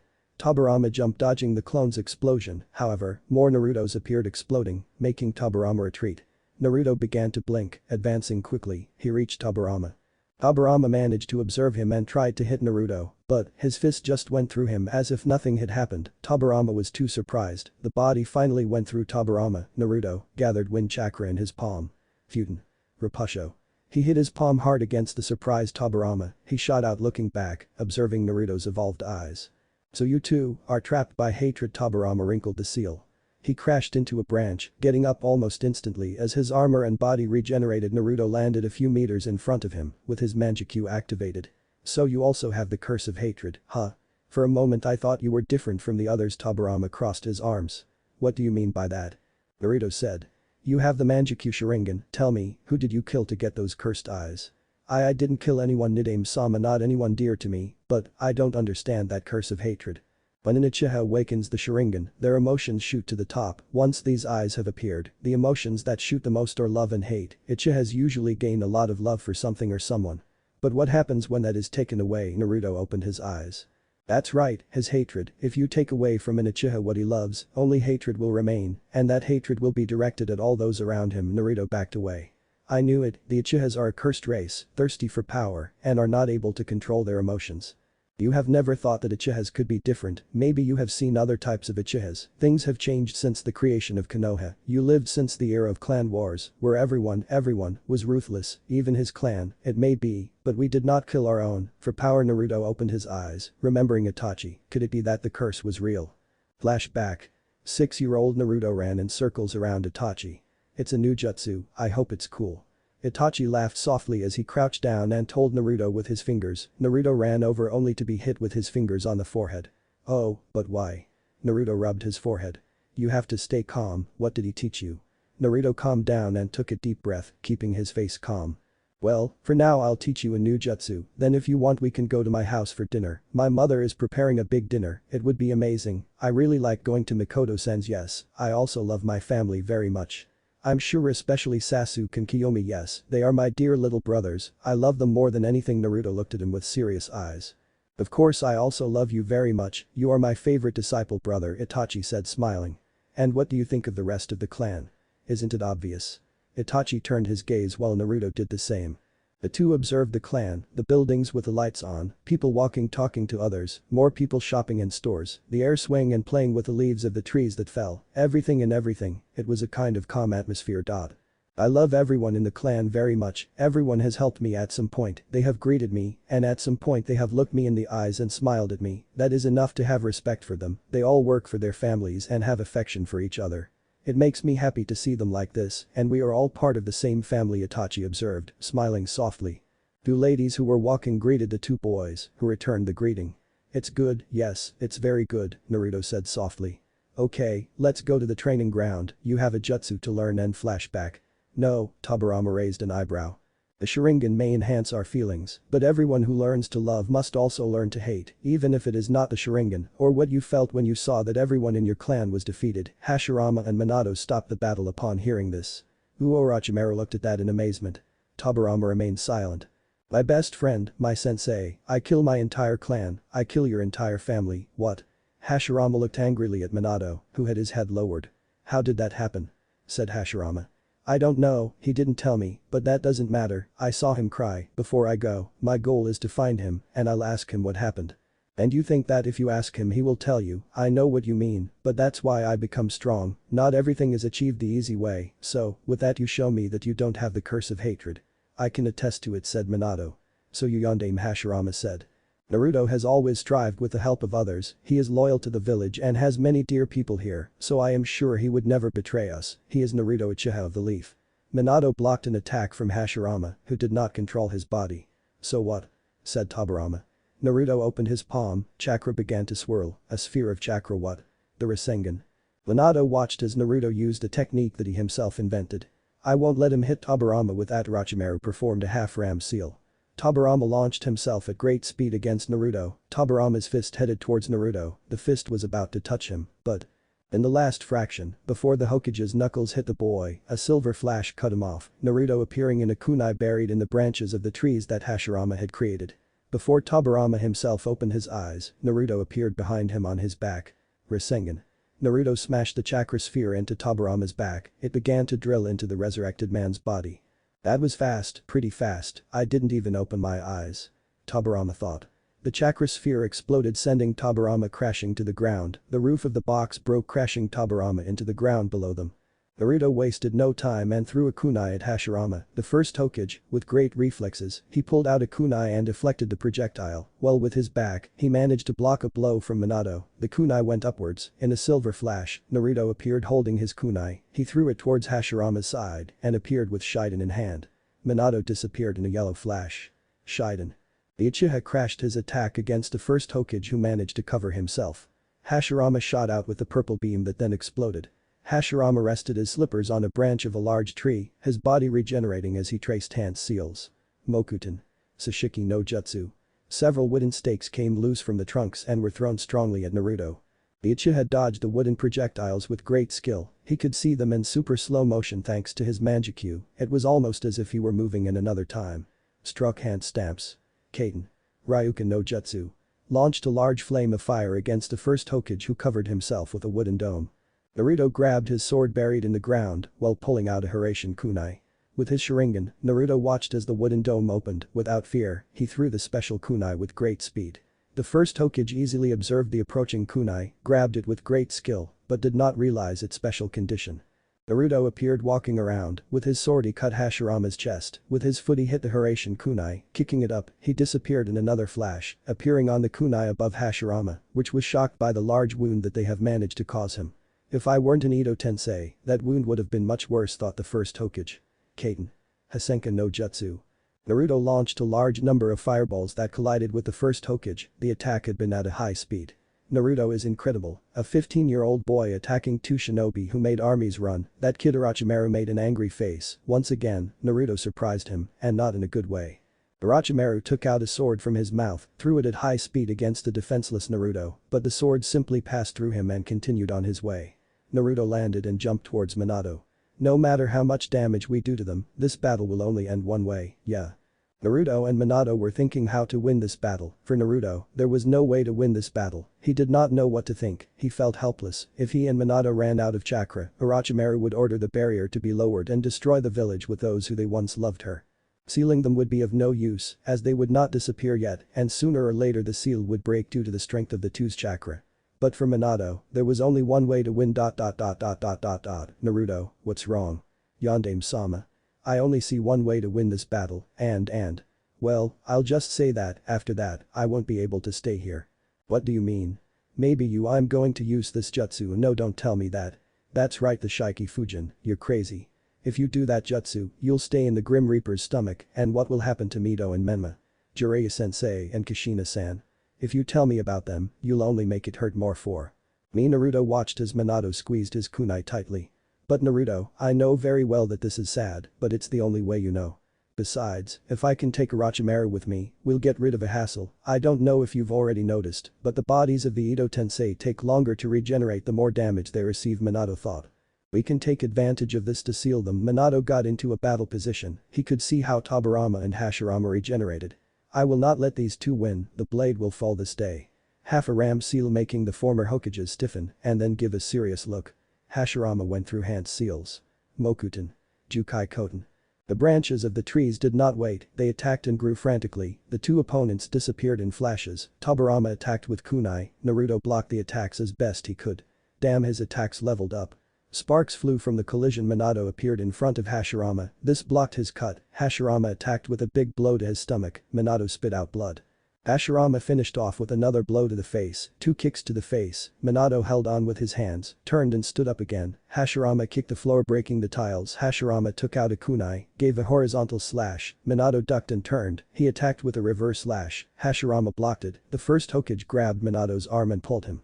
He kneed the Yondaime's stomach with his palm, pushed the first's knee, gave an upward kick that Hashirama blocked, the Senju gave a series of punches that Minato couldn't block. Dodge. This hurts like hell. It's very fast and strong. Minato expelled blood from his wounds. He did a backflip, throwing a Hiraishin kunai, and teleported with a rasengan in hand, crashing it into Hashirama. Tobirama and Naruto exchanged blows, Tobirama crouched down and swept, Naruto held on with his hands turning, trying to hit Tobirama, who grabbed his leg with great force. The second Hokage picked up Naruto and slammed him against a branch, throwing pieces. Naruto spat blood. Tobirama, unable to control his body, landed a blow against Naruto, right in the stomach. That really hurt.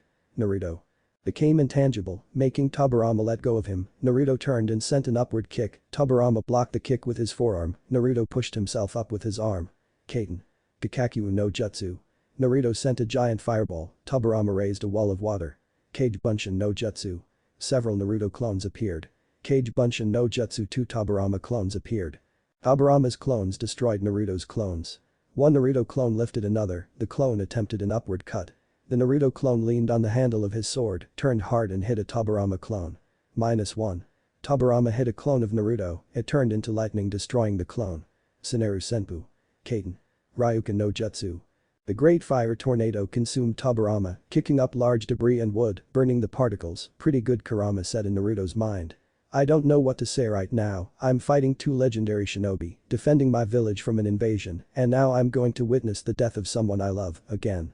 That's shinobi life, you should know by now, they live and fight, they witness deaths, they cause deaths, it's all part of life, in the end, said Kurama. Naruto watched the great fire tornado with his manjikyu and then turned around and saw Minato fighting Hashirama. Yes that's right but. After all a large whirlwind of water broke through the fire tornado, expelling a large burst of chakra, it's our job and it's to protect right. Then the image of Sasuke, Kyomi, Kushina, Mito, and a little Menma passed through Naruto's mind. Tobirama launched himself at Naruto, launching a slash, but Naruto became intangible once again. Tobirama crossed him, Naruto turned and almost kicked the Hokage, but he jumped. You will not escape. Naruto's sword was surrounded by Futon chakra. It's going to flash. Orochimaru gave the order for Tobirama to get ready. Naruto flashed appearing in front of Tobirama who used his own Hiraishin to escape. You can't escape forever. Nami. Naruto launched the wind cut against Tobirama's position. Using his Hiraishin, Tobirama disappeared again, but Naruto appeared in front of him, cutting Hashirama in half, but he disappeared showing a trunk. He anticipated again. Minato managed to kick Hashirama into Tobirama, the two recompassed themselves, the duos reuniting. Naruto, you have to cause them as much damage as possible. The Ito Tensei represses them, and apparently it is not perfect because I could see that they have a little control over their bodies, and while the two of them regenerate, he can seal them. Yeah. What's going on? Like, what's happening? You're going to die. Don't you realize how many people it's going to hurt? I understand, but it will hurt more if Orochimaru manages to defeat us and attack the village. I wish there was another solution. I would like that too, but it's not worth it to me to regret now. I'm going to save my people and sacrifice my life for my village. It's my responsibility. As Hokage of the Leaf Village, I will ensure that the people of this village have a better future. Naruto looked at Minato, his blue eyes almost seeming to shine with determination. Let's finish this. The Uchiha and the Namikaze grabbed their Hiraishin kunai. We must do them the greatest amount of damage, said Minato. I have an idea, Naruto whispered to the current Hokage. What is it about? It's not strategic at all, it's just flash, said the Uchiha. Minato smiled. Alright, the two former Hokages launched themselves against a pair of leaf shinobi who prepared for the attack. Both Naruto and Minato threw their respective kunai to the ground before the two former Hokages hit them. They disappeared in a yellow and silver flash. In less than a second, they appeared giving an upward blow to the Hokages. They picked up their kunai and with great force they launched the projectiles, making a hand seal Hiraishin style. Kunai Kage Bunshin no Jutsu. The kunai of the two multiplied, at the same time multiplying their seals. We have to do it as quickly and lethally as possible, said Minato. Yes, Naruto responded. Naruto looked at Minato for the last time. The blue eyes had great determination and the sadness could never be gone, but that was something that had to be overcome.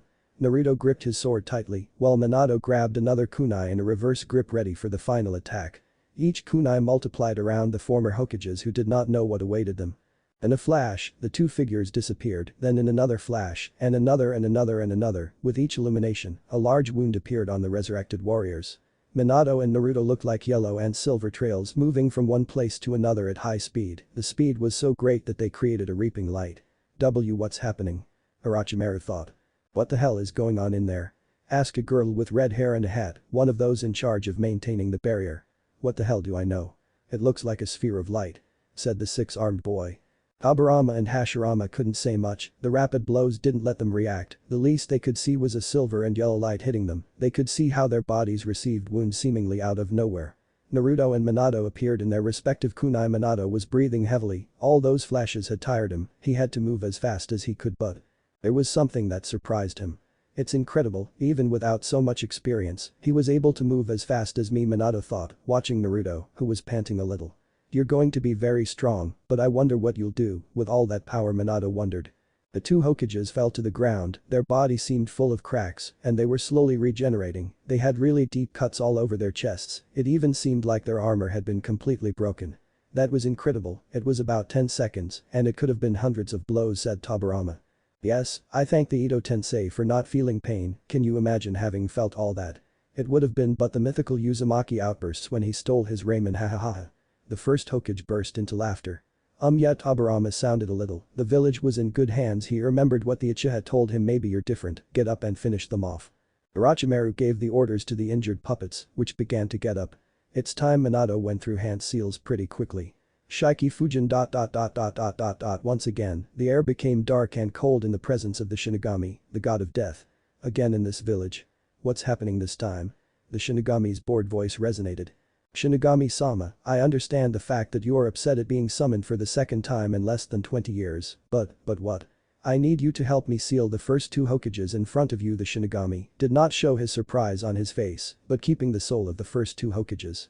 I won't ask you the reasons for wanting to seal your ancestors, I suppose it has to do with a white snake, but I hope you are clear about the price of summoning me, said the Shinigami.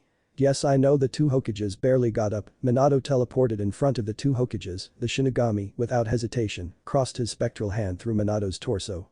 The hands touched the Hokages, pulling out their souls and hiding them in their stomachs, where souls are tortured for eternity. Just one more, said Minato. What do you mean by that human thing? It wasn't just the Hokages, now the snake too, said the Shinigami. I honestly don't know why you're complaining, it will be more souls for you, said Minato. You're right, human, I won't complain anymore, but the next time you talk to me like that, I'll make sure that your soul goes through the worst torture and that your loved ones have the worst experiences, said the Shinigami. Okay, Minato didn't have a Hiraishin seal on Orochimaru, so he had to jump closer. Orochimaru tried to escape, but you won't. In the quick shunshin, Naruto appeared behind the Sannin delivering a blow. Damn, I couldn't foresee it, said Orochimaru. Minato grabbed Orochimaru's shoulders ready to seal him. The Shinigami's hand began to grab Orochimaru's soul. Say goodbye to this plane, I'll see you in the Shinigami's stomach. Don't think you're a brat, Orochimaru said while pulling his index and middle fingers. Orochimaru's sword began to wobble until it approached quickly. The metal pierced Minato's chest, taking out a lung. The blonde Hokage spit out blood in droves. Shit. Minato felt the pain like never before, he felt like his strength was leaving. I know I won't be able to take him now, the strength of the jutsu depends on my life force. Wow, it seems like you've backfired, human, what are you going to do now? Said the Shinigami. I may not be able to take everything, said Minato. What do you want? Orochimaru said, somewhat scared. I will take the most precious thing for him in life. Minato cut off the part of Orochimaru's soul that represented his hands. Once it was cut, Minato retreated, clutching his chest in extreme pain, while Orochimaru retreated seemingly without any damage. What were you supposed to do? I didn't tell you, I took the most precious thing for you. What thing? Your jutsus. Suddenly, Orochimaru began to feel the greatest pain he had ever felt. It was as if they were destroying every cell within him. The tips of his fingers began to turn a grayish color until that color began to spread throughout his arm, to finally stop when it reached his shoulders. The screams of pain stopped for a moment. What, you made me miserable? The Sannin shouted in pain. If the Shinigami can't take your body, he'll take your arms with him and you'll never be able to get them back. My work here is done, the Shinigami said. Your soul will also come with me, was the last thing the Shinigami said with a macabre smile. Minato fell back against the ground, the remaining bodies of the Ito Tensei of the Hokages completely disappeared. Naruto looked at Orochimaru, the Sannin was scared by the image of the Manjaku looking at him with anger. Withdraw. Orochimaru shouted, the purple barrier disappearing in a moment. No, you won't escape, you bastard. Naruto ran towards Orochimaru, but the four of sound landed around him. One of them threw a strange spider web that Naruto had to cut. He continued advancing, but the five figures disappeared in an explosion of smoke. Damn, he escaped, said Naruto, who resigned himself, and Minato's figure approached, looking towards the clear blue sky, which was beginning to turn grayish, indicating the possibility of rain. Minato was breathing deeply, his eyes losing their shine. It's over, isn't it? Minato said. Yes, it's all over. In the distance, the two ninjas observed several figures approaching, a redhead, a blonde, a black-haired woman, a dark-haired. Here comes the worst part, said Minato. I wonder why he hasn't left yet, it must be that the Shinigami gave me some time or something. It could be, said the Shinigami. Minato. Kushina shouted in fear when she saw her husband on the ground and hurt. Papa. Mito also made his voice heard. The two women approached the man. Oh god, how I hate the part about saying goodbye, Minato thought sadly. Where did Orochimaru go? Kushina asked. He escaped once again, Naruto was the one who responded. But at least that means this madness is over. Kushina seemed happy. Well, how about after this we go to Ichiraku for a victory dinner? The redhead was overflowing with happiness, something that wouldn't last long. Naruto and Minato couldn't help but make sad faces. What's wrong? Why those long faces? That's when Kushina noticed the wound on her husband's chest. Minato. Why didn't you tell me about that? Look at that wound. It's deep. Kushina got on her knees in front of the blonde and placed her hands on top of the wound. A faint green light began to emerge from the Uzumaki's palms. Don't worry, you'll be fine, then we'll go to the hospital and completely heal the wound. Minato looked at Kushina's sweet purple eyes, which looked at him with concern and a little relief, seeing that her husband was almost good and the invasion was over. You won't need to heal me, Kushina. Minato began. Hey. Why do you say that, Dad? Myth asked. I don't know how to start with this, what did you do now? Kushina asked. The battle reached a certain level of difficulty and that Kushina Minato, use the Shiki Fujin what? Kushina shouted. What is Shiki Fujin? Mito expressed his doubt. The Shiki Fujin is a forbidden jutsu created by the second Hokage. With this jutsu you are able to invoke the Shinigami or God of Death to seal something or someone. The bad thing about this is the cost, explained Naruto. What's the cost? Mito had a feeling where that was going, but it was his stubbornness that still wanted to believe that what was happening wasn't true. The cost of summoning the Shinigami is your soul. The Shinigami will keep your soul, and it can't be. That means Dad is going to. Mito covered his mouth with his hands. I'm really sorry, Minato said. But what made you summon the Shinigami? If Orochimaru is supposed to have escaped? Kushina asked. Minato explained the situation to Kushina about the Ito Tensei and how he had to stop them. I see, you take up a lot of your time, human, finish it now. I had to leave here a while ago, the Shinigami spoke with a tired voice. So that's the Shinigami, Mito said. Kushina grabbed her husband's increasingly cold hand. Mito, come here, Minato called his daughter. I wish Menma was here. Minato placed his hand on his daughter's cheek, his little ray of sunshine while the woman he loved held his hand. His skin could feel the tears of the two girls, warm and sad. I just want you to know that I do not regret every moment that I lived with you. I do not regret everything that happens. I fulfilled my greatest dreams, becoming Hokage and having a beautiful, but very beautiful family with the woman who most loved. The blonde and the redhead smiled sadly. Mito, and this also goes for Menma, I want you to live fully and become strong, and I don't doubt for a second that you will be great people, take care of each other and love each other. I hope you both can find that woman or man who will love you. Love, but don't let it be too soon. Everything in this life involves a process. Mito nodded. Also, I don't want you to drink when you are under 18 years old, that is bad. Know how to manage your money well and especially your time, because you will need it a lot, and even more so when you become Hokage. Don't get into trouble. I understand that you are at that age where you like to experiment and Papa. Myth shouted. I'm sorry, I don't know how to say goodbye, but it's just that and Kushina I know. It's all summed up in one sentence. Kushina rubbed her husband's hand against her face. Minato smiled. I love you, the two said at the same time. The woman leaned down, giving one last kiss to the person she loved. Naruto, one last thing, tell me. Minato nodded for him to come closer. Naruto crouched down. The blonde whispered a few words in the Uchiha's ear, who opened his eyes a little. Naruto straightened up, thinking well, I guess it's time. Yes, a while ago, said the Shinigami. Goodbye, take care of Konoha and don't forget to love Minato's soul left his body, heading towards the Shinigami's stomach, which welcomed it into its cold and dark eternity, and without further ado, the Shinigami disappeared with a smile. The two women cried in their own moments, their own thoughts and their own way of dealing with things. At that moment, a man with spiky white hair arrived. What happened here? Jiraiya asked. It was then that I observed the panorama, the two women and the body. I'll explain, don't worry Naruto, I know now is not the time. Jiraiya simply accepted, then he would ask about what happened. For now, he would face the shock as best he could. The Kyuubi's cloak disappeared from Naruto. At that time, the Uchiha fell to the ground almost fainting. Leaning against a branch that protruded. God, I spent so much energy. Yes, as much as I wanted, it was all the chakra I could give you so far, and besides, you still have your Manjikyu activated. It's true. Naruto deactivated his Manjikyu, clutching his eyes with a little pain. He looked at the sky. All this, everything that had happened, already gave him messages of what the future would be like. I have to be stronger. Yeah, I can't believe this happened nor that it ended like this, Naruto said to himself, lamenting. Well, that's how things are, but at least I admire that guy has protected what he wants until the end. Kurama's voice sounded in Naruto's head. I think it's time, I can't let this happen again, and what will you do to prevent that from happening? Will you continue training hard? Kurama responded, that's a fact but it's something more, and what is?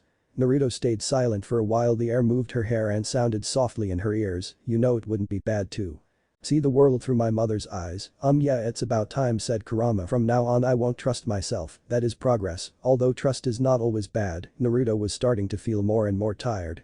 It seems I've run out of energy. A while ago, you did very well, now it's time to rest, said Kurama. Yes, it's time. A last effort, easy to detect all the people who were heading towards them, Sasuke, Kyomi, ninjas, etc. Naruto took one last breath. Strength to all. He laid down on the ground. Thank you for everything and rest in peace, Minato-san. A last breeze moved Naruto's hair. He closed his eyes. There is still a lot to live.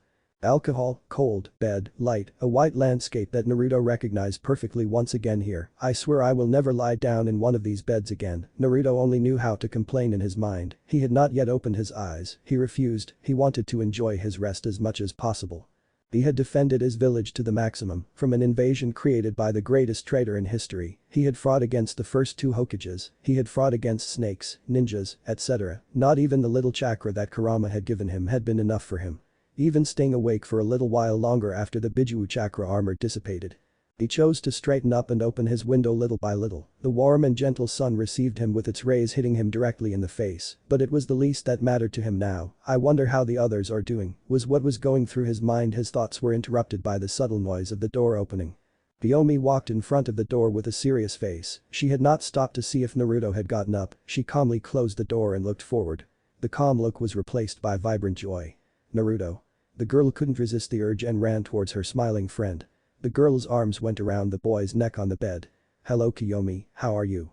The boy asked with his typical calm voice. "Well, you know, everything follows its rhythm," said Kyomi. "I guess everyone already heard about that, right?" Naruto said with a sad voice. "Yes, it's a shame, Mito and Kushina-san are destroyed." Kyomi could not hide her sadness either. The girl could see how Naruto clenched his fists.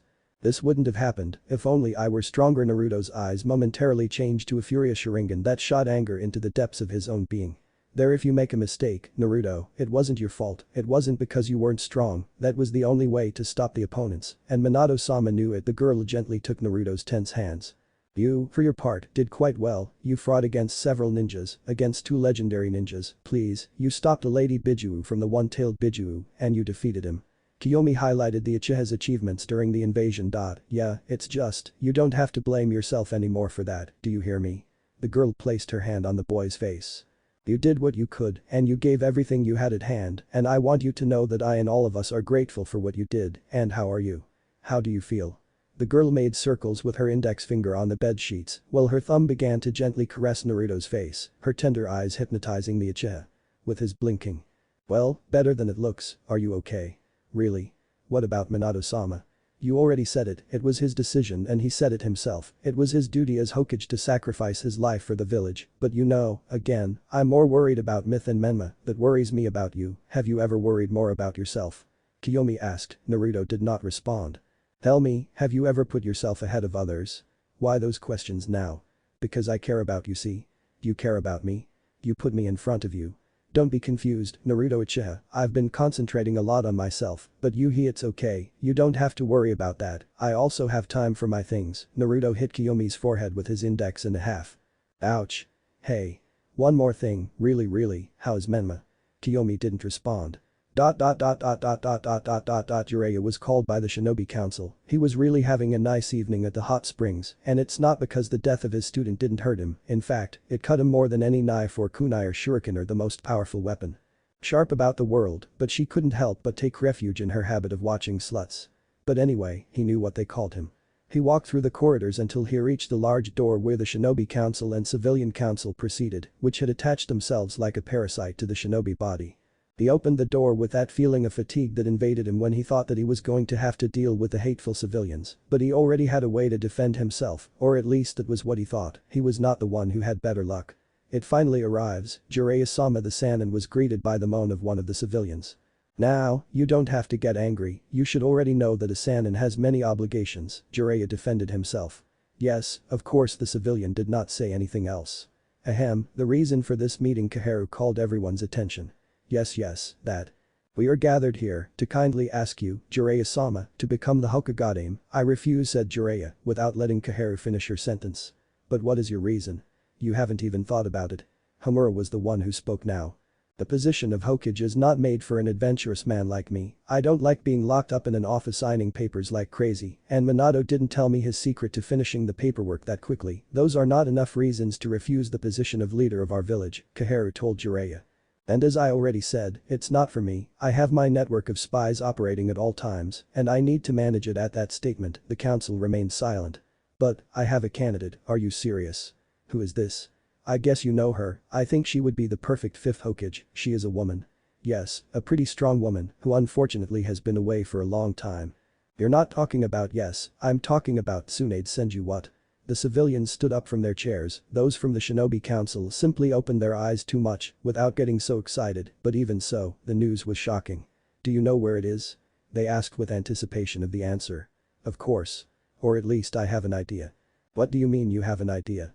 Well, you see, some of my toads managed to visualize her heading to a town a little far from here, said Jiraiya. So you plan to look for her?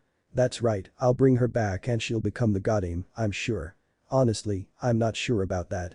Jiraiya thought. Well, you have a task then, it will be to bring back Tsunade's Senju to make her the goddess Hokage of Konoha. Wow, they make it sound so easy. Then the meeting is over.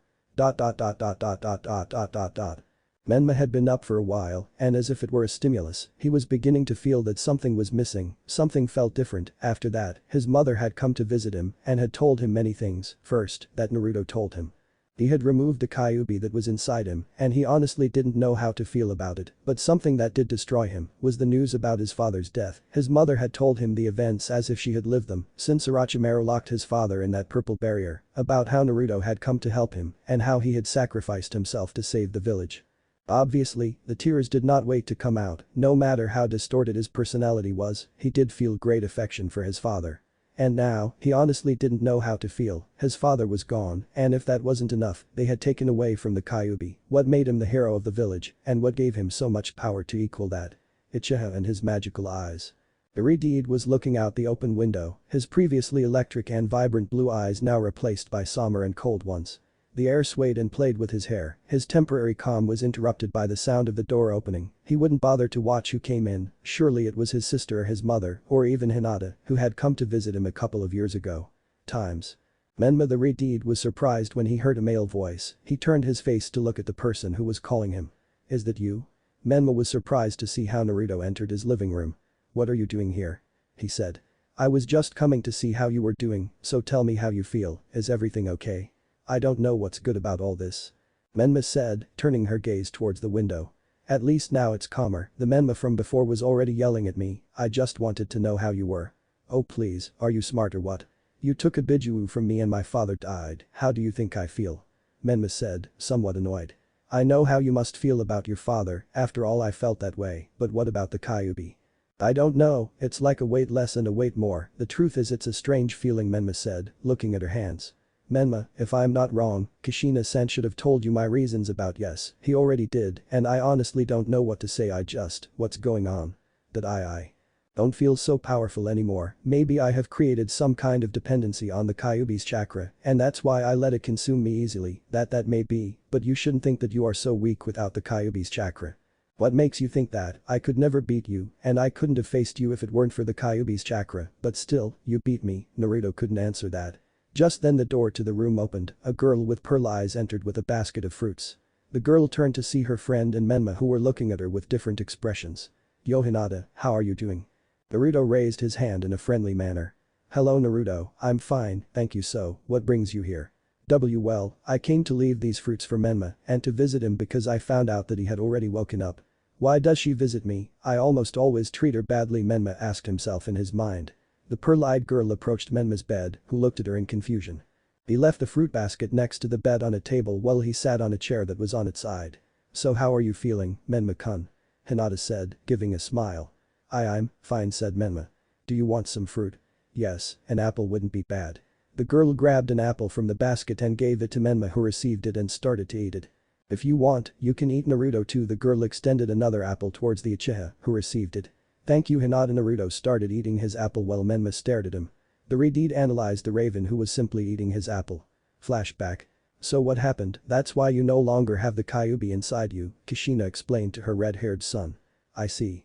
How about that, Naruto is very strong, Kushina said. Menma grimaced at that.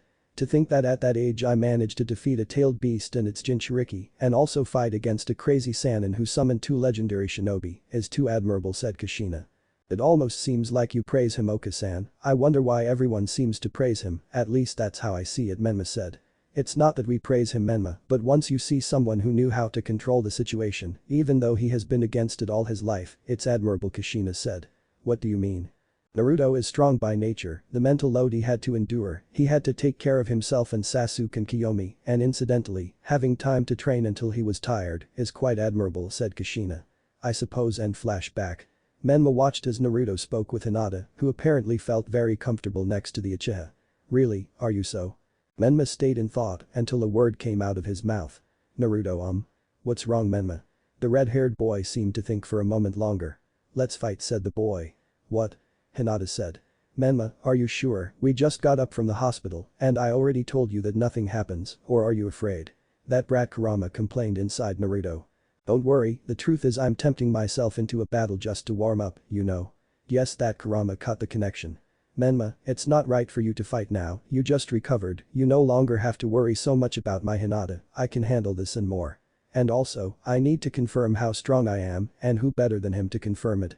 Okay, I'll wait for you on the roof. Naruto disappeared in the blink of an eye with his arms crossed. Are you sure about this, Menma? You don't have to fight him. Look, I know you care a lot about others, but you should know how to trust those who know well what they want. Menma just opened the door, leaving those words to Hinata, who remained static. The Hyuga could only follow him through the walls of the hospital towards the stairs that led to the roof.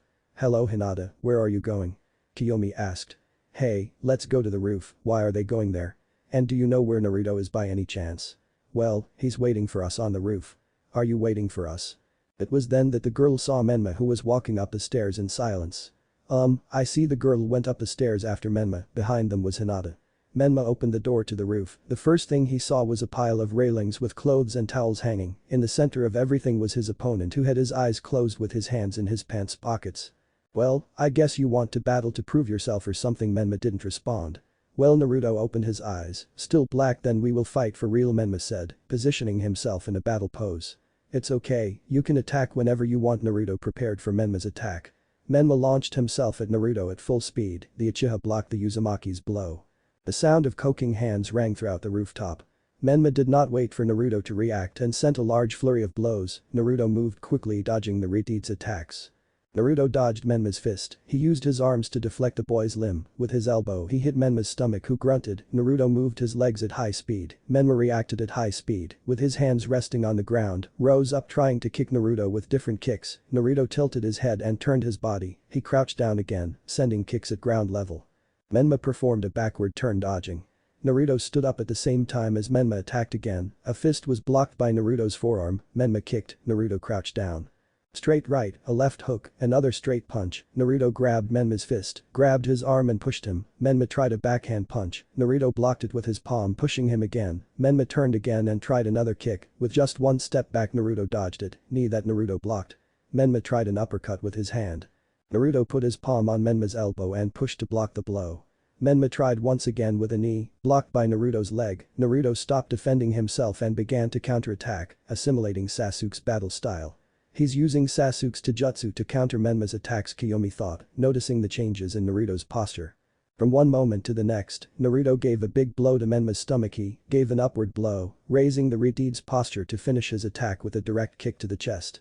Menma crashed into the roof fence, taking a sheet with him in the process. Naruto approached quickly, removing the blanket, opening his eyes when he noticed the Uzumaki's absence. He didn't bother activating his sensing sense. After all, how far away can he be on a rooftop? He watched as a hanging blanket seemed to move. You can't hide in a place like that. Naruto jumped high, hoping to see Menma somewhere, but he was surprised when he couldn't see him. The sense of danger was activated, making Naruto raise his guard. He observed a figure on top of a large water tank. The silhouette was nothing more than enough for Naruto's sight, as the sun shone brightly behind Menma. Nature was stronger than Naruto, and he instinctively narrowed his eyes, placing his arm on his forehead, exponentially reducing his field of vision. It turned out the way I wanted. Menma launched himself at Naruto. The bell rang loudly on Naruto's head. Out of instinct, he moved his other arm to form and that the Riteid maintained a smile, while his fist remained extended. Unbelievable, I hit Naruto. Kyomi thought, well done Menma-kun. Hinata thought, happy for the Uzumaki. Haha, after a long time, I made it. Menma thought.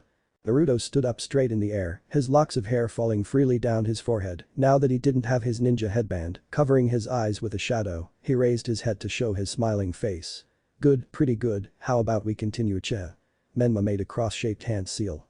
Many shadow clones of Menma appeared surrounding Naruto, who was unfazed by the number of opponents. He can still make enormous amounts of shadow clones, after all he is in Uzumaki. How about now, show those eyes of yours, I don't think they'll help you much anyway, it seems like he's still somewhat arrogant, Naruto thought. Okay, I'll show you my little eyes, just so you know, I don't need them, but to give you the pleasure. Naruto's eyes turned red with three tomos rotating gently. On the attack. Menma's clones launched themselves against Naruto. The Uchiha's feet slid across the tiles, raising some dust. He spun around, dodging attacks from clones. Naruto hit all the clones who didn't see where Naruto's blows were coming from. His red eyes watched every movement, he jumped and gave a double Uchiha kick.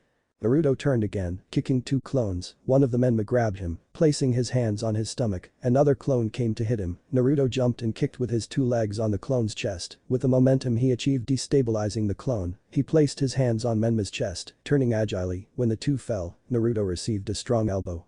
He turned on the ground giving several kicks, when he straightened up he dodged the blow of a clone, grabbed his hand, and together with his, he managed to make the seal of the bird. What the? The clone didn't finish because he was knocked out by a kick. Futon. Repusho. Naruto put his palms together, expelling a gust of wind in all directions, dissipating all the clones, leaving only the original. Menma launched himself at high speed against Naruto, stretching his fist once again, but Naruto grabbed his arm and with great force raised it. Let's finish this with the weight of gravity, Naruto was about to smash Menma into the ground again. I won't lose like this again. Menma managed to keep his feet on the ground and grabbing Naruto's arm and with great strength, he lifted Naruto up. This time you will be against the ground. Menma shouted to crash Naruto, but he held on with his feet just like Menma, the blue ones looked into the red eyes of the Uchiha clan, which seemed to hypnotize him. Very good answer Menma but.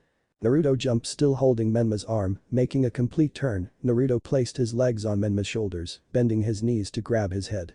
He completely left alone, making her hands touch the ground, and with great force he bent her legs, crashing Menma against the ground. I win said Naruto getting up. Ouch okay, you win again. But, I must admit that this time, it was more difficult to beat you, it was a great battle, Menma Naruto extended his index and middle fingers towards Menma with a smile. Yes, that Menma intertwined his fingers with Naruto's making the seal of reconciliation. Naruto helped Menma up, the girls approached the two. Hinata immediately went to check on Menma. Are you sure it doesn't hurt? Hinata asked, checking Menma's head. Not at all. He just subdued me and that's it. Menma hid the pain while Kyomi touched Menma's head with a finger. Ouch. Hey.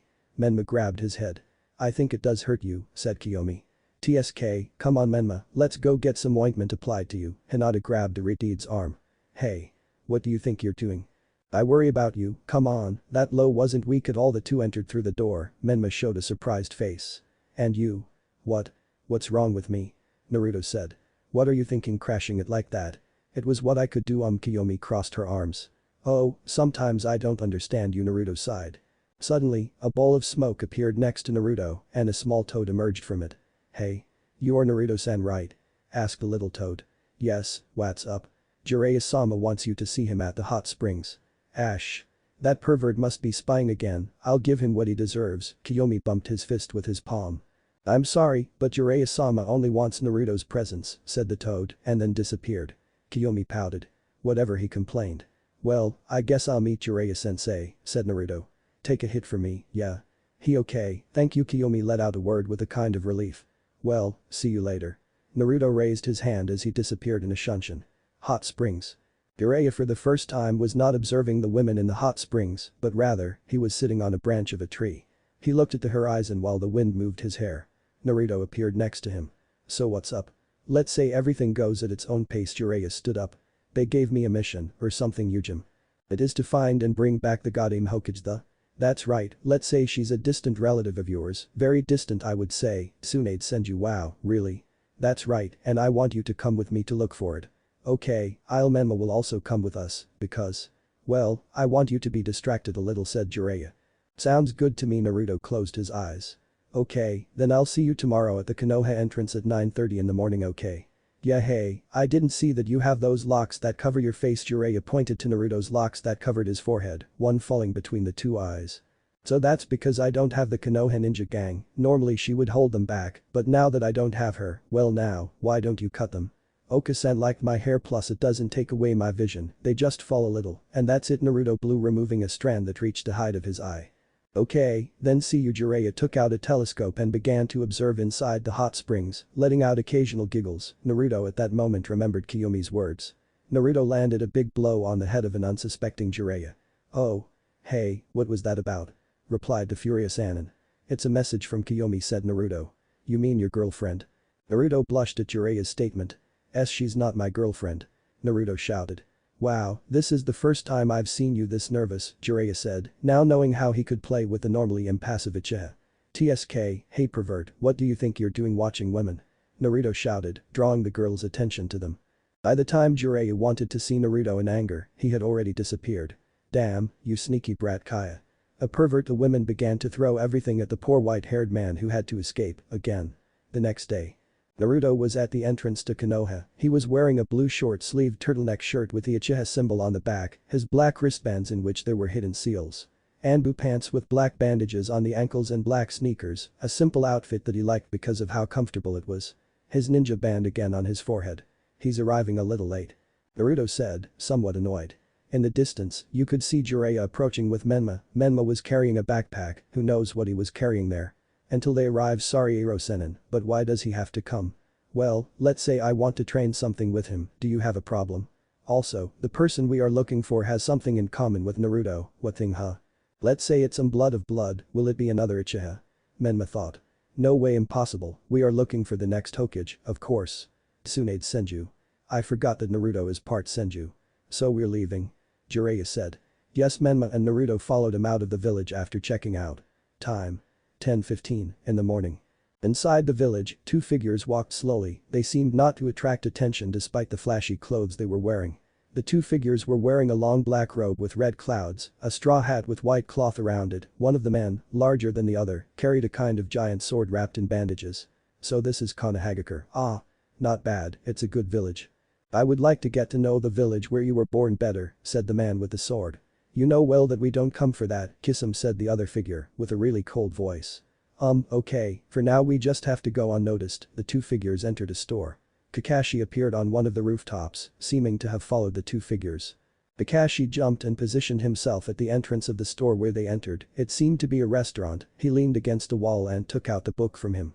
Those two give me a bad feeling. He raised his gaze to look at Asuma and Kurenai who were walking together. Hello guys. What are you doing for a walk? You guys are getting along better and better. What's wrong with you, stupid? Kurenai blushed at Kakashi's statement. Asuma, in contrast, knew how to stay calm. And what do you do, apart from reading that stupid book? Asked the Sarutobi. Well, I've been seeing some things. Kakashi's eye sneaked into the restaurant. Why don't you do some missions with your team? Huh? I would, but I'm sure that soon they will be Chunins, so we won't be a team anymore. Besides, Naruto went out today with Jiraiya-sama. Inside the restaurant, the two hooded men were listening to the conversation between the Jonins. So Naruto, huh? That's not the person you told me about. Kisum asked. Yes, the other figure responded curtly. Kakashi-sensei Sasuke's voice was heard. The hooded figure inside the restaurant seemed to have a small spasm in his finger. What's wrong, Sasuke? Kakashi asked. Have you seen Naruto? I haven't seen him, Sasuke asked. Well, he went out with Jiraiya-sama, some kind of special mission, and he didn't tell me. Well, maybe he was in a hurry. Besides, the mission was for him, not for you. Anyway, I'll go with Kyomi to train before leaving. Sasuke had a strange feeling. It was a kind of discomfort. He looked inside the restaurant, but there was no one. Kakashi also noticed the lack of people. He gave a small glance towards Kurenai and assumed who nodded and jumped to the rooftops at high speed. And that. Sasuke thought that before not giving it any more importance and looking for his sister. On a concrete bridge were the two hooded figures. In front of them Asuma and Kurenai appeared. Stop, you two, Asuma. Stop the shinobi's pace. You guys aren't from around here, right? Asuma spoke again, asking a rhetorical question. Asuma, Kurenai, time not to see you, one of the two spoke, directing his hand to his hat, raising it a little to reveal his eyes, red with 3 tomos. Asuma and Kurenai opened their eyes. Here you are. Figure A completely removed his hat. His hand went to the collar of his tunic, unbuttoning the buttons one by one. Itachi. Uchiha Asuma said the name of the person in front of him. Itachi remained still, his hand resting on the opening of his robe and the wind moving his hair. Are Itachi friends of yours? So I should introduce myself. The other figure also took off his hat, revealing a face with a peculiar blue skin tone. His eyes were small and round, and with a kind of gills on the side of his cheeks. His ninja band covered the back of his head, reaching his forehead, raising his pointed hair, as well as his teeth, giving the impression that he was a kind of human shark. I hope we get close. My name is Kisum Hoshigaki. Kisum greeted. Better today than later. Now I have to sweep the floor with you. Shame. Asuma smiled with a fierce look. Wow, Itachi. It seems like they hate you as much in this village as they hate me in mine. We know who they are. You are Kisum, renegade ninja from Kurigakure no Sado, wanted for being a spy, and is also attributed with the murder of the feudal lord. You are wanted in all nations. Kurenai highlighted Kisum's information. I must admit, Itachi, that you coming to this village after what you did is a sign that you have guts. Asuma addressed the Uchiha. I'm warning you, don't get in my way, I don't mean to kill you, it sounds funny coming from someone who killed your clan, now tell me the truth, you didn't exactly come to eat, you are looking for something, talk. Kisum pulled his greatsword from his back, smashing the tip against the floor, breaking the tiles easily. He's getting on my nerves, can I kill him? It looks like we won't get anywhere without fighting, just don't get crazy. Kisum attacked at high speed, he attempted a reliable downward slash, which he assumed was evasive, he raised his sword with ease and attacked once again, Asuma drew out his chakra blades and managed to block the attack, his feet made cracks in the ground. Kurenai stayed behind, made seals and disappeared like a ghost. I see, with what genjutsu Itachi thought as his Sharingan shown. Asuma continued his struggle against Kisum. He is pushing from his handle, he has superhuman strength, Kisum's sword managed to touch Asuma's arm. Now, Samahata, sharkskin sword, the bandages tore showing what appeared to be giant scales, Kisum pulled his sword generating a large wound on Asuma's shoulder. It doesn't cut, it tears. Kisum seemed to be amused. Kurenai, it's time. Asuma grabbed his arm. Suddenly, a kind of sand managed to immobilize Kisum's feet. What is this? Behind Itachi, roots began to grow until they became a tree that trapped him with its branches. From the trunk, Kurenai appeared with a kunai ready to cut. Let's finish this. Kurenai was going to cut Itachi when she realized that she was the one trapped between the branches of the tree. A genjutsu of that level doesn't work on me. Itachi took out a kunai and went to cut the girl, who bit her lip dispelling the genjutsu. She came out in time to avoid the cut that managed to take away some of her hair, but Itachi predicted her movement and at high speed sent a kick. Kurenai covered her face with her arms, the force was so much that she was thrown towards the water. Unbelievable, it made my arms numb. You live up to your reputation as always. Itachi appeared behind Kurenai, she hadn't even been able to see him. Whatever a voice said behind the two, that's how you finish your sentence. Kakashi appeared behind Itachi with a kunai. Asuma dodged 4 cuts from the Samahata to counterattack with a cut of his own. Kisum tilted his head dodging, but out of nowhere a cut appeared on his cheek. But what? Kisum saw how a little wind chakra was infused into the Jonin's blades, answering his question, he growled and went through hand seals. Suiton. Suikoden no Jutsu. Water shark bomb, Suiton. Suikoden no Jutsu. Another voice rested the same jutsu. The water of the river turned into 2 sharks that collided strongly. What? I use my same jutsu. Kisum was surprised. Not that it bothers me, but what are you doing here? Asuma asked Kakashi. Well, let's say I worry about you. It's you, Kakashi, Itachi said, looking out of the corner of his eye. Itachi Uchiha, the royal heir to the Sharingan, if he is here, it means I have to be prepared for the worst. Kisum on the bridge stood in front of Kakashi's shadow clone. So one more of you, and I'm not surprised that you could copy my jutsu, it seems that someone else besides Itachi has that crazy eye. Kisum prepared to attack, Kakashi prepared a kunai behind his back. Kisum Hoshigaki, the terror of Kiri village. Wow, it's a great honor that you know me, Kisum's smile widened with his pointy teeth. Kisum, don't attack him, if you attack that man you won't come out unscathed, Itachi warned his partner, if we prolong this fight, more ninjas will come, remember that we came to this village with an objective, and may I know what that objective is? Asked a copying ninja, his clone disappeared. Let's say it's something we're looking for and we know it's here. Sasuke, Kyomi, or is it Naruto? Kakashi thought quickly, trying to figure out what Itachi was looking for. You should be careful, my style is more effective than Kisum's. Itachi directed his gaze towards his hand, Kakashi followed his gaze, from Itachi's sleeve, shurikens appeared that the Uchiha took between his fingers. Kakashi stepped back tracing seals. Suiton. Sujinheki. The water around him rose, making a wall of water that protected him from several water drills that were going towards him. The speed of his jutsu is impressive, I couldn't even see the hand signs. Kakashi thought. You're good, you almost anticipate my movement, said Itachi. Almost another Itachi appeared, burying a kunai in Kakashi's back. His speed is supreme, Kurenai thought. Kakashi turned into water, a water clone. My village must be proud that they copy their jutsu so well, Kisum thought from the bridge. Under the water, Kakashi handed a kunai to Kurenai. Well done, Kakashi. Kurenai prepared herself, but Kakashi appeared from the water and pushed her back. Step back. The one in front of you is the real shadow clone. Itachi's clone exploded with great force, raising a large amount of water. Kakashi, Kurenai. Asuma launched himself towards the large amount of water. He detonated his own shadow clone. After a while, the water went down showing Kakashi with his vest somewhat dirty and burned, however, Kurenai had managed to save himself. Asuma was next to him. Bunshin Daibakuha, Naruto also uses that jutsu, Kakashi said in his thoughts. For not being from the Uchiha clan, you have perfected the Sharingan well, Itachi. Began to speak, but that is the problem, you are not one of us, you lack physical strength, and that is something that cannot be copied. You're right, I don't have the energy as much as he wants to solve it. The Sharingan had always been a problem for his chakra reserves. What is the reason why the Uchiha clan is so known and feared? Itachi blurted the question into the air, closing his eyes. I will show you the power of the Sharingan when it is wielded by an authentic bloodline heir. Itachi opened his eyes, they shone brightly. Close your eyes. Don't look him in the eyes. Kakashi warned his companions, who closed their eyes quickly. Kakashi closed his right eye. Listen, whatever happens, don't look at it directly, if you do, you're dead. Kurenai swallowed, how could she fight with her eyes closed?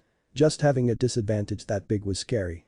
I'll take care of it on my own from now on, it'll be my Sharingan against yours. Your skills are indeed impressive, maybe you can even resist the Manjikyu, but whatever, there is something you can't defend against. Itachi's Sharingan shape changed into a three-pronged shuriken. Tsukuyumi, the world changed for Kakashi, the sky was red, and instead of the sun there was a red moon, the water was also black, and before he realized it, he was already tied to a cross, from which it was impossible to let go. And Itachi materialized in front of him, a sword in his hand. Without regrets, he buried the sword in his stomach. Kakashi screamed in pain, it felt real, very real. But the Tsukuyomi, time, space, even body mass are controlled by me. Itachi took out the sword and buried it again in another part of the silver-haired ninja's stomach, once again letting out a grunt, blood pouring out of the wound.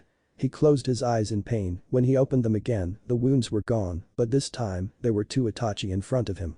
The two buried their swords into Kakashi's body, over and over without stopping. The Konoha ninja looked to the side, where another Kakashi was suffering the same torture with two other Itachis. With Tsukuyomi, time, space, even body mass are controlled by me, the words were repeated. He saw how he was tortured, and at the same time, it was as if he himself felt the pain.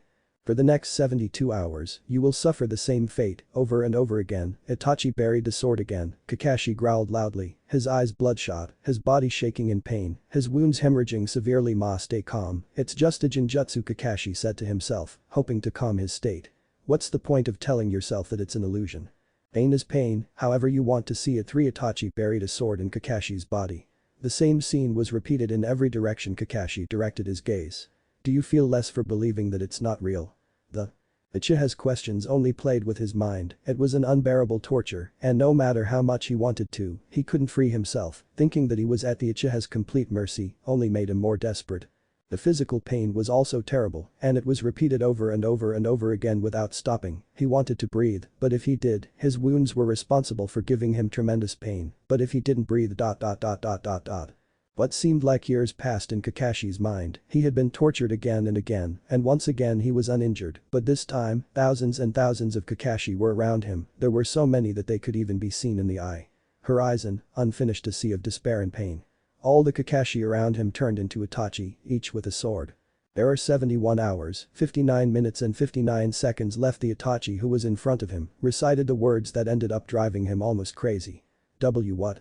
It's only been a second, everyone, but all the Itachi buried their swords. Kakashi's body went through unbearable pain. The sky returned to its original color as the sun shone once again. However, for Kakashi it was not a happy day. The big dark circles under his eyes were a sign of that. He just collapsed in the water. He tried to contain himself, but his head hurt, and he felt like his body was losing every strength. What's wrong with you, Kakashi? First we heard the boy speak, and now you're collapsing in the water. What's wrong with you? Asuma asked, still with his eyes closed, confused with what he was hearing.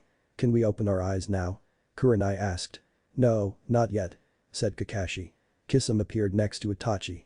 That guy's will was damaged, but not all of it, and meanwhile you get tired of those eyes, and you know that's bad. Kakashi watched as the Uchiha's eyes trembled.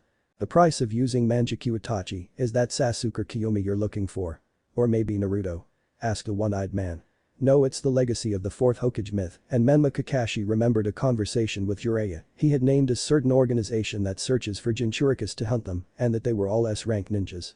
So they're looking for Mito and Menma. They must not know that Naruto self-sealed the Kyuubi, Kakashi thought.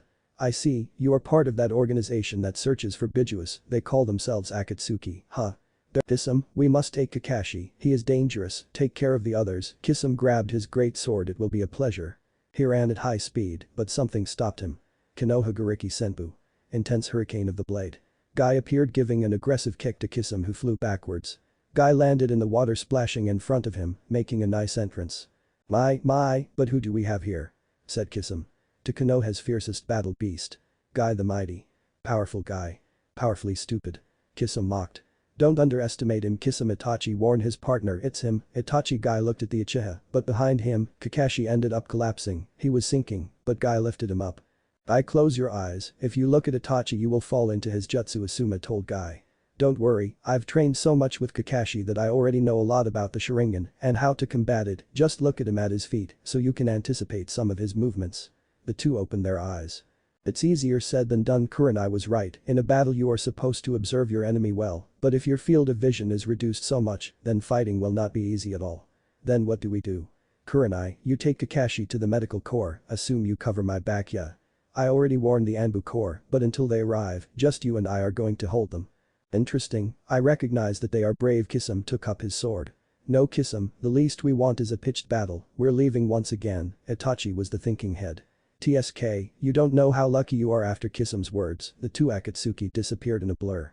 Itachi and Kisame were jumping at high speed. Before leaving the village, they managed to overhear a conversation between two people. Jiraiya-sama has gone out with the Yondame's son to look for Princess Tsunade. It's true, do you think they'll make it? And I know, if I'm not wrong, you're also going with that Uchiha, right? Which? That one who was the brother of that Shisui guy, that one, if he goes too, do you want to follow them? Kisame asked his partner. They shouldn't be that far. If they traveled on foot, they shouldn't be in a hurry. If we follow the path to the exit and continue straight, we will find a town. I'm sure they should be there, Itachi said. Well, then what are we waiting for? Itachi. And Kisame jumped at high speed, hoping to catch up with the Sanin's group. Naruto, Menma and Jiraiya had arrived at the village near Konoha. It was actually very quiet. Well, let's say this is our first stop, said Jiraiya. They still hadn't realized that they were being followed. Itachi and Kisame were hiding in the shadows. Leaving a store, a really beautiful woman was walking. Itachi, from the shadows, looked her directly in the eyes. Just when she turned around, without her realizing it, she had already fallen into the Uchiha's genjutsu. The woman suddenly turned to see Jiraiya, Menma and Naruto. She fixed her hair in a charming way, drawing the attention of the Reteed and the Whitehead, but Naruto could control himself. As a final touch, the woman winked her eye seductively. It was enough for Jiraiya to simply shut up. Ha. You know what, we can stay and rest here, take this money. Look for a hotel and rent a room, I'll be there later. Jiraiya gave Naruto money and then ran off towards the woman. It can't be, that pervert already abandoned us for a woman, said Menma. What can we do? Nothing for now, for nothing in the world will he detach himself from that woman, and even less if she really shows interest in him, which seems impossible to me. Well, come on, let's look for a hotel near here, said Naruto to go to a hotel. In Konoha. Kakashi was laid on a hospital bed. Kurenai, Asuma and Guy were around him. What happened to him? Asked Guy. Well, we don't really know. First Itachi whispered a technique and about 3 seconds later he fell to the ground. I see, maybe it was a Sharingan technique, or it could also be the Manjikyu. The door opened showing Kyomi and Sasuke. They had found out about their sensei's condition, somehow. What happened to Kakashi sensei? Kyomi asked. Well, let's say he had an accident on a mission, Guy said nervously. That's impossible, I saw him not long ago. I asked him if he had seen Naruto. Sasuke replied what Guy said. Shit, now that I say it, before the Jonin could think of anything, a completely random ninja entered the room. Hey, do you know that Itachi returned to the village? A chill ran down the spines of all the people present in the room. And what's more, he's looking for Menma and Mito. The ninja finished dipping his finger into the yaga. Idiot, said Kurenai, directing her vision to the two Uchiha brothers. Kyomi clenched her fists tightly as her eyes widened in surprise, showed an angry Sharingan that was spinning rapidly. Sasuke kept his hands in his pockets, but his face did not say the same. His Sharingan was also shown spinning at high speed. His eyes were also open. Sasuke and Kyomi rushed out the door at high speed. I know where Mito is, go see where Menma is, said Kyomi. The two ran out to look for the two Uzumakas. In the village, Naruto and Menma had already rented a room in a hotel somewhat far from where they were, but they were sure that Jiraiya would find them. Menma was meditating while Naruto was reading in another bed. What are you reading? Menma asked. The book of Jiraiya sensei. I'm very surprised that you are a pervert and that you are not afraid to tell me. It's not that dirty book that Kakashi sensei reads. It's the first one. He wrote stories of a brave ninja. He gave it to me since he realized that I have the same name as the protagonist, and the truth is that it's interesting, said Naruto. I see. They both heard a knock on the door. Who will it be? Will it be services? Menma really wouldn't mind if it were services, but if it was something else he was going to have his patience severely strained. When he opened the door, he had to see the forehead of the person in front of him, since if he looked further down, he would find those red eyes that bothered him so much. Who are you? Menma said. Menma Uzumaki, I ask you to come with us please, we don't want to get older, so what if I don't want to go? I've had enough of people this day, why don't I just rip off his legs and take him away, Kisame said. This is not the time to let ourselves be carried away by anger, who is Menma? Naruto was curious why Menma took so long, but when he saw the face of the person in front of him, he felt a quick chill, his muscles tensed, all his nerves became alert, his chakra raced. Quickly to his eyes activating his Sharingan, all these stimuli at once gave him a kind of contraction in his stomach, while his fists closed, this time, they were two pairs of Sharingan looking at each other, a calm Sharingan in front of a Sharingan that was spinning rapidly, and it shone brightly. Wow, someone else with those eyes, and this one has it on both of them. Isn't it that Naruto you told me about? Yes, said Itachi. Well then Menma, go back enter the room, but what are you saying? I already told you to come in. Naruto looked at Menma, the boy had to admit that the Uchiha's look scared him a little. He entered the room and Naruto closed the door. What do you want Itachi? Naruto asked. It has nothing to do with you, I ask you to please step aside and let me in. Do you want the Kyuubi? So he already figured out what we want, Kisame thought. Naruto, I don't want to drag this out any longer, what if no way, I'm not going to let you take him, he's important to the village. From what he was saying, Naruto knew that they don't know who the current recipient is. I've been training for this moment. Do you want to kill me already? No, I want you to tell me what really happened that night. Naruto looked at Itachi with some anger. Do you want me to tell you that? Didn't I already tell you? Or is it not so clear? Itachi responded. You know very well that that was a horrible lie. Naruto didn't like how Itachi evaded the truth. I killed the clan to test my power, I already said it, and besides I only left them alive so that one of you could test my power to the fullest. Tell me, do you have enough hatred? Itachi made Naruto remember that night, the words that he himself said. TSK, you apparently. Naruto was starting to get out of control, it's not always like that, but talking about that topic simply got to his deepest feelings. Then we have to get rid of the boy to grab the Jinchuriki, let's go ahead then. Kisame quickly approached Naruto. Kisame attacked with a downward slash, but when he reached Naruto, he disappeared. Hey, where is it? Kisame asked. Naruto was behind Itachi. So, if you feel like killing me? Itachi said.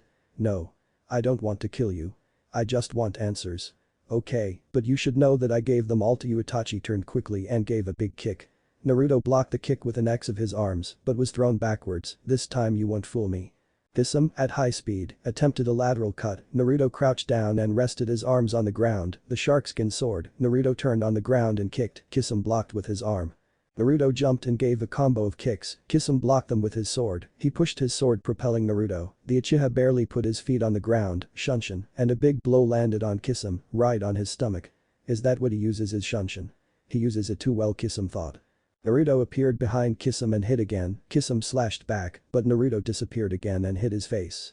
He uses Shunshin as well as Shisui. Itachi thought even for me it was difficult to get used to. Itachi thought remembering Shisui. I have nothing to do with you, get away. Said Naruto. I'm sorry, but I'm having fun with you. Naruto could feel his chakra decreasing. What's happening? Naruto asked himself. It's that sword, the Samahata, it has the ability to steal chakra, said Kurama in Naruto's head. I see. Naruto stepped back. Kaiten. Enden. Naruto sent a small concentrated flame of fire, Kisame cut the jutsu, it disappeared. I think you should know by now that that doesn't work, said Kisame.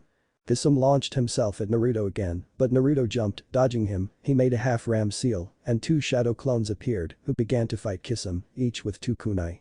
Kisame was left fighting the clones, while the original appeared in front of Itachi. Are you going to tell me the truth? You're being a bit annoying, and maybe you're desperate for something, I would never have imagined you like this. Itachi mocked Naruto's temperament. Enough of that. Naruto said with some fury, he launched himself at high speed and grabbed Itachi by the neck, slamming him against the wall. What's stopping you, huh? What's wrong with you? I just want to know what happened. Naruto was not able to hold back his tears, they started dating without him wanting it. Itachi had the image of little Naruto crying before him when he was still 7 years old and he had to live through that event, his face only showed infinite coldness, but inside him. Itachi hit Naruto in the stomach, the blow felt like a cannon shot, very strong and fast. Itachi hit Naruto again, he sent another blow, Naruto crouched down and attacked, Itachi blocked it with his palm, the younger Uchiha sent one high kick, Itachi lowered his body and turned, sending his own kick, which hit Naruto hard. He's fast, very fast, and he also has too much strength. Naruto created a shadow clone, these two attacked the Akatsuki simultaneously. Itachi stopped a blow from the clone. With only his strength Itachi was able to lift him up and let him go. The clone gathered chakra in his feet and stuck to the ceiling. He took out a kunai and threw it at Itachi, who shook his head. The kunai passed by him, crashing in front of him. The clone replaced itself with the kunai, leaving the clone on the ground and the kunai floating in the air. The original Naruto jumped in a spin. He was about to hit the kunai with his heel, while the clone sent an upward blow. Good attack, it forces me to defend myself from either side, but that won't be enough. Itachi, at high speed, lowered his right palm and raised his left, grabbing the kunai by the handle and stopping his blow. Clone. It would have been much more difficult without Sharingan. Itachi thought. He used the kunai to attack the clone, which dissipated into rays, but Itachi turned into crows, which joined together again, Itachi appearing again, further away from Naruto. Naruto's face was dark, he had many mixed feelings, sadness, anger, helplessness and a little despair. Kisame finished off the two Naruto clones. That's a kid, I thought you had more, or maybe you're busy crying about the past. Kisame mocked. As much as you want, you won't be able to beat Itachi, his eyes are better than yours. Once again you underestimate the rival Kisame. The Sharingan evolves and becomes stronger from the first moment you awaken it, therefore, the longer you have had the Genjutsu, the stronger it becomes. Aha, and what? You told me that you woke up yours when you were 8 years old. They are the strongest eyes I know, that's the problem. Naruto awakened his Sharingan at 5 years old, said Itachi. I wouldn't underestimate him. Naruto looked askance at Kisame, his Sharingan shining brightly. It is perhaps the most powerful Sharingan that exists. Kisame looked directly into Naruto's eyes. Suddenly, he felt like he was pierced, right in the chest. He saw how there was a Naruto, piercing him in the chest, cold and sharp. He felt like he couldn't move, and the pain in his chest was so strong that it seemed real. Fortunately, it was just a genjutsu out of this. Kisame was clutching his chest and breathing deeply. For a moment, I thought Naruto tried to hit Itachi. He grabbed his hand, and with the other, he hit Naruto hard against the wall, creating cracks. He grabbed the ninja by the neck and looked him in the eyes. Unfortunately, it's not enough. You lack hate. Itachi's Manjikyu shined, so that then Naruto's world would change. The Tsukiyomi revived the worst memory of Naruto, his family, his clan, once again, being massacred by the one who once had so much affection for him. Once again, he could do nothing, crucified on a cross. That's where you're wrong, now it was his Manjikyu that was shining. I have enough hate. Itachi was surprised to see that it was him who was on the cross, while Naruto appeared in front of him in crows, with a sword in his hand. So you managed to put me in my own illusion. Unfortunately for you, you are not good enough with the Tsukiyomi. The jutsu broke, showing Itachi still holding Naruto's neck. Itachi's Manjikyu looked at Naruto's, the two eyes reflecting similar pains. Losing someone, you're still weak, Itachi said. I already told you I have enough hate. Suddenly, Naruto pierced Itachi's hand, who was surprised by what he saw. He couldn't defend himself from the blow that Naruto hit him in the stomach. The force was too much, changing his stoic face to one of pain. What was that? A genjutsu? No, that's impossible. I should have seen it. Itachi was confused. But unlike what you think, it's a strange hatred. I can't help but feel it towards you. You took my brother away from me, but I feel like there's something else. I feel like there's something you're hiding. Itachi. He separated from Naruto. I mean, killing the entire clan just because, that doesn't make sense. Coming from someone like you. Itachi remained silent. So the only way for you to tell me the truth is to defeat you, huh? Well, I guess it won't be today. Clearly you are stronger than me, much stronger, but I swear that one day I will come for you, you will tell me the truth, and after that Naruto didn't know what to say. If the truth was that Itachi had killed the clan, why not? He had no choice but to let himself be carried away by his darkest emotions. But if it was the other way around, I don't care. The only thing that matters is moving forward and doing the right thing on the path I have chosen. Are you here for Menma? Well, let me tell you something, he is no longer the Jinchuriki. What do you mean by that, brat? Like he's not the Jinchuriki anymore. This is taking a big risk, but with luck you will feel Kurama's chakra, and I will also leave Menma out of danger. Kisame attacked Naruto once again. This time, Naruto stopped his sword with a kunai and his great strength. He has great physical strength. I wonder what you're like without that sword, huh? Naruto said. He moved quickly, crouched down and delivered an upward kick, snatching Kisame's sword. Now Naruto attacked with his kunai. Kisame dodged as best he could, and with a slap he took Naruto's kunai away. Kisame tried a reverse spinning kick, but surprisingly his leg went through Naruto. Once his limb passed completely, Naruto grabbed his heel, leaving Kisame vulnerable, and without thinking, he landed a strong blow with everything on the shark's stomach. Kisame salivated. That blow felt too strong, he almost thought something had broken. Kisame felt a sharp pain in his stomach. Something definitely broke. Kisame said in his mind, but what surprised him was seeing how a bubbling root chakra began to cover Naruto. What? Kisame thought. But how is he the Kyuubi's Jinchuriki? Itachi said to himself. The chakra completely covered Naruto, generating a tail of chakra. Suddenly, the Samehada sword began to move until it reached Kisam's hand again. He attempted to attack with a downward slash, but Naruto jumped back, tracing seals. So you're the Kyuubi's Jinchuriki. I don't understand how our information was wrong, but you're coming with us. But. Before he could see, Naruto was behind him, with his palm on his back. I think that will be impossible. Naruto let go of Kisame. A seal glowed for a second. Kisame felt weaker. What did you do to me? I seal your chakra, Itachi said with his Sharingan looking at Kisame. Because he appeared so quickly behind Kisame, I couldn't even follow him, Itachi thought. Naruto kicked Kisame, some of the bubbling chakra entering the Samehada. That sword is the worst, it even absorbs Bijuu chakra, thought Naruto. His sensing sense caught something that left him frozen. What are they doing here? Naruto watched as Kyomi and Sasuke entered the stairs. Sasuke and Kyomi observed Naruto with that chakra cloak. In addition, there was a guy with a giant sword, and further down the hallway was the person they were looking for. Itachi. The girl shouted. The Uchiha turned his face away. Oh wow, but they are my little brothers. The voice sounded monotonous, again. It's really you, Kyomi said, her fist clenching. Sasuke didn't say anything, the chakra gathering in his hand said it all. The Chidori appeared in Sasuke's hand. Naruto felt Kyomi gathering chakra in his hand. It seems like you guys want to kill me too. I already told you that I don't want to kill you, Itachi, Naruto said to the Uchiha, grabbing his friend's hands. Kyomi, Sasuke, don't do something you might regret, but. Calm down, he's already here. Who? A cloud of smoke appeared in the middle of everyone in the hallway. Ha. Did you really think you could fool the great Jiraiya with a trick like that? It's unfortunate. Said Jiraiya entering the hallway. However, he was still carrying the fainted girl on his shoulders. It seems that more and more people are appearing. Kisame grabbed his sword and pointed at the ninjas. Kisame, let's go, he's a Sannin, fighting him is counterproductive at the moment. Besides, we have the Kyuubi's Jinchuriki who apparently can handle the Bijuu's chakra once again. The thinking head of the Akatsuki couple spoke. Okay, you guys aren't going anywhere. Jiraiya went through hand seals. Kuchius. Iwagama. Said Jiraiya. Suddenly, the walls and the floor turned into a sticky and pink material. They can't escape. Right now they are in the stomach of Iwagama, the largest toad on Mount Myaboku. Jiraiya explained his jutsu. Follow me, Kisame. The two Akatsuki ran around a corner, everyone followed them, but when they turned, they could see a large gap with some black flames remaining. What? The Sannin was amazed. They used the Amaterasu to escape. The Amaterasu burns everything, no matter how indestructible it is. You should seal the flames. They will never go out until they consume the stomach completely, said Naruto. Okay. Jiraiya approached the black flames. Be careful with that thing, I know what I'm doing, brat. The Chidori disappeared from Sasuke's hand while Kyomi stopped gathering chakra. I guess he's gone. The chakra cloak disappeared as he deactivated his Sharingan. Sasuke grabbed Naruto's shirt collar. Why didn't you let me go, huh? Are you refuting me? Think a little, do you really want to do it? I thought it was clear 8 years ago. Naruto pushed Sasuke. I don't know.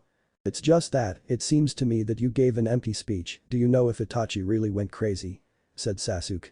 Naruto and Sasuke were talking about the day after the massacre, in the hospital. Sasuke, I thought you were smarter. Don't you think it's strange that I really killed everyone just because? Said Naruto, once again with the same argument. That doesn't matter to me now. I only care that that bastard killed my family. Sasuke was going crazy. He told me to live hating him, that when I was strong enough I would kill him.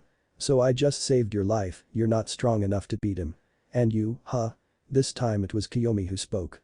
It's not that, I'm not strong enough to beat him either, but Naruto, I ask you one more time, why do you have so much faith in Itachi? Kyomi asked Naruto. It's just that Naruto remembered Itachi, the Itachi who was always there for him, the one who trained him, the Itachi who accompanied him to eat, the one who was so happy and smiled from time to time. From time to time, that Itachi who greeted everyone in the clan, who helped whoever crossed his path.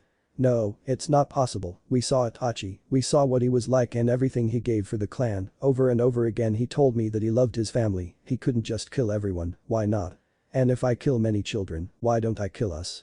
Or why don't I kill myself? If I'm not completely blood related, I'm just your friend's brother, said Naruto. It's very strange that he changed from one day to the next, and that he killed everyone he loved. I think I saw it. An image of Itachi shedding a tear passed through his mind. I'm not going to jump to conclusions, Naruto said. I'm going to beat him, and I'm going to know the truth. Naruto continued defending Itachi. It's okay. Kyomi put her hands on Naruto's shoulders.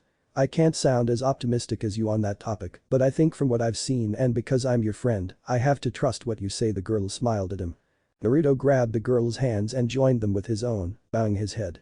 Thank you Kyomi this time, Naruto directed his gaze towards Sasuke. Okay, but I hope you can understand that I can't help but have doubts besides, it's not an accelerated decision, it's something I've been thinking about for 8 years Sasuke said. Continue with your mission, we have to return to Konoha Sasuke gave a friendly blow to Naruto's chest. See you Sasuke turned around and started walking. Give it time, Itachi is a very sensitive topic for us Kyomi looked at Naruto's thoughtful eyes, he had a low and serious look, his ninja band slipped, releasing the strands of hair. I guess for you too, and Kyomi. Brushed the locks from Naruto's face. I can't just think about us, we've got your back, remember? Why are you covering ours? Kyomi saw something she didn't think she would see, Naruto was letting out tears, small and few, but they were what they were, pain in the form of water. Oh hey, why are you crying? I don't know, it's just that I'm confused, I don't know what to do, Itachi, I'm taking away my brother, I don't want to think that he really did it to test his power, and having taken away so many important people from me, it fills me with helplessness. Not knowing what happened said Naruto. The important thing is that we move forward, right? I remember you told me those words. Said Kyomi. Yes Naruto calmed down. Kyomi dried Naruto's tears. Come on, you have to continue with your mission Kyomi patted Naruto's face. Good okay, see you. Kyomi left to look for Sasuke to return to the village. Wow, you're softer than I thought said Jiraiya. Yeah okay, we have to continue, by the way, where is Menma? Oh, inside the room said Naruto. Jiraiya went to the room and entered to see Menma. Naruto stayed outside, picked up his ninja band from the ground and placed it on his forehead, this time he left a few strands on top, took a deep breath and released it. Keep going he scratched his eyes, because they hurt a little. You're very good at that, aren't you? Kurama said. Since always said Naruto. And here I will wrap up this story and see you in my next video, so until then, wait for my next video and goodbye everyone.